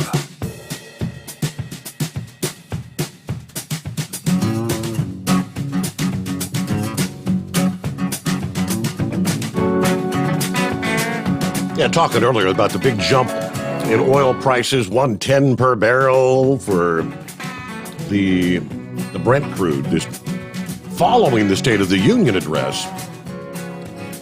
It jumped several dollars per barrel after the address. And they were talking prices at the pump reflecting the higher barrel prices. Scooter also said Vandalia, Ohio this morning, diesel is at $4.41 per gallon. Well, we're all paying the price, aren't we? Morning, Philip. Happy Hump Day. Hump Day. Out here getting it to work. So, yeah, hey, Steve, we had a good launch yesterday. Atlas 5 took off. That was a pretty good launch. I saw it right before I changed oil in the car. Oh, by the way, oil's going up, so did my oil bill for this car. So I bought a gallon of oil the day before yesterday, and that was like $28 for this synthetic to go in the car. That was just for a gallon of oil. So, but anyway, that lasted me about 10,000 miles, something like that with this little car. So we're doing all right. How y'all doing? Doing well. Thanks for asking. Doing good. Yeah, I didn't get a chance to see the State of the Union last night. Gonna have to, I guess, get it on YouTube and watch it and see what happens. So, you said somebody interrupted the president? Lauren Boebert, the representative out of Colorado, he was, at one point he was talking about U.S. military in flag-draped coffins, and she yelled out something like, yeah, you put 13 of them in there.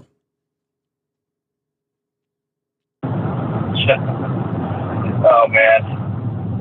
Now, let me ask you a question. Why, in your State of the Union address to America, you're supposed to inspire people. Why would you bring up flag draped coffins? That term. Again, I didn't tune into it myself, but I mean that's all I saw. That the reference was talking about U.S. military personnel returning from Iraq and Afghanistan, and the number of flag draped coffins that had come back. So I don't why he brought it up. I'm not sure. Yeah, I don't know. I mean, in those addresses, you're supposed to pump up the crowd.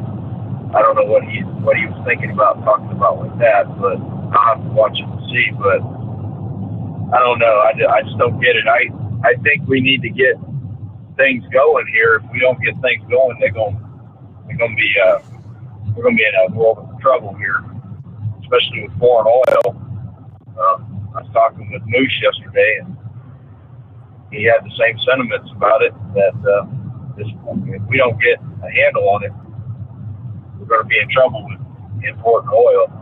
It's going to be crazy. And I don't know if we don't. The only thing that we could possibly do is that'd be shut food off going over there, which I really don't think they're going to do that. What do you think, Steve? I mean, the inflation has been off the charts. I mean, and now, where do you think inflation's going to go? I mean, you've got the whole Federal Reserve trying to say they're talking about the interest rates and trying to tamp down inflation. Everything is just going to accelerate, probably by a couple of % with this. Oh, it sure is. Everything's going to accelerate. So I got a friend that does commodity trading up in Chicago, and he told me he's got a bunch of oil stuff going on, and he said that when that price goes to $1.20, he said that's when he's going to start selling his commodities. And you said, what was it, 110? Was that what you said earlier? A barrel? Correct. Yes. So that's only $10 more, and he's going to dump it. So I mean, it's a crazy situation, and it's just going to escalate. I mean, it's going to get crazier the way it goes. I don't think that he's going to use them right now, but if he goes into that hypersonic missile stuff, then we're gonna have to pay close attention. And I heard Sylvester mention cluster bombs. You don't even want to get into that one. He's got stuff. Steve, do you remember the Moab bomb? Yes, I was talking about that the other night. The mother of all bombs, and they were referring to this one as the father of all bombs. So I'm guessing father is usually bigger than mother, right? Yeah. That Moab that we have, I mean, it goes out a cargo plane when they shoot it off. And I'll put it to you this way: a Moab, they test them over here in Florida, in Ocala, in the Ocala National Forest. All right, I live 30 miles away from that forest, and they send us warnings, said you're going to hear this rumbling, we're testing over here. And when they drop a Moab, I mean, I'm 30 miles away from it, and I can feel it. So that's a pretty big bang. Yep. So, I seen a lot of footage of them launching stuff off of he's actually launching stuff off of the Black Sea off ships. So they're doing some of those shots in Kyiv, some of those shots to those buildings. Those are actual missiles that came off of ships over in the Black Sea.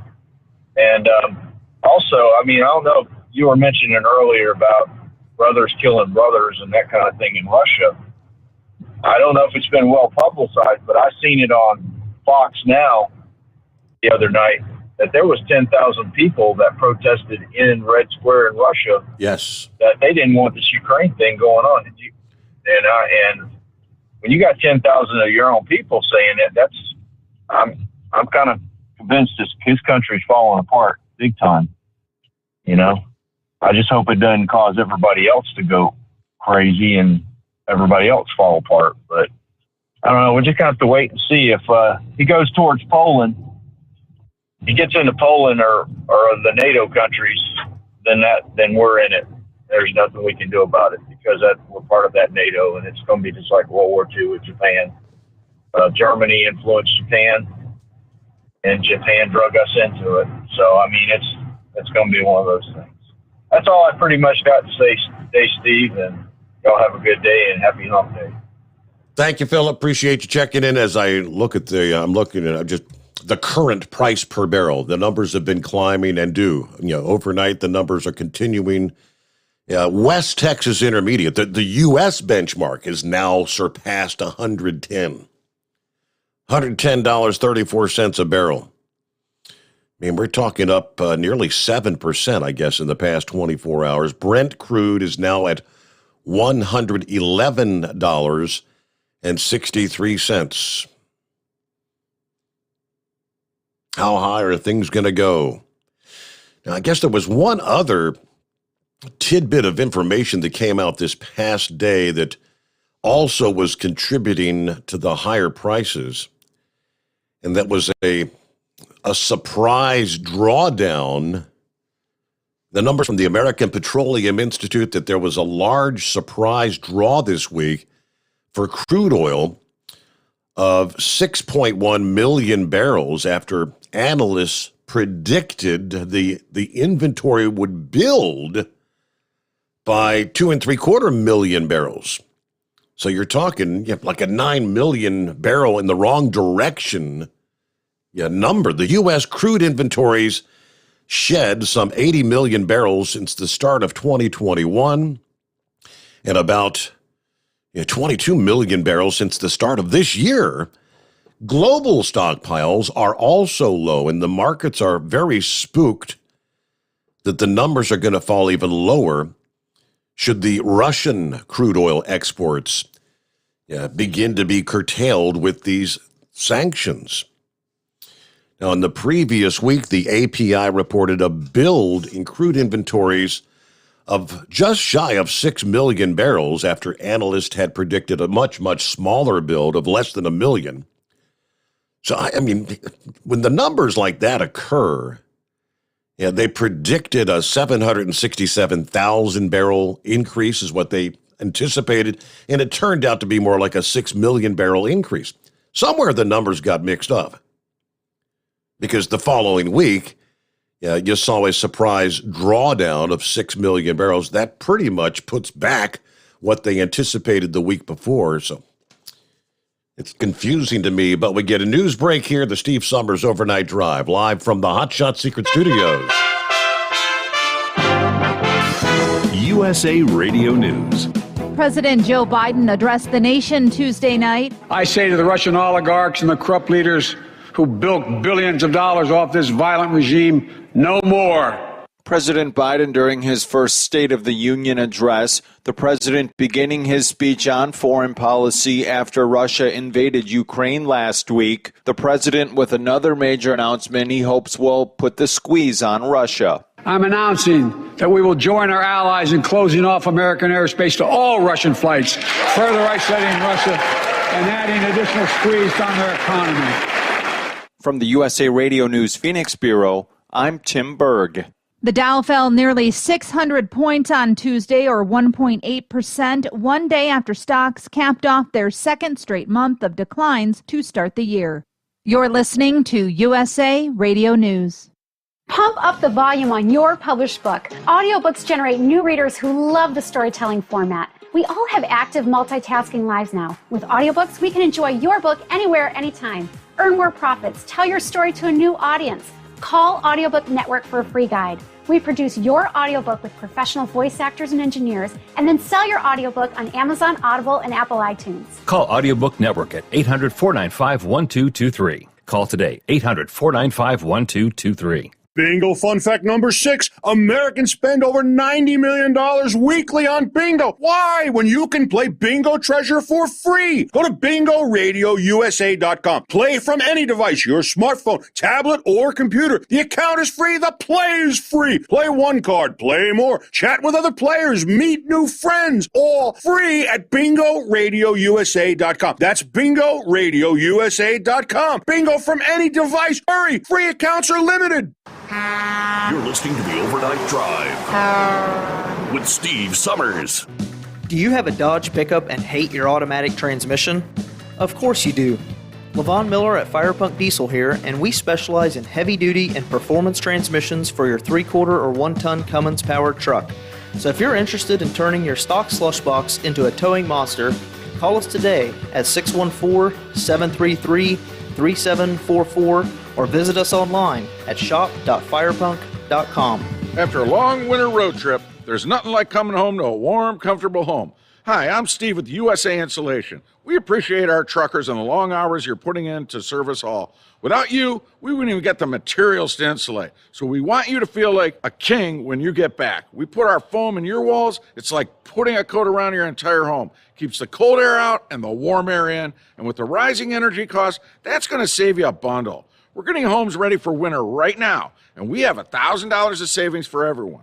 But because we love our truckers, we're going to give you an additional $250 discount just for mentioning this show. So give us a call, 1-800-USA-FOAM. That's 1-800-USA-FOAM or usainsulation.net. We're going to give you an additional $250 discount for mentioning the show, 1-800-USA-FOAM or usainsulation.net. USA Insulation.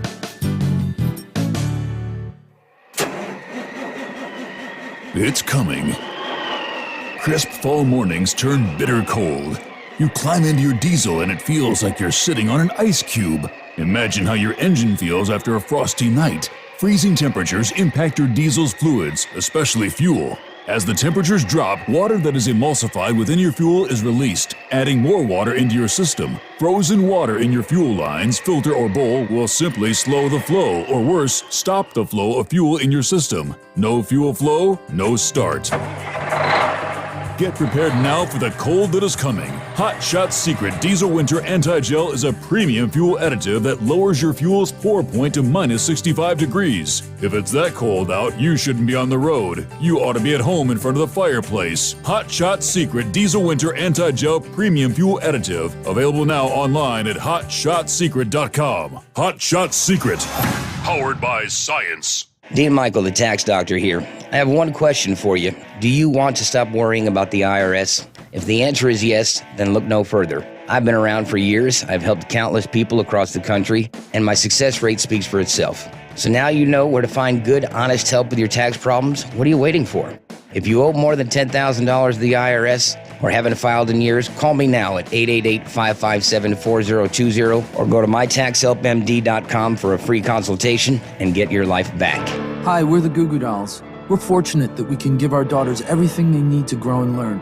But not every child can focus on classes and play dates. Nearly 13 million kids in the U.S. face hunger. That's 1 in 6. School lunch might be their only meal each day, and it's heartbreaking to imagine any child going to bed hungry. We're dreaming of a perfect day when kids can smile, play, and just be kids without worrying about where their next meal will come from. Feeding America is working to make that perfect day a reality.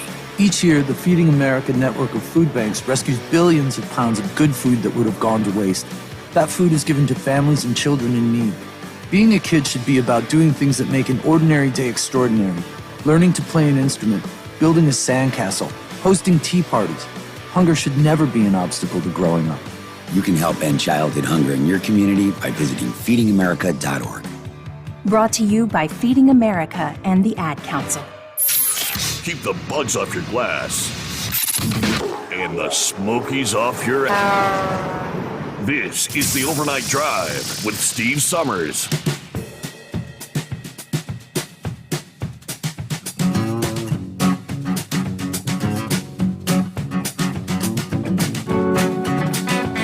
See, Eskimo Mom chimed in here a few minutes ago, said at the Meijer gas station right now in Lafayette, Indiana, they're getting $3.79 a gallon for gas.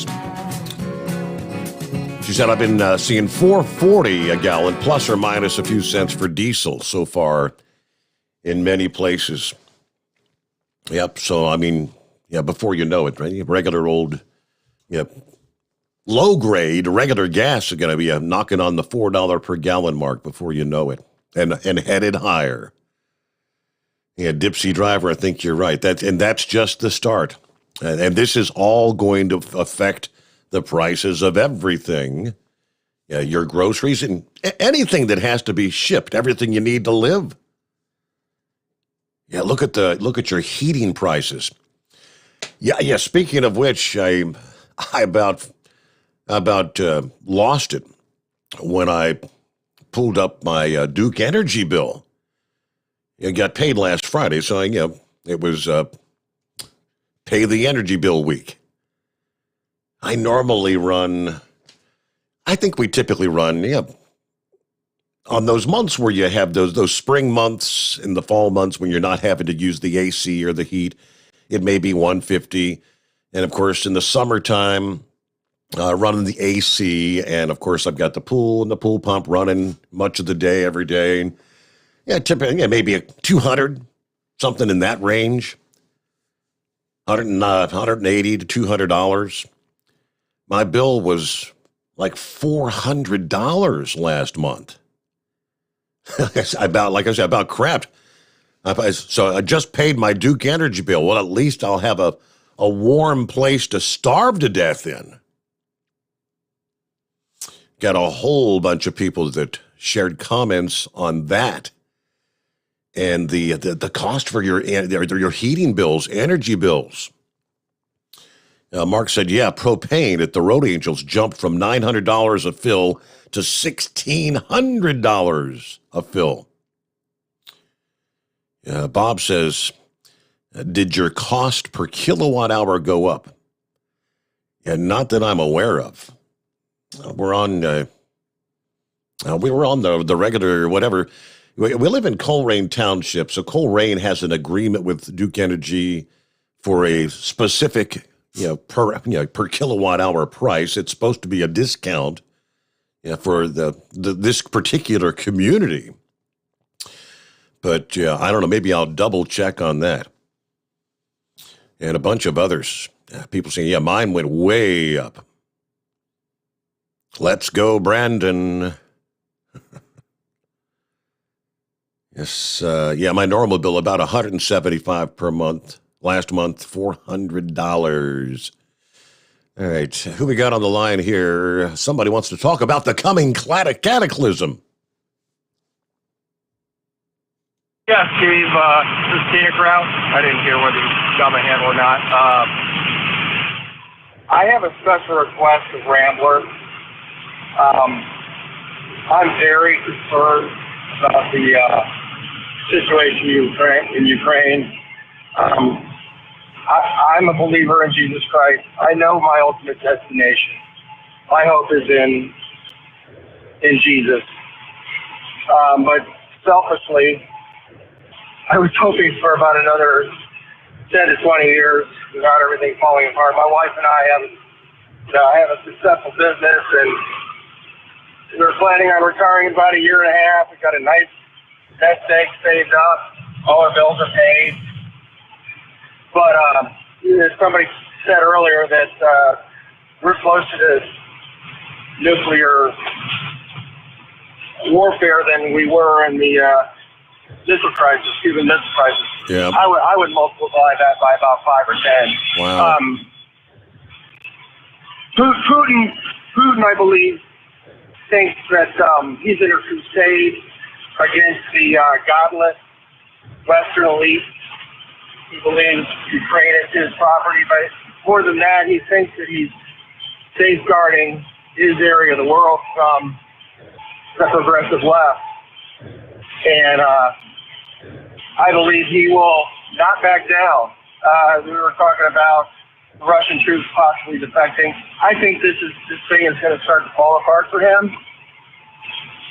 But reports are by people who have spent a lot of time with him that he's become very erratic lately. Yes. I guess the last 2 years he's isolated himself in his dacha outside of Moscow.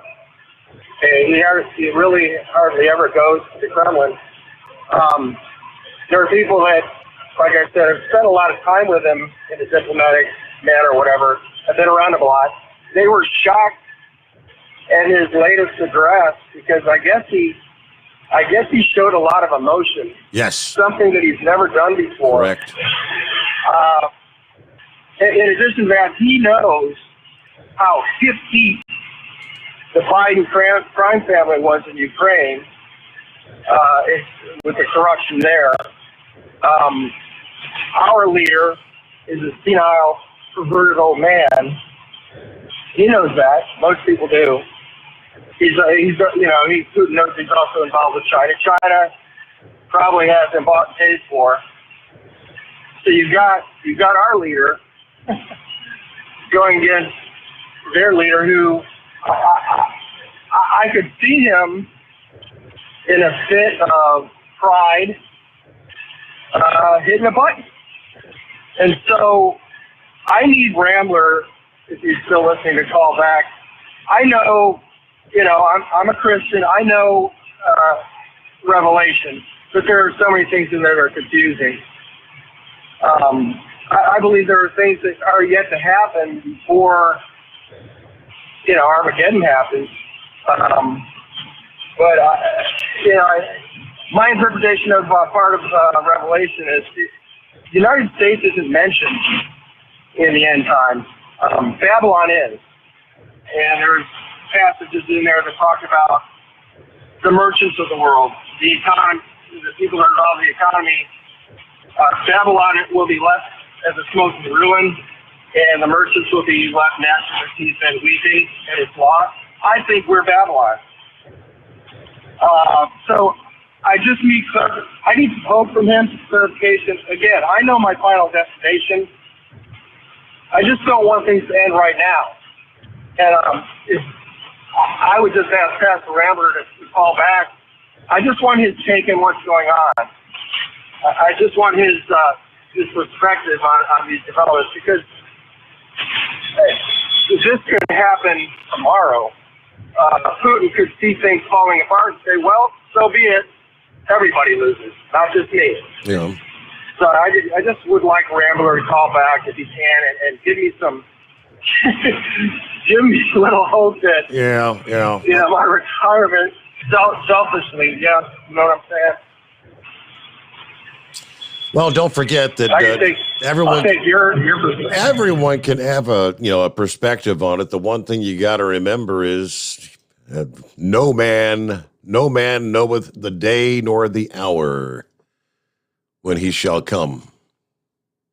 Right. So right. I could use a little help from Rambler tonight. I think we can all look at it and say, yeah, for all practical purposes, we've been hearing that we're living in the last days, the end of times, and those sort of. And who was it yesterday? Somewhere I saw the Pat Robertson. What did he say? Drudge had that headline. Pat Robertson says Putin is compelled by God to invade and fulfill biblical prophecy. Again, no man knoweth the day nor the hour, but okay, we'll get back to the calls, though, after a quick 2-minute timeout here. The Steve Sommers Overnight Drive live from the Hot Shot Secret Studios. You're listening to the Overnight Drive with Steve Sommers. After a long winter road trip, there's nothing like coming home to a warm, comfortable home. Hi, I'm Steve with USA Insulation. We appreciate our truckers and the long hours you're putting in to service all. Without you, we wouldn't even get the materials to insulate. So we want you to feel like a king when you get back. We put our foam in your walls. It's like putting a coat around your entire home. Keeps the cold air out and the warm air in. And with the rising energy costs, that's going to save you a bundle. We're getting homes ready for winter right now, and we have $1,000 of savings for everyone. But because we love our truckers, we're going to give you an additional $250 discount just for mentioning this show. So give us a call, 1-800-USA-FOAM. That's 1-800-USA-FOAM or usainsulation.net. We're going to give you an additional $250 discount for mentioning the show. 1-800-USA-FOAM or usainsulation.net. USA Insulation. At Hot Shot Secret, we share the science behind common diesel problems. For example, Diesel fuel cetane levels. the cetane rating in diesel fuel is 42 to 45. Most diesel engines operate more efficiently with a cetane rating of 48 to 50. One treatment of Hot Shot Secret Diesel Extreme will raise your cetane 7 points, increase fuel economy, and improve cold starts. Hot Shot Secret Diesel Extreme is available nationwide at truck stops, fine farm and auto stores, and online at hotshotsecret.com. Hot Shot Secret, powered by science. My daughter Brinley is here at St. Jude. Coming here was literally life or death, and it was so scary. But St. Jude is fighting for one goal, like this one mission, life. And that gave us hope.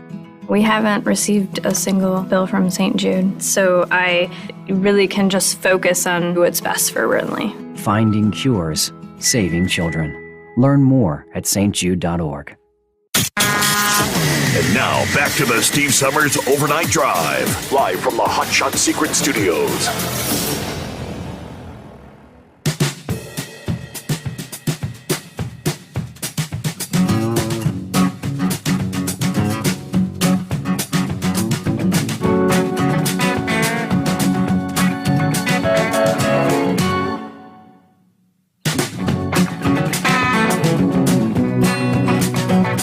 From the Breitbart news desk, as we, of course, saw the oil prices Tuesday soaring the most since the Russian attack began. West Texas Intermediate, well, at one point was at 107. Again, it is now in excess of 110. The announcement that more than 24 countries were going to release 60 million barrels from the strategic reserves just temporarily knocked a few dollars off the price of a barrel, but by the end of the day, it was back up at the highs. The most interesting price, however, was not West Texas Intermediate or Brent. It was the Urals, the Russian benchmark. The Wall Street Journal reported that traders were offering Urals at massive discounts, as much as $18 per barrel below the price of Brent. But even at those prices, they could not find buyers.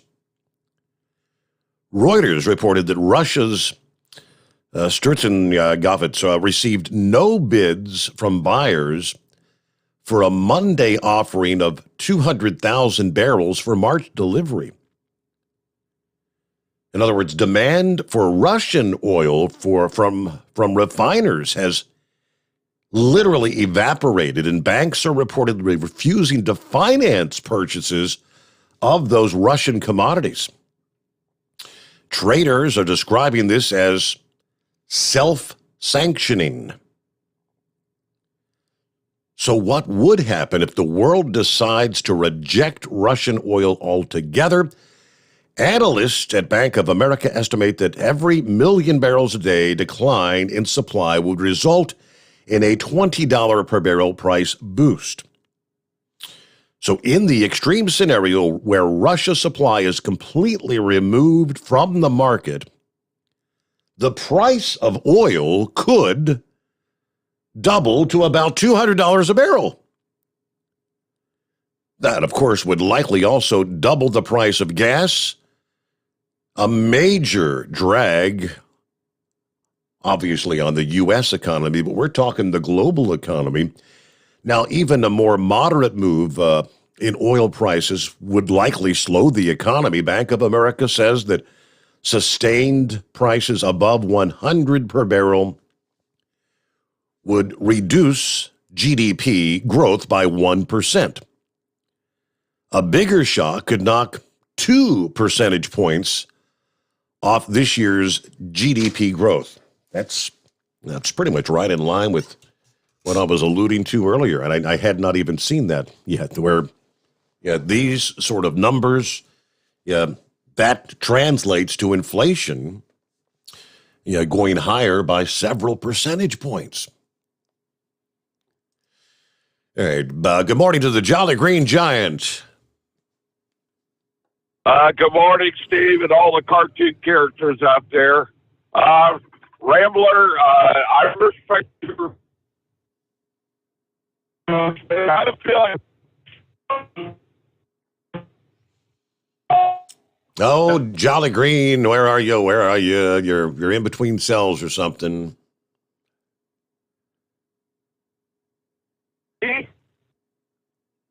Steve. All right, let's see if you're back. Hello, Jolly Green. Hey, you hear me now? For the moment. Hello? Start back at ground zero. Start back. Hello? All right, start back where we first picked up. Okay. What I was saying is I have a feeling I'm going to step on someone's toes this morning about Pete Rose. Well, let's begin with Pete Rose broke the unforgivable sin, which was gambling on his own team. Now let's go back to why did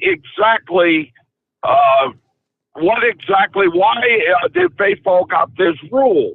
It goes back as far as 1919 with a baseball team that deliberately swayed a World Series game, and the name of the team was the Black Sox. So it goes all the way back to then. All right. But we look at Pete Rose, the sports writers that vote players into the Hall of Fame, he's not very well liked, number one, by the sports writers. Number two, he's not very well liked by the commissioners of baseball. And I realize that he's a big, big fan favorite, and I understand that. But what about the players that played with Pete Rose? They didn't like him either. He was probably one of the greatest baseball players of all time, no doubt in my mind that that's true. So here's one thing, if I could interject, one thing to take into consideration that we know he bet on baseball, but if you're going to bet on your team to win, and supposedly he never bet on his team to lose. He always bet on the Reds to win. So in other words, you're never going to throw a game. Right. You're never going to make decisions to pull a pitcher, to lose a game. You're betting on your team to win. So you're not throwing a game to do that. Right. Right. And I respect your opinion, Steve. I do. But I will tell you this. I know Sex Maniac's going to be all over this. All right. But I will tell you this. It is my opinion. I believe that Pete Rose will never get in the Hall of Fame. Why he's still alive. Well, I believe you're correct there. I believe that Pete Rose will. I believe he'll get in. I think he has burned so many bridges in this area. And I don't know, but I just believe that deep down inside, I believe he'll never get in why he's still alive. I think it'll be after he dies. And that really is a crying shame. Yes, I really enjoyed watching Pete Rose play baseball. I agree with Rambler on that particular point. Going in head foot in an all-star game, knocking out the catcher and the umpire. I do remember that. But I got to be honest with you, sadly, he probably won't get in until after he dies. And I truly am sorry to the fans. And I agree that what's going on now with baseball, in my opinion, is definitely just leaving a bad taste in all our mouths. And then it is really a crying shame. Also, a message for Mr. Flash, and I hope you're listening tonight. All right? I told you that oil is going to go up to $150 a barrel, and I believe that definitely will happen. It'll happen pretty quick at the rate we're going. Yep. And to be honest with you, I believe by the end of the month, we'll be at $4 a gallon. By the end of the year, I believe we'll be at $5 a gallon or more. And that's not what I want. But that's not what the John Green wants. But unfortunately, those are the times we live in. And I think this administration, they're at fault for this, for turning off that Keystone pipeline. That was one of the things he did day one. Big mistake. So, and now with Russia, but we're buying oil from Russia? Well, we had now been, because of what's going on with Russia. Go ahead. Yeah, we had been relying on them for somewhere between 200,000 and 400,000 barrels per day. So you multiply that times 365 days in a year. Yes, I mean, how we ended up with that dependence is beyond me. Well, what I don't understand is why are we depending upon foreign oil in the first place? Thank you. We have enough oil in this country. Yep. We don't need them, But we're not going to get into the tree hugger policies, which I think is a bunch of bull. And I'm sure that the majority of people who are listening right now will agree with what I'm saying on that particular point. But I don't think that I personally will never buy an electric car. I don't care what they do. I will not buy one. Plain and simple. And I was just talking to Captain Ron earlier last night, and he says he has no way of plugging one in. I'm wondering how many people live in apartments are in that situation. All right. And then let's also look at, what about how are we going to generate enough electricity? How about the state of California where they're doing rolling blackouts? Yep. How are we going to charge up our cars? Let's look at that. Oh, that's right. They didn't even consider that problem, There's a lot of stuff going on. I just don't get it. All these lawyers sitting up there in D.C. just absolutely don't have any common sense. Now, I'm going to piss some people off. Uh-oh. On the convoy. I got to ask a dumb question, guys. All right, when they're pulling over and getting some rest, all these trucks that are rolling in that convoy, you're going to tell me there's a truck stop out there that can hold all those trucks? I wonder when they're pulling over and getting some sleep here, Steve. Hey, they've been finding a place every night. They've been finding a place somewhere. What, an abandoned shopping center or something? I guess I don't know, man. No idea. But you gotta ask that question, Steve. Where are these guys pulling over and staying in that convoy? If it sounds like there are thousands of trucks, that are coming to D.C.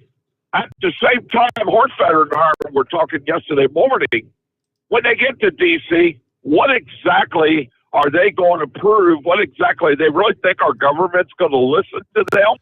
Well, it's you really called think Biden cares what they think? Probably not, but it is a show of solidarity. That's all I know. I mean, and they got to notice the sheer number of people that are supporting. I mean, yes, we saw example number one, exactly how it unfolded in Canada.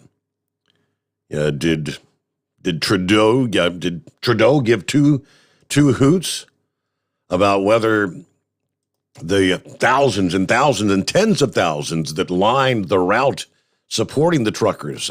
He didn't care. But there, we've got to get our news update final hour coming up. The Steve Sommers Overnight Drive, live from the Hot Shot Secret Studios.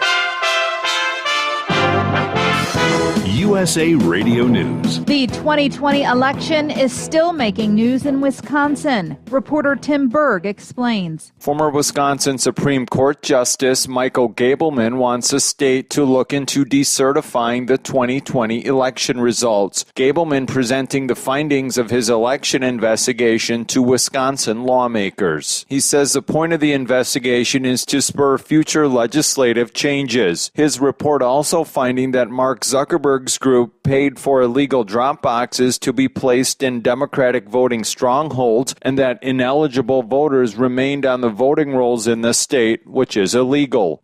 The COVID-19 pandemic may have contributed to a drop in birth rates at the beginning of 2021, according to a new report released on Tuesday by the CDC. You're listening to USA Radio News. You know, I've told y'all how much my feet hurt from time to time, and I've also told you how much I enjoy getting to work because right here under my desk I have a pair of my slippers. Mike Lindell's new invention with patented fill, the My Pillow fill that, he works in the pillow so well, comfort memory foam, patented impact gel, and it has an indoor-outdoor sole for all-day use. Right now, they are on sale. If you go to mypillow.com, click on the radio listener square, you will see My Pillow slippers at 50% off, but only for a limited time. Plus, you'll get Mike's softcover book, What Are the Odds? From Crack Addict to CEO. Go to mypillow.com, click on the radio listener square, use my promo code USA or call 1-800-951-8175. Use my promo code USA. Savings on overstock items too at mypillow.com. Visa and MasterCard are cutting off credit to Russian networks. Russia's invasion of Ukraine is facing more repercussions. Payments and credit card giants Visa and MasterCard have blocked Russian financial institutions from their networks. Visa and MasterCard both pledged $2 million towards humanitarian relief for Ukraine. It should be noted the Russian ruble is crashing very hard Tuesday morning. Its value to the dollar, 0.0089. From the West Coast USA Radio News Bureau, I'm Lance Pry. President Joe Biden announced the U.S. is banning Russian aircraft from its airspace in retaliation for the invasion of Ukraine. Biden made the announcement in his State of the Union speech on Tuesday night. He also laid out what he called his unity agenda, which includes beating the opioid epidemic, taking on mental health, and helping veterans. And the Dow fell nearly 600 points on Tuesday. This is USA Radio News. Bingo fun fact number 6. Americans spend over $90 million weekly on bingo. Why? When you can play Bingo Treasure for free. Go to bingoRadioUSA.com. Play from any device, your smartphone, tablet, or computer. The account is free. The play is free. Play one card, play more. Chat with other players. Meet new friends. All free at bingoRadioUSA.com. That's bingoRadioUSA.com. Bingo from any device. Hurry. Free accounts are limited. Former President Donald Trump's legal team is appealing certain subpoenas. John Hunt reports. Attorneys for former President Donald Trump have appealed a ruling that he and his 2 oldest children must testify in the investigation by the New York State's Attorney General into the family's business practices. Trump's attorney filed the notice of appeal nearly 2 weeks after a New York judge ruled on February 17th that the 3 Trumps must sit for depositions within 21 days. The Trump family had unsuccessfully tried to squash the subpoena for testimony, arguing it was improper for the Attorney General's office to issue those subpoenas for its civil investigation, while the Manhattan District Attorney's office is still conducting its separate criminal probe. Spring breakers expecting to party in South Beach until the crack of dawn will be forced to stop drinking at 2 a.m. for 2 weeks in March under a new alcohol ban that will be in effect for the city's most popular nightlife areas. Between March 7th and March 21st, the sale and consumption of alcohol will be prohibited after 2 a.m. in South Beach's world-famous entertainment district. City commissioners voted to roll back the current 5 a.m. cutoff time for booze sales in place throughout much of the city. Major League Baseball has canceled opening day. Commissioner Rob Manfred announced Tuesday the sport will lose regular season games over a labor dispute for the first time in 27 years. The league and union have not made plans for future negotiations. For USA Radio News, I'm Katie Lewis. At Hot Shot Secret, we share the science behind common diesel problems and their solutions. For example, Diesel particulate filter regeneration. the DPF catches particulates left over from combustion. The DPF regeneration cycle cleans the filter with temperatures exceeding 1,000 degrees Fahrenheit. A computer sensor triggers the DPF regen, which is often accompanied by a loss of power and fuel economy. The frequency of DPF regens are in correlation to the cleanliness of the fuel burn. Under heavy operation with a dirty burn, DPF regens can occur multiple times per day. Hot Shot Secret Diesel Extreme Fuel Additive promotes a more complete combustion, creating fewer emissions and therefore fewer DPF regens. Vehicles using Diesel Extreme experience 83% less DPF regens. Hot Shot Secret Diesel Extreme is available nationwide at truck stops, fine farm and auto stores, and online at hotshotsecret.com. Hot Shot Secret, powered by science.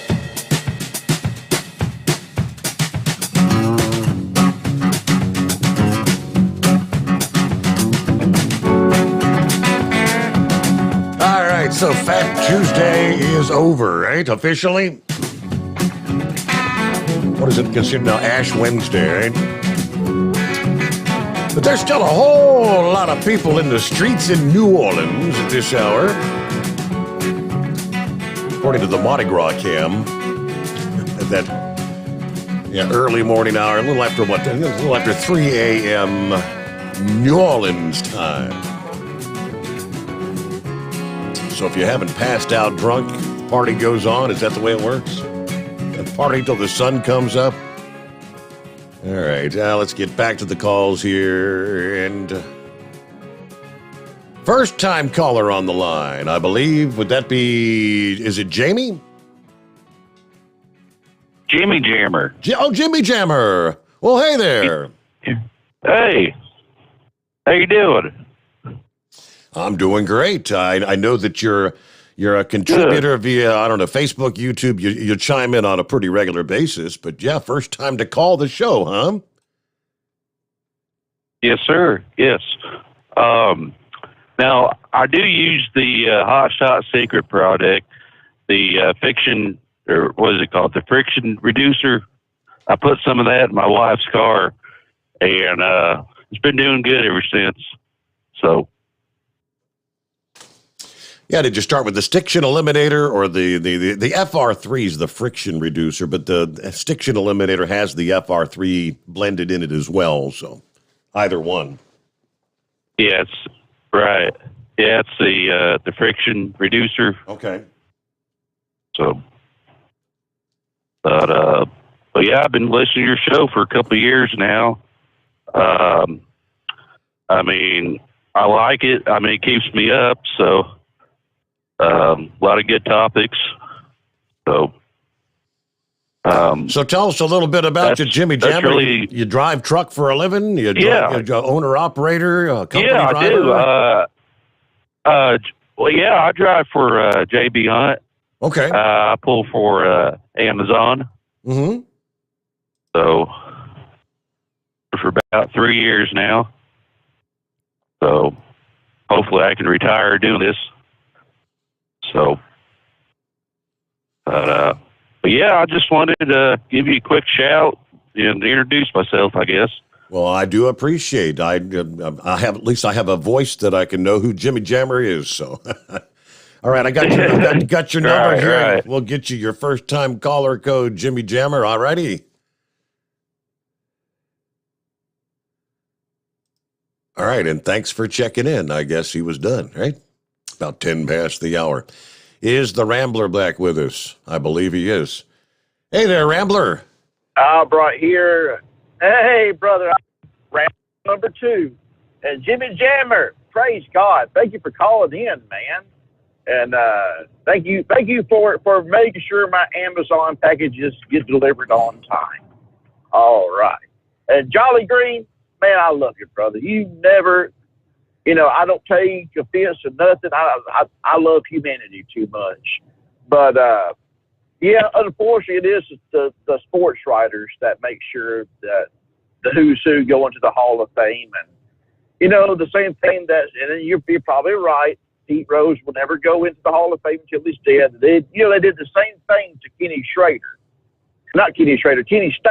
Kenny Stabler. Of course, if you remember Kenny Stabler, boy, he was a rebel rouser. He just let his personal life get in the way of his football career. But there was one sports writer that says as long as he's alive, he'll never get in. And they were right. When Kenny Stabler died of colon cancer, the very next year they put him in the Football Hall of Fame. But I didn't catch the name of the caller that called a while ago of one of my opinion on things that's happening. But I caught the tail end of what he was saying. And my dear brother, I apologize for not catching your name.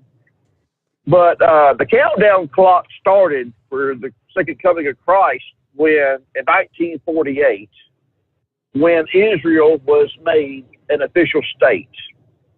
I believe the countdown clock, Steve, got sped up when President Trump put our embassy back in Jerusalem. Listening to his call, when I got back in the truck, the Holy Spirit immediately took me to Revelations chapters 1, 2, and 3, and Jesus gave the stern warning to the 7 churches. The sternest warning came to the church of Laodicea, and that was, you're neither hot nor cold, but you're lukewarm. And because you're lukewarm, I'll spew you out of my mouth. We can't be a lukewarm Christian in these last days. We got to be on fire for God. And as far as the book of Revelations go, a lot of it has already happened and come to pass. The Lord takes me to the book of Luke, and here's what Jesus has to say about the last days. And I'll quote this, and I know we got other callers. Hope we got some more first-time callers and everything like that. Is my cell signal holding up good, Steve? You're pretty good. You're fine. You're good. Okay. Jesus says, let me see here. Let me pull over. I just get to a spot. I lost my signal last time. I'm pulling over right now. Jesus says this. In Luke chapter 21, it says, but when ye shall hear of wars and commotions, be not terrified, for these things must first come to pass. But the end is not by and by. Then Jesus said unto them, nation shall rise against nation. What you see it in Russia and Ukraine. Kingdom against kingdom. The Democrats and Republicans, BLM, Antifa. All these organizations fighting one another. And great earthquakes, like the earthquake in Haiti and other places that you never even heard of an earthquake, like the one that happened when Obama was president in Washington, D.C. How many of us knew there was a fault line there? We never even imagined an earthquake happening in Washington, D.C., but one happened there. It says in famines. You mean to tell me the Russians won't poison the land? You just said, Brother Steve, that, and I've heard Michael Savage quote the same thing, that the Ukraine is the breadbasket. They can feed all these people. You mean they could easily pollute that land and make it to where that land won't even grow crops no more. They have the technology and the capability to do it. Look at some of these African nations, that pestilence and famines, pestilence, disease, COVID, Ebola, all this stuff in the world. It says here, in fearful sights and great signs shall there be from heaven. And there shall be signs in the sun and the moon and the stars and upon the earth. You know, Steve and Philip from Orlando, our dear brother from Philip, can answer this question. At least every other month, we're having a near miss from another asteroid. You know, right now, when before the sun comes up, you're going to have Venus and Mars in conjunction. God's given us signs. He's been doing this for a long time. But Jesus says, don't be terrified. Know that these things are coming to pass. And he gives the parable of the fig tree. He says, when you see the leaves ripen tender, you know that there's fishing to be figs on the tree. Just like the seasons. When you see this stuff happening, know my coming is immediate. But you said it a while ago, no one knows. Nobody knows. Only the Father only. That's why Jesus gives the parable of the 5 virgins. Be like the 5 wise virgins. You're already prepared for his coming. Don't be the 5 foolish that when the groom comes to get the bride, they're going out, they're trying to get what they need to get as far as the oil in their lamps, and it's done too late. You know, be prepared now. You know, be spiritually prepared now. Don't be like the church of the Laodiceans and be lukewarm. Be on fire for God now. And Jolly Green, I agree with you on gambling. I don't support gambling, and I'll tell you why. When my Savior hung on that cross, the Word of God says that they took his garments, they parted them 4 ways, and they cast lots, means they rolled dice for him. And I just ain't going to go off and do something or throw my hard-earned money away and support something that they did when my Savior hung on the cross. And I'm not going to condone anyone that does it. I'll love anybody, you know, and I want people to be able to see Christ through me, but I just something I'm not going to go off and do. And I hope Pete Rose to get into the Hall of Fame before he dies. I don't see it happening.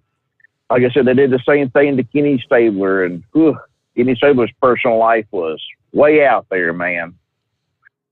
But I hope that answered that caller's question on where I stand. You know, it's going to happen real soon. I believe it. I believe if the Lord allows me to live long enough, I might see it in my lifetime. But even if I don't, I know where I stand with the great I am that the I am. And I pray that everyone knows where they stand with Jesus Christ. And if you don't know where you stand or you're unsure, look, all you have to do, and I'm not trying to promote my church, okay? Look, I'm just telling you ways that you can message me personally, and I'll answer you. Ask Bruce Shore. Works in the parking garage. Every time he's ever messaged me, I've always responded back. You can message me at Determined Ministries Church. I'll respond back to you. If you want to talk, I'll even call you. And let's make sure you know who Jesus Christ is in your life. And don't be lukewarm. Steve, I love you, brother. Thank you for taking my call. Yeah, thanks for... God's children, I just want to say one more time, I love you, God's children. Bye-bye now. All right. Thanks for chiming back in. Do appreciate. All right, Rex, or a country boy, said, I'm leaving Chicago this morning, Steve. The BP station at 43rd and I-94 is $4.49 for regular. $4.49. Santa Claus. Steve, you're familiar with who I work for. The option to volunteer to deploy is indeed on the table. If we're dragged in a ground conflict and our warriors are sent into harm's way, I will volunteer for an 18-month deployment. I'm 63 years old, but I will support our troops logistically. Just like when I was deployed to Puerto Rico after Hurricane Maria. I'll keep you updated if I go. Santa Claus out. Let's hope we're not drug into that, right? But with each passing day, it kind of begs the question more and more, is it possible? Possible in any way that we won't be drug into it? All right, one other email here. Steve, speaking on the convoy, you said they'll be in Indy tonight, Wednesday, correct? Do you know or can you find a timeline of when they'll roll in and what time Thursday morning they'll be rolling out? I work in Indy, live about an hour east of Indy, right off I-70. I don't want to get caught up in the traffic. I wouldn't mind seeing them roll past my exit, though, where I live, if it's possible, with my sleep schedule. Thanks for any info. All right, I am sure we can pull up the schedule here. I had that before me last evening, so I'll pull that back out. First, let's get a quick timeout. The Steve Sommers Overnight Drive live from the Hot Shot Secret Studios. You're listening to the Overnight Drive with Steve Sommers. It's coming. Crisp fall mornings turn bitter cold. As you fire up your diesel, you can see your breath on the inside of the cab. Imagine looking deep into your engine. Freezing temperatures impact your diesel's fluids, especially fuel. On a 23-degree morning, the paraffin wax in your untreated fuel starts to morph from fluid to large crystals. These crystals clump together and form a gel. At minus 10 degrees, your fuel hits the point where it no longer pours like a liquid. It's so dense that the flow through the fuel filter will slow, causing hard starts or no starts. Get prepared now for the cold that is coming. Hot Shot Secret Diesel Winter Anti-Gel is a premium fuel additive that lowers your fuel's pour point to minus 65 degrees. If it's that cold out, you shouldn't be on the road. You ought to be at home in front of the fireplace. Hot Shot Secret Diesel Winter Anti-Gel Premium Fuel Additive. Available now online at hotshotsecret.com. Hot Shot Secret. Powered by science. Do you have a Dodge pickup and hate your automatic transmission? Of course you do. LaVon Miller at Firepunk Diesel here, and we specialize in heavy-duty and performance transmissions for your 3-quarter or 1-ton Cummins-powered truck. So if you're interested in turning your stock slush box into a towing monster, call us today at 614-733-3744 or visit us online at shop.firepunk.com. Honorary Forest Ranger Betty White here, lending a hand to my dear friend Smokey Bear. Because for years, he's only said, only you can prevent wildfires. But there's a lot more to say. Like if you park your car on tall, dry grass, the hot exhaust pipe can start a wildfire. So keep the animals safe, especially the cute shirtless one. Go to SmokeyBear.com to learn more about wildfire prevention. Brought to you by the U.S. Forest Service, your state forester, and the Ad Council. And now, back to the Steve Sommers Overnight Drive, live from the Hot Shot Secret Studios. Okay, here you go to answer your question about the convoy there.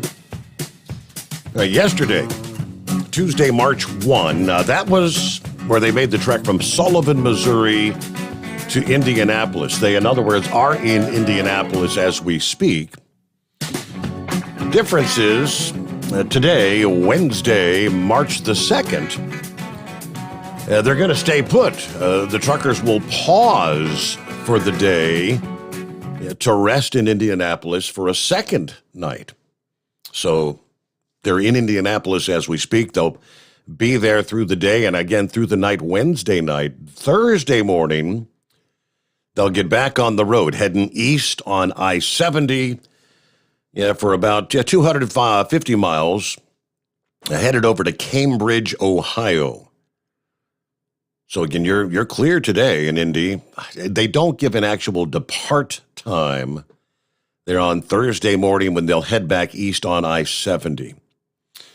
Then Friday, for the last large stretch of the convoy, they'll drive just over 250 miles, departing Cambridge, Ohio, arriving in Hagerstown, Maryland. Saturday is when they converge on D.C. After the 11 days on the road, that will drive that last 75 miles to the nation's capital to begin the protests in D.C. So from Hagerstown, Maryland, Washington, D.C., this upcoming Saturday. Seems like they've been leaving at a decent morning hour on any given day when they head out. Like 8, 9 o'clock in the morning kind of thing. I don't know, maybe if you're going to be departing Indianapolis, probably want to get the largest of the morning rush behind you So maybe if I had to venture a guess, I'd say 9 o'clock, something like that. 9, 10, heading off to the east then. So there you go. Is that Kid Fox on the line? Good morning, Kid Fox. Morning, Steve. How you doing?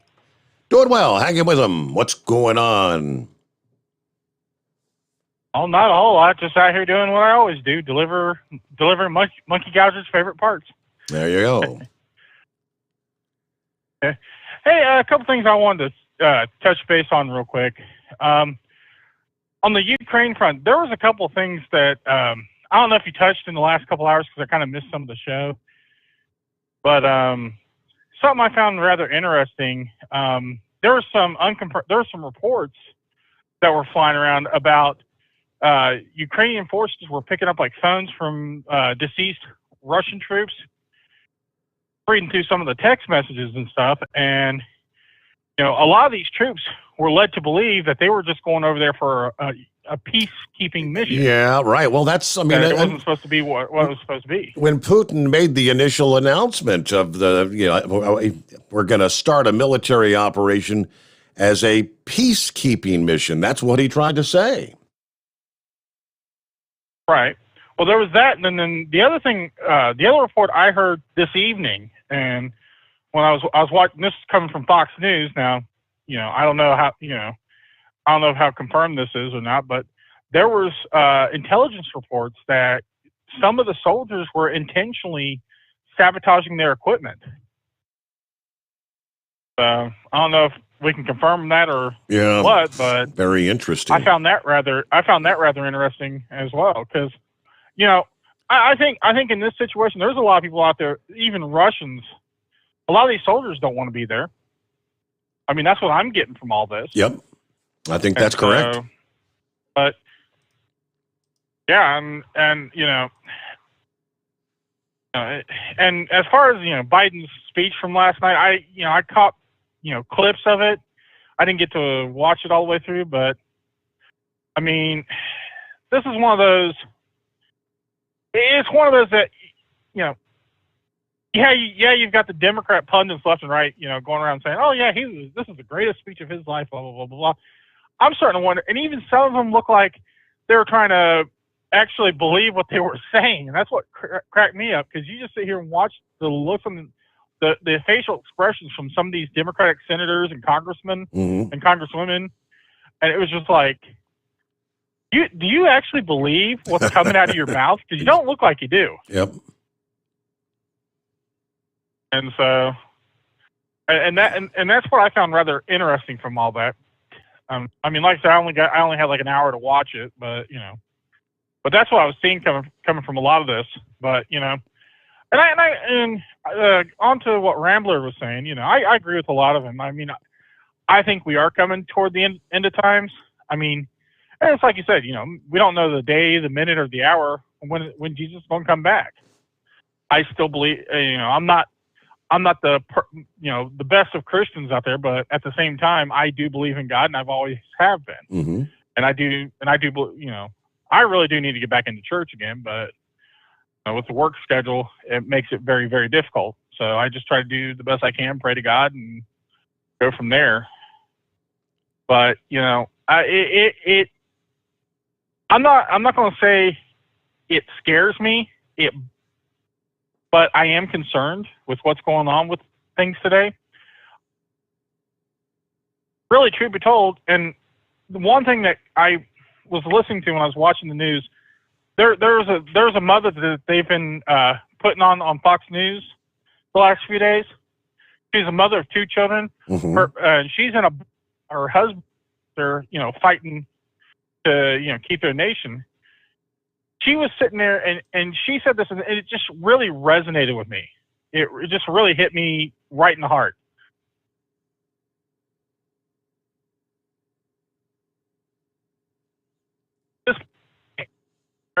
And he ran out of cell, right? I wondered what happened there. I was kind of waiting for the rest of the story. Something resonated, but we didn't get it. All right. Well, we'll get a news break in here. Come back, more of your calls. Would you like something else that may just add on to some of the disturbing reports coming out of Ukraine. Tank earlier sent me a couple of links, not things you're going to hear from the likes of ABC or CBS, the mainstream media. But in the country of Ukraine, apparently we do have these labs that are linked to the United States. If you think of Wuhan, China, and we had links to the Wuhan lab, right? Where possibly the COVID-19 originally emanated from. But they're saying the Russian invasion of Ukraine may put at risk a network of U.S.-linked labs in Ukraine that work with dangerous pathogens. Robert Pope is the director of the Cooperative Threat Reduction Program, which is a 30-year-old Defense Department program that's helped secure the former Soviet Union's weapons of mass destruction. And they've also redirected former bioweapons facilities and scientists there in Ukraine toward peaceful endeavors. But the labs, they say, are not bioweapons facilities. The U.S. government maintains that they are public and animal health labs operated by the host countries. Thus, a long-running Russian disinformation campaign that painted a picture of the network of U.S. military labs in Ukraine, as well as Georgia and other former Soviet republics, to be involved in bioweapons or risky research, according to Pope. Now, outside experts have also said Pope's program is not a covert bioweapons operation, but while the U.S. is not maintaining bioweapons facilities, Pope said war could put some of the pathogen collections in Ukraine at risk. I would say from every facility that we've worked with them in, we've confidence that as long as the electric power is on and the people we have trained are present at the facility, the biosafety officer, that these pathogens are safe and secure according to international standards. But should these facilities be damaged by conflict, that could change. The pathogens with which the Cooperative Threat Reduction Program labs are generally working with are kept frozen, so they can't replicate and become infectious. But the risk that those pathogens pose obviously increase if a building loses power or maybe suffers damage. If you lose the power, the pathogens in the freezers are going to warm up. If the ventilation system damaged or the building itself is damaged, and those now ambient temperature pathogens are able to escape the facility, that could be potentially infectious in the region, obviously around the facility. Russian officials and Russian media have misrepresented the U.S. support labs in Ukraine and other former Soviet countries in various disinformation campaigns over the years. Now, he says, I don't believe the Russians will deliberately aim weapons at the labs during this invasion. I think the Russians know enough about the kinds of pathogens that are stored in biological research labs that I don't think they deliberately target a laboratory. But what I do have concerns about is that they would possibly be accidentally damaged during the invasion. And this could also provide fodder for new disinformation narratives about the labs. Russians, he said, could potentially go to one of these facilities and fabricate something that they call evidence of nefarious activity at the facility. What sort of pathogens are they dealing with? He did say it varies from one facility to the next, but some can be characterized as presenting a concern in the Ukrainian environment.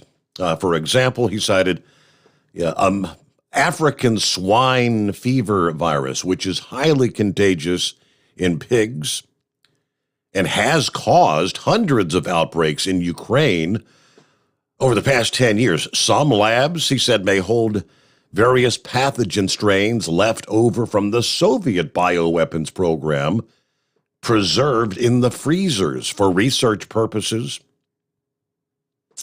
There's no place that still has any of the sort of infrastructure for researching or producing biological weapons. But scientists, being scientists, it wouldn't surprise me if some of these strain collections in some of these laboratories still have pathogen strains that go all the way back to the origins of that program.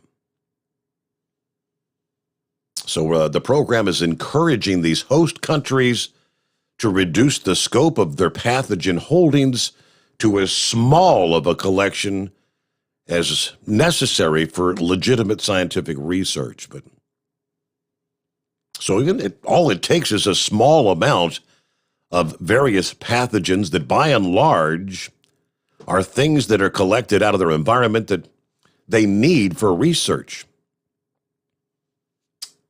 Just another point to ponder. Back after this, the Steve Sommers Overnight Drive live from the Hotshot Secret Studios. USA Radio News. President Joe Biden addressed the nation Tuesday night. I say to the Russian oligarchs and the corrupt leaders who bilked billions of dollars off this violent regime, no more. President Biden during his first State of the Union address, the president beginning his speech on foreign policy after Russia invaded Ukraine last week. The president with another major announcement he hopes will put the squeeze on Russia. I'm announcing that we will join our allies in closing off American airspace to all Russian flights, further isolating Russia and adding additional squeeze on their economy. From the USA Radio News Phoenix Bureau, I'm Tim Berg. The Dow fell nearly 600 points on Tuesday, or 1.8%, one day after stocks capped off their second straight month of declines to start the year. You're listening to USA Radio News. Pump up the volume on your published book. Audiobooks generate new readers who love the storytelling format. We all have active multitasking lives now. With audiobooks, we can enjoy your book anywhere, anytime. Earn more profits. Tell your story to a new audience. Call Audiobook Network for a free guide. We produce your audiobook with professional voice actors and engineers, and then sell your audiobook on Amazon, Audible, and Apple iTunes. Call Audiobook Network at 800-495-1223. Call today, 800-495-1223. Bingo fun fact number 6. Americans spend over $90 million weekly on bingo. Why? When you can play Bingo Treasure for free. Go to BingoRadioUSA.com. Play from any device, your smartphone, tablet, or computer. The account is free. The play is free. Play one card, play more, chat with other players, meet new friends. All free at BingoRadioUSA.com. That's BingoRadioUSA.com. Bingo from any device. Hurry! Free accounts are limited. You're listening to the Overnight Drive with Steve Sommers. Drivers, you demand that your equipment's reliable and dependable, and that also applies to your headset for communication. Well, our friends at Stellar Electronic have you covered. The Pluto Duo headset bundle is the best communication headset you can find in the industry. No matter the challenging environment you're driving in, the Pluto headset will make you sound crystal clear all the time thanks to their 99% noise cancellation. And the Duo's not only a stereo converter for the headset, but also a power bank so you can charge as you go.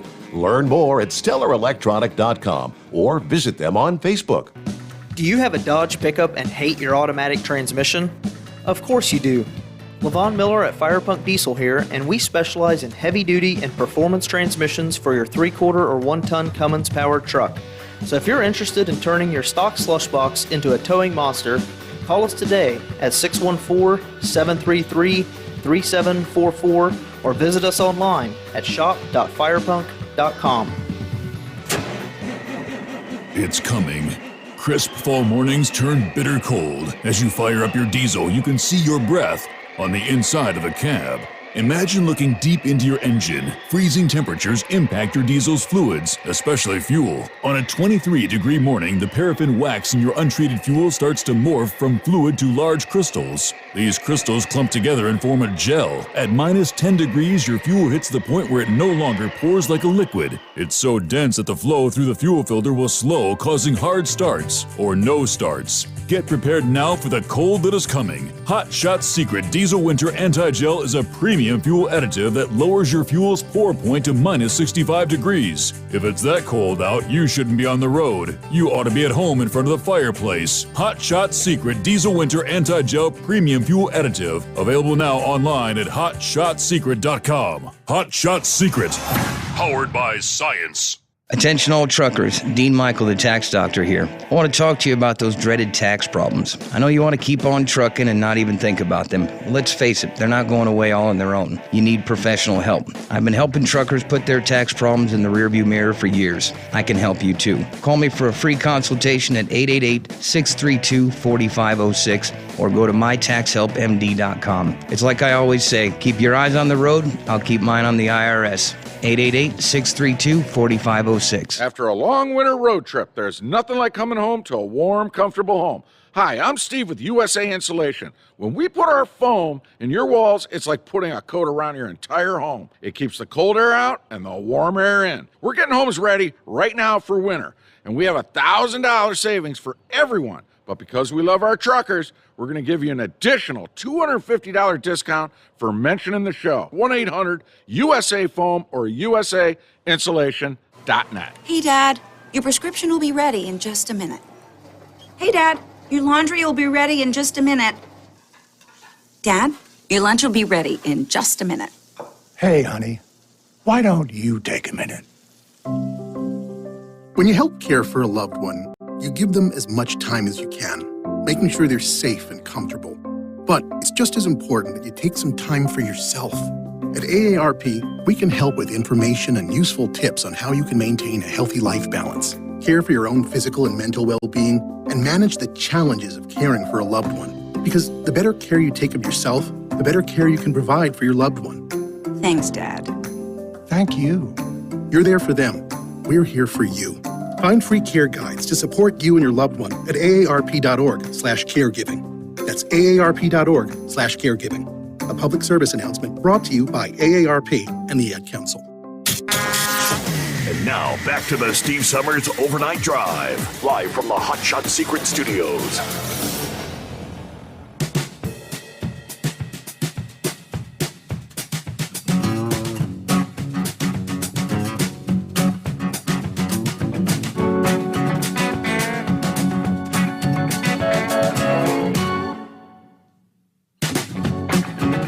All right, so yes, indeed, head down the home stretch here on a Wednesday hump day coming on. Couple of industry headlines. I know we've really been focused on the world events, Russia, Ukraine, the convoys. Kansas-based trucking company cited numerous times for safety violations for both its drivers and equipment. Recently filing Chapter 11 bankruptcy, Elite Transportation, headquartered in Wichita, filed its petition in the U.S. Bankruptcy Court for the District of Kansas on Friday, apparently. In the filing, Elite lists its assets as up to $500,000, liabilities as up to $10 million. Trucking company states that it has up to 199 creditors and maintains that funds will be available for distribution to unsecured creditors once it pays administrative fees.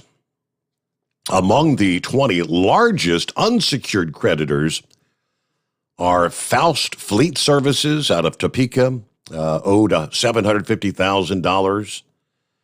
The IRS, they owe them more than $731,000. Well, of course, Elite disputes that.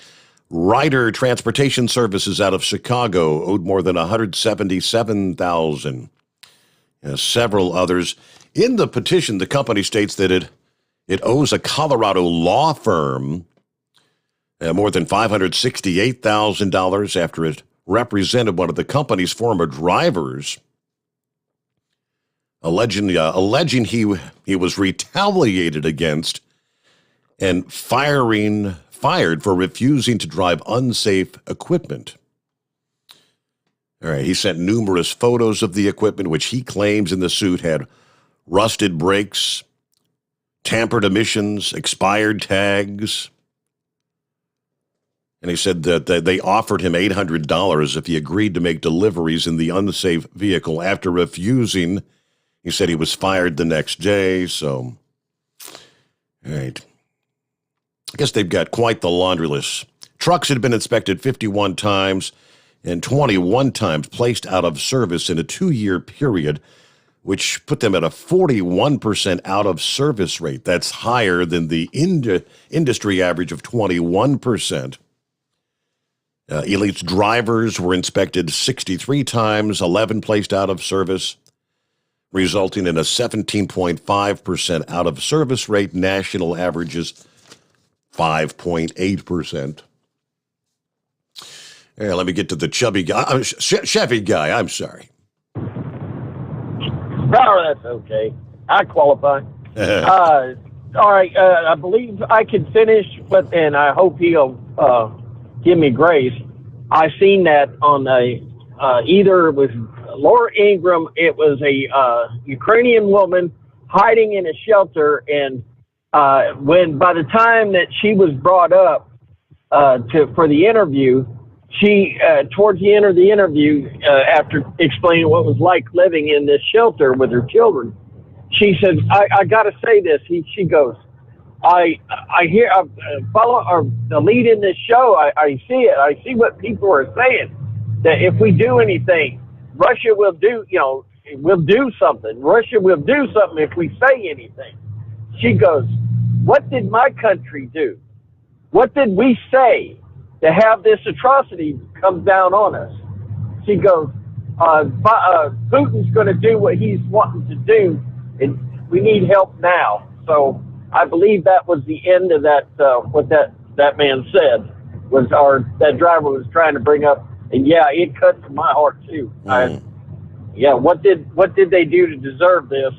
Right now, by the way, congratulations. I only got elected the last 3 minutes of Joe Biden, and he was still coming off real strong. Congratulations to him. That was a great delivery.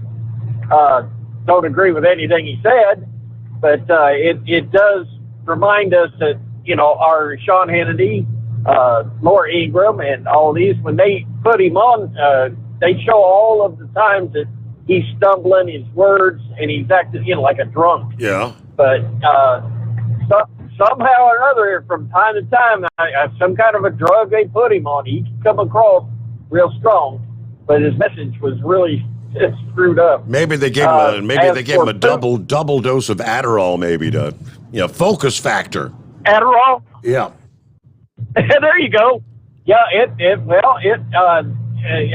worked. I mean, he come across strong. You got to acknowledge certain things. That's the truth. As for Putin, those cell phones that they're picking up, then these soldiers thinking they're doing a peacekeeping mission. I believe Putin believed over the last weekend, 3 days, he would have had all this done. And I think he is extremely, they're just now starting to go after the news media, the broadcast stations, because it's coming down on their heads. Their own people are upset. And remember, you protest in Russia, you don't just get thrown in jail, in a nice jail somewhere. They send you to Siberia and you're working in a coal mine the rest of your life as a slave. I remember they sent them 2 million German soldiers up there after World War II. Only 15,000 ever made it back home to Germany, and that was 10 years later in 1955. They're a cruel breed, that's for sure. Yeah.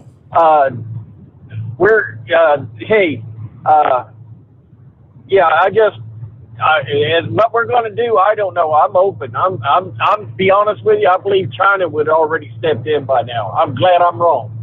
But then, and a lighter note, if you can put it that way, finally, you got to sometimes take the news from here and the news from there. Remember, we was hearing about all of these suicides we were getting were people being locked down, right, Steve? Mm-hmm.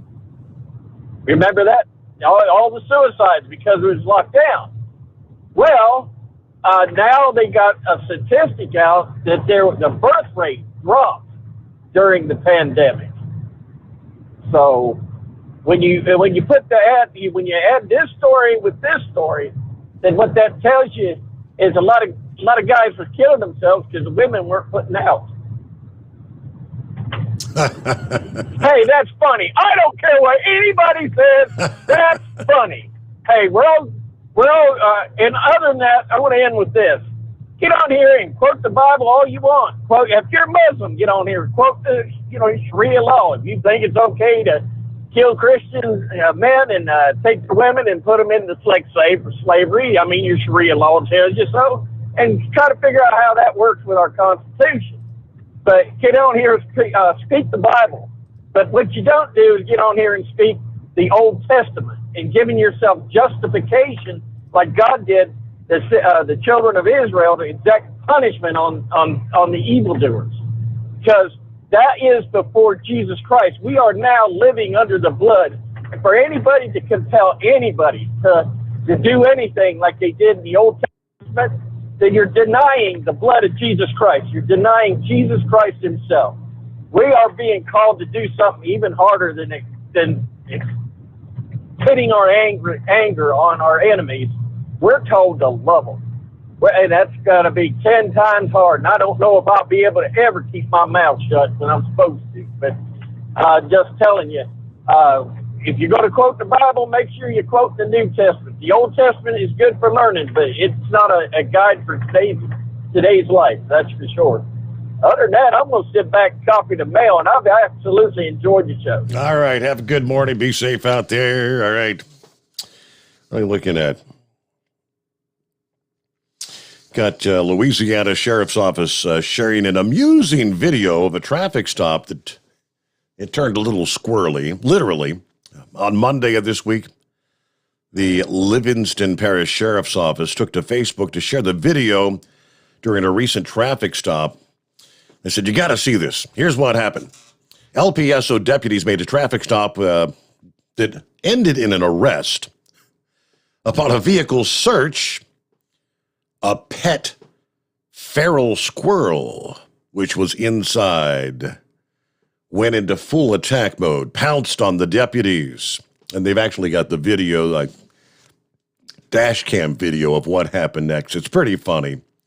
And they do point out the deputies, plural, nor the squirrels were harmed. The squirrel was ultimately returned to its cage.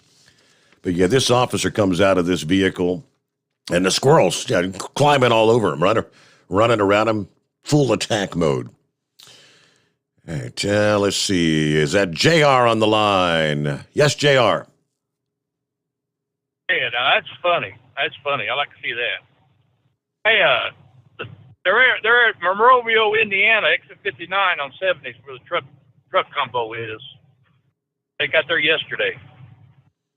It was on the channel. It was on the news all day last night. So, what kind of a facility are they in? I mean, there's got to be. They're at, well, it's a tractor farm sale place is where they're at. It must be a great big empty lot. They got no tractors for sale. That's what it showed the building. Said that's where they get. I don't know where they're going to park in Indianapolis. There's no place to park in Indianapolis. So when I got up this morning and watched the News 11, they were showing them out there, showing people coming from Carmel, Avon, all the north side. People on motorcycles, greeting them and everything out there. Mm-hmm. So they got out there, still with a lot of daylight left, but they're going to leave Thursday morning. I thought, oh, Jesus. 465 South right now, they're tearing down bridges. They're putting dividers up in the middle all the way around from Kentucky Avenue to 31 because they're getting ready to start on the exits for 69 now. That's the last spot they got to do. Mm-hmm. And they're tearing down bridges to make the 465 on the south side wider for the exits. It's been a mess for the last 2 weeks. Well, I don't know how that's going to and they come off 70 to go.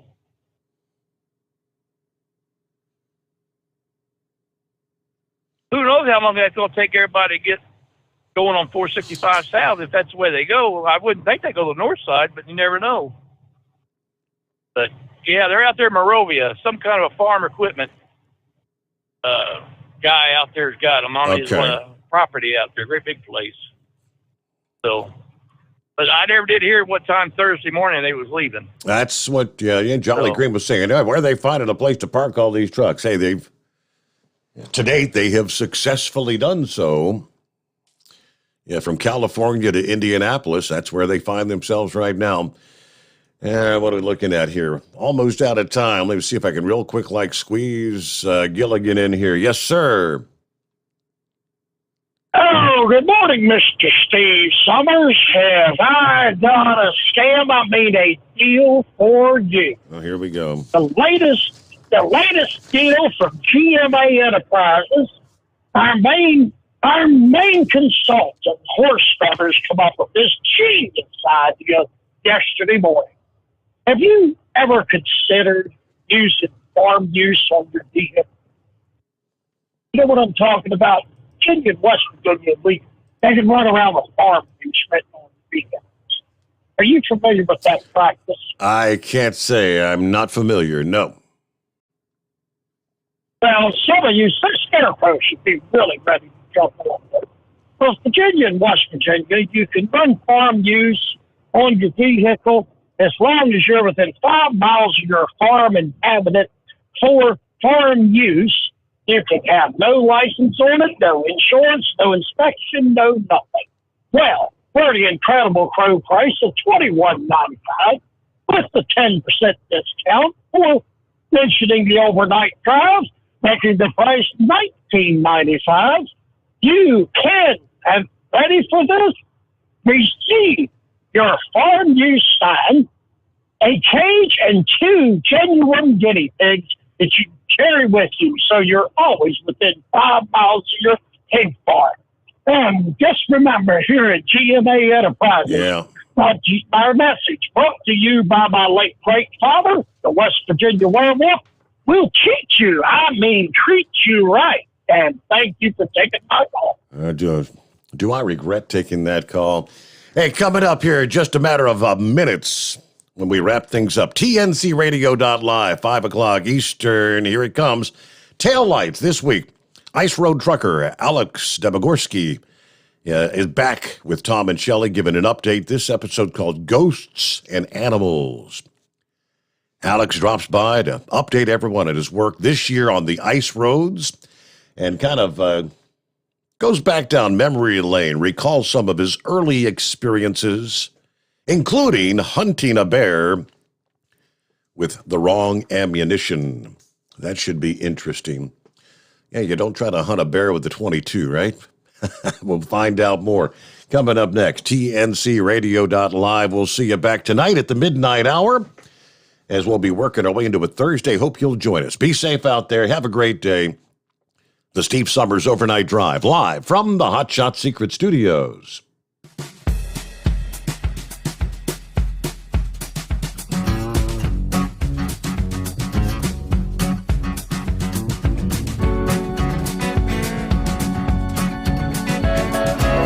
You'll never guess the places that I've been.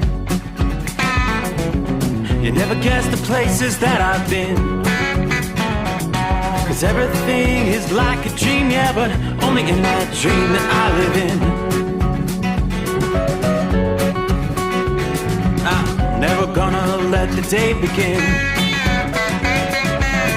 Never gonna let the day begin. 'Cause everything is like a dream, yeah, but only in that dream that I live in. Oh, don't wake me up before you go, and I'll just make this bed my home.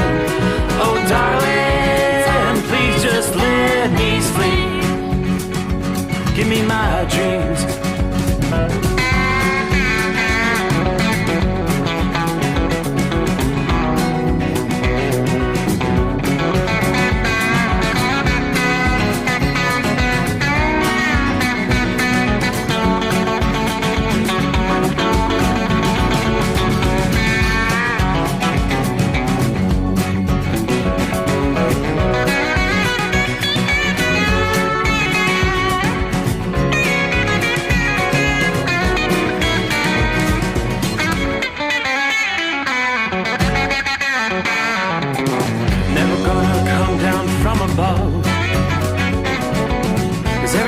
looks better from above. But nothing's ever as it seems, yeah, except in that world that I dream of. Never gonna lose the ones I love. Never gonna lose the ones I love. 'Cause everything is like a dream, yeah,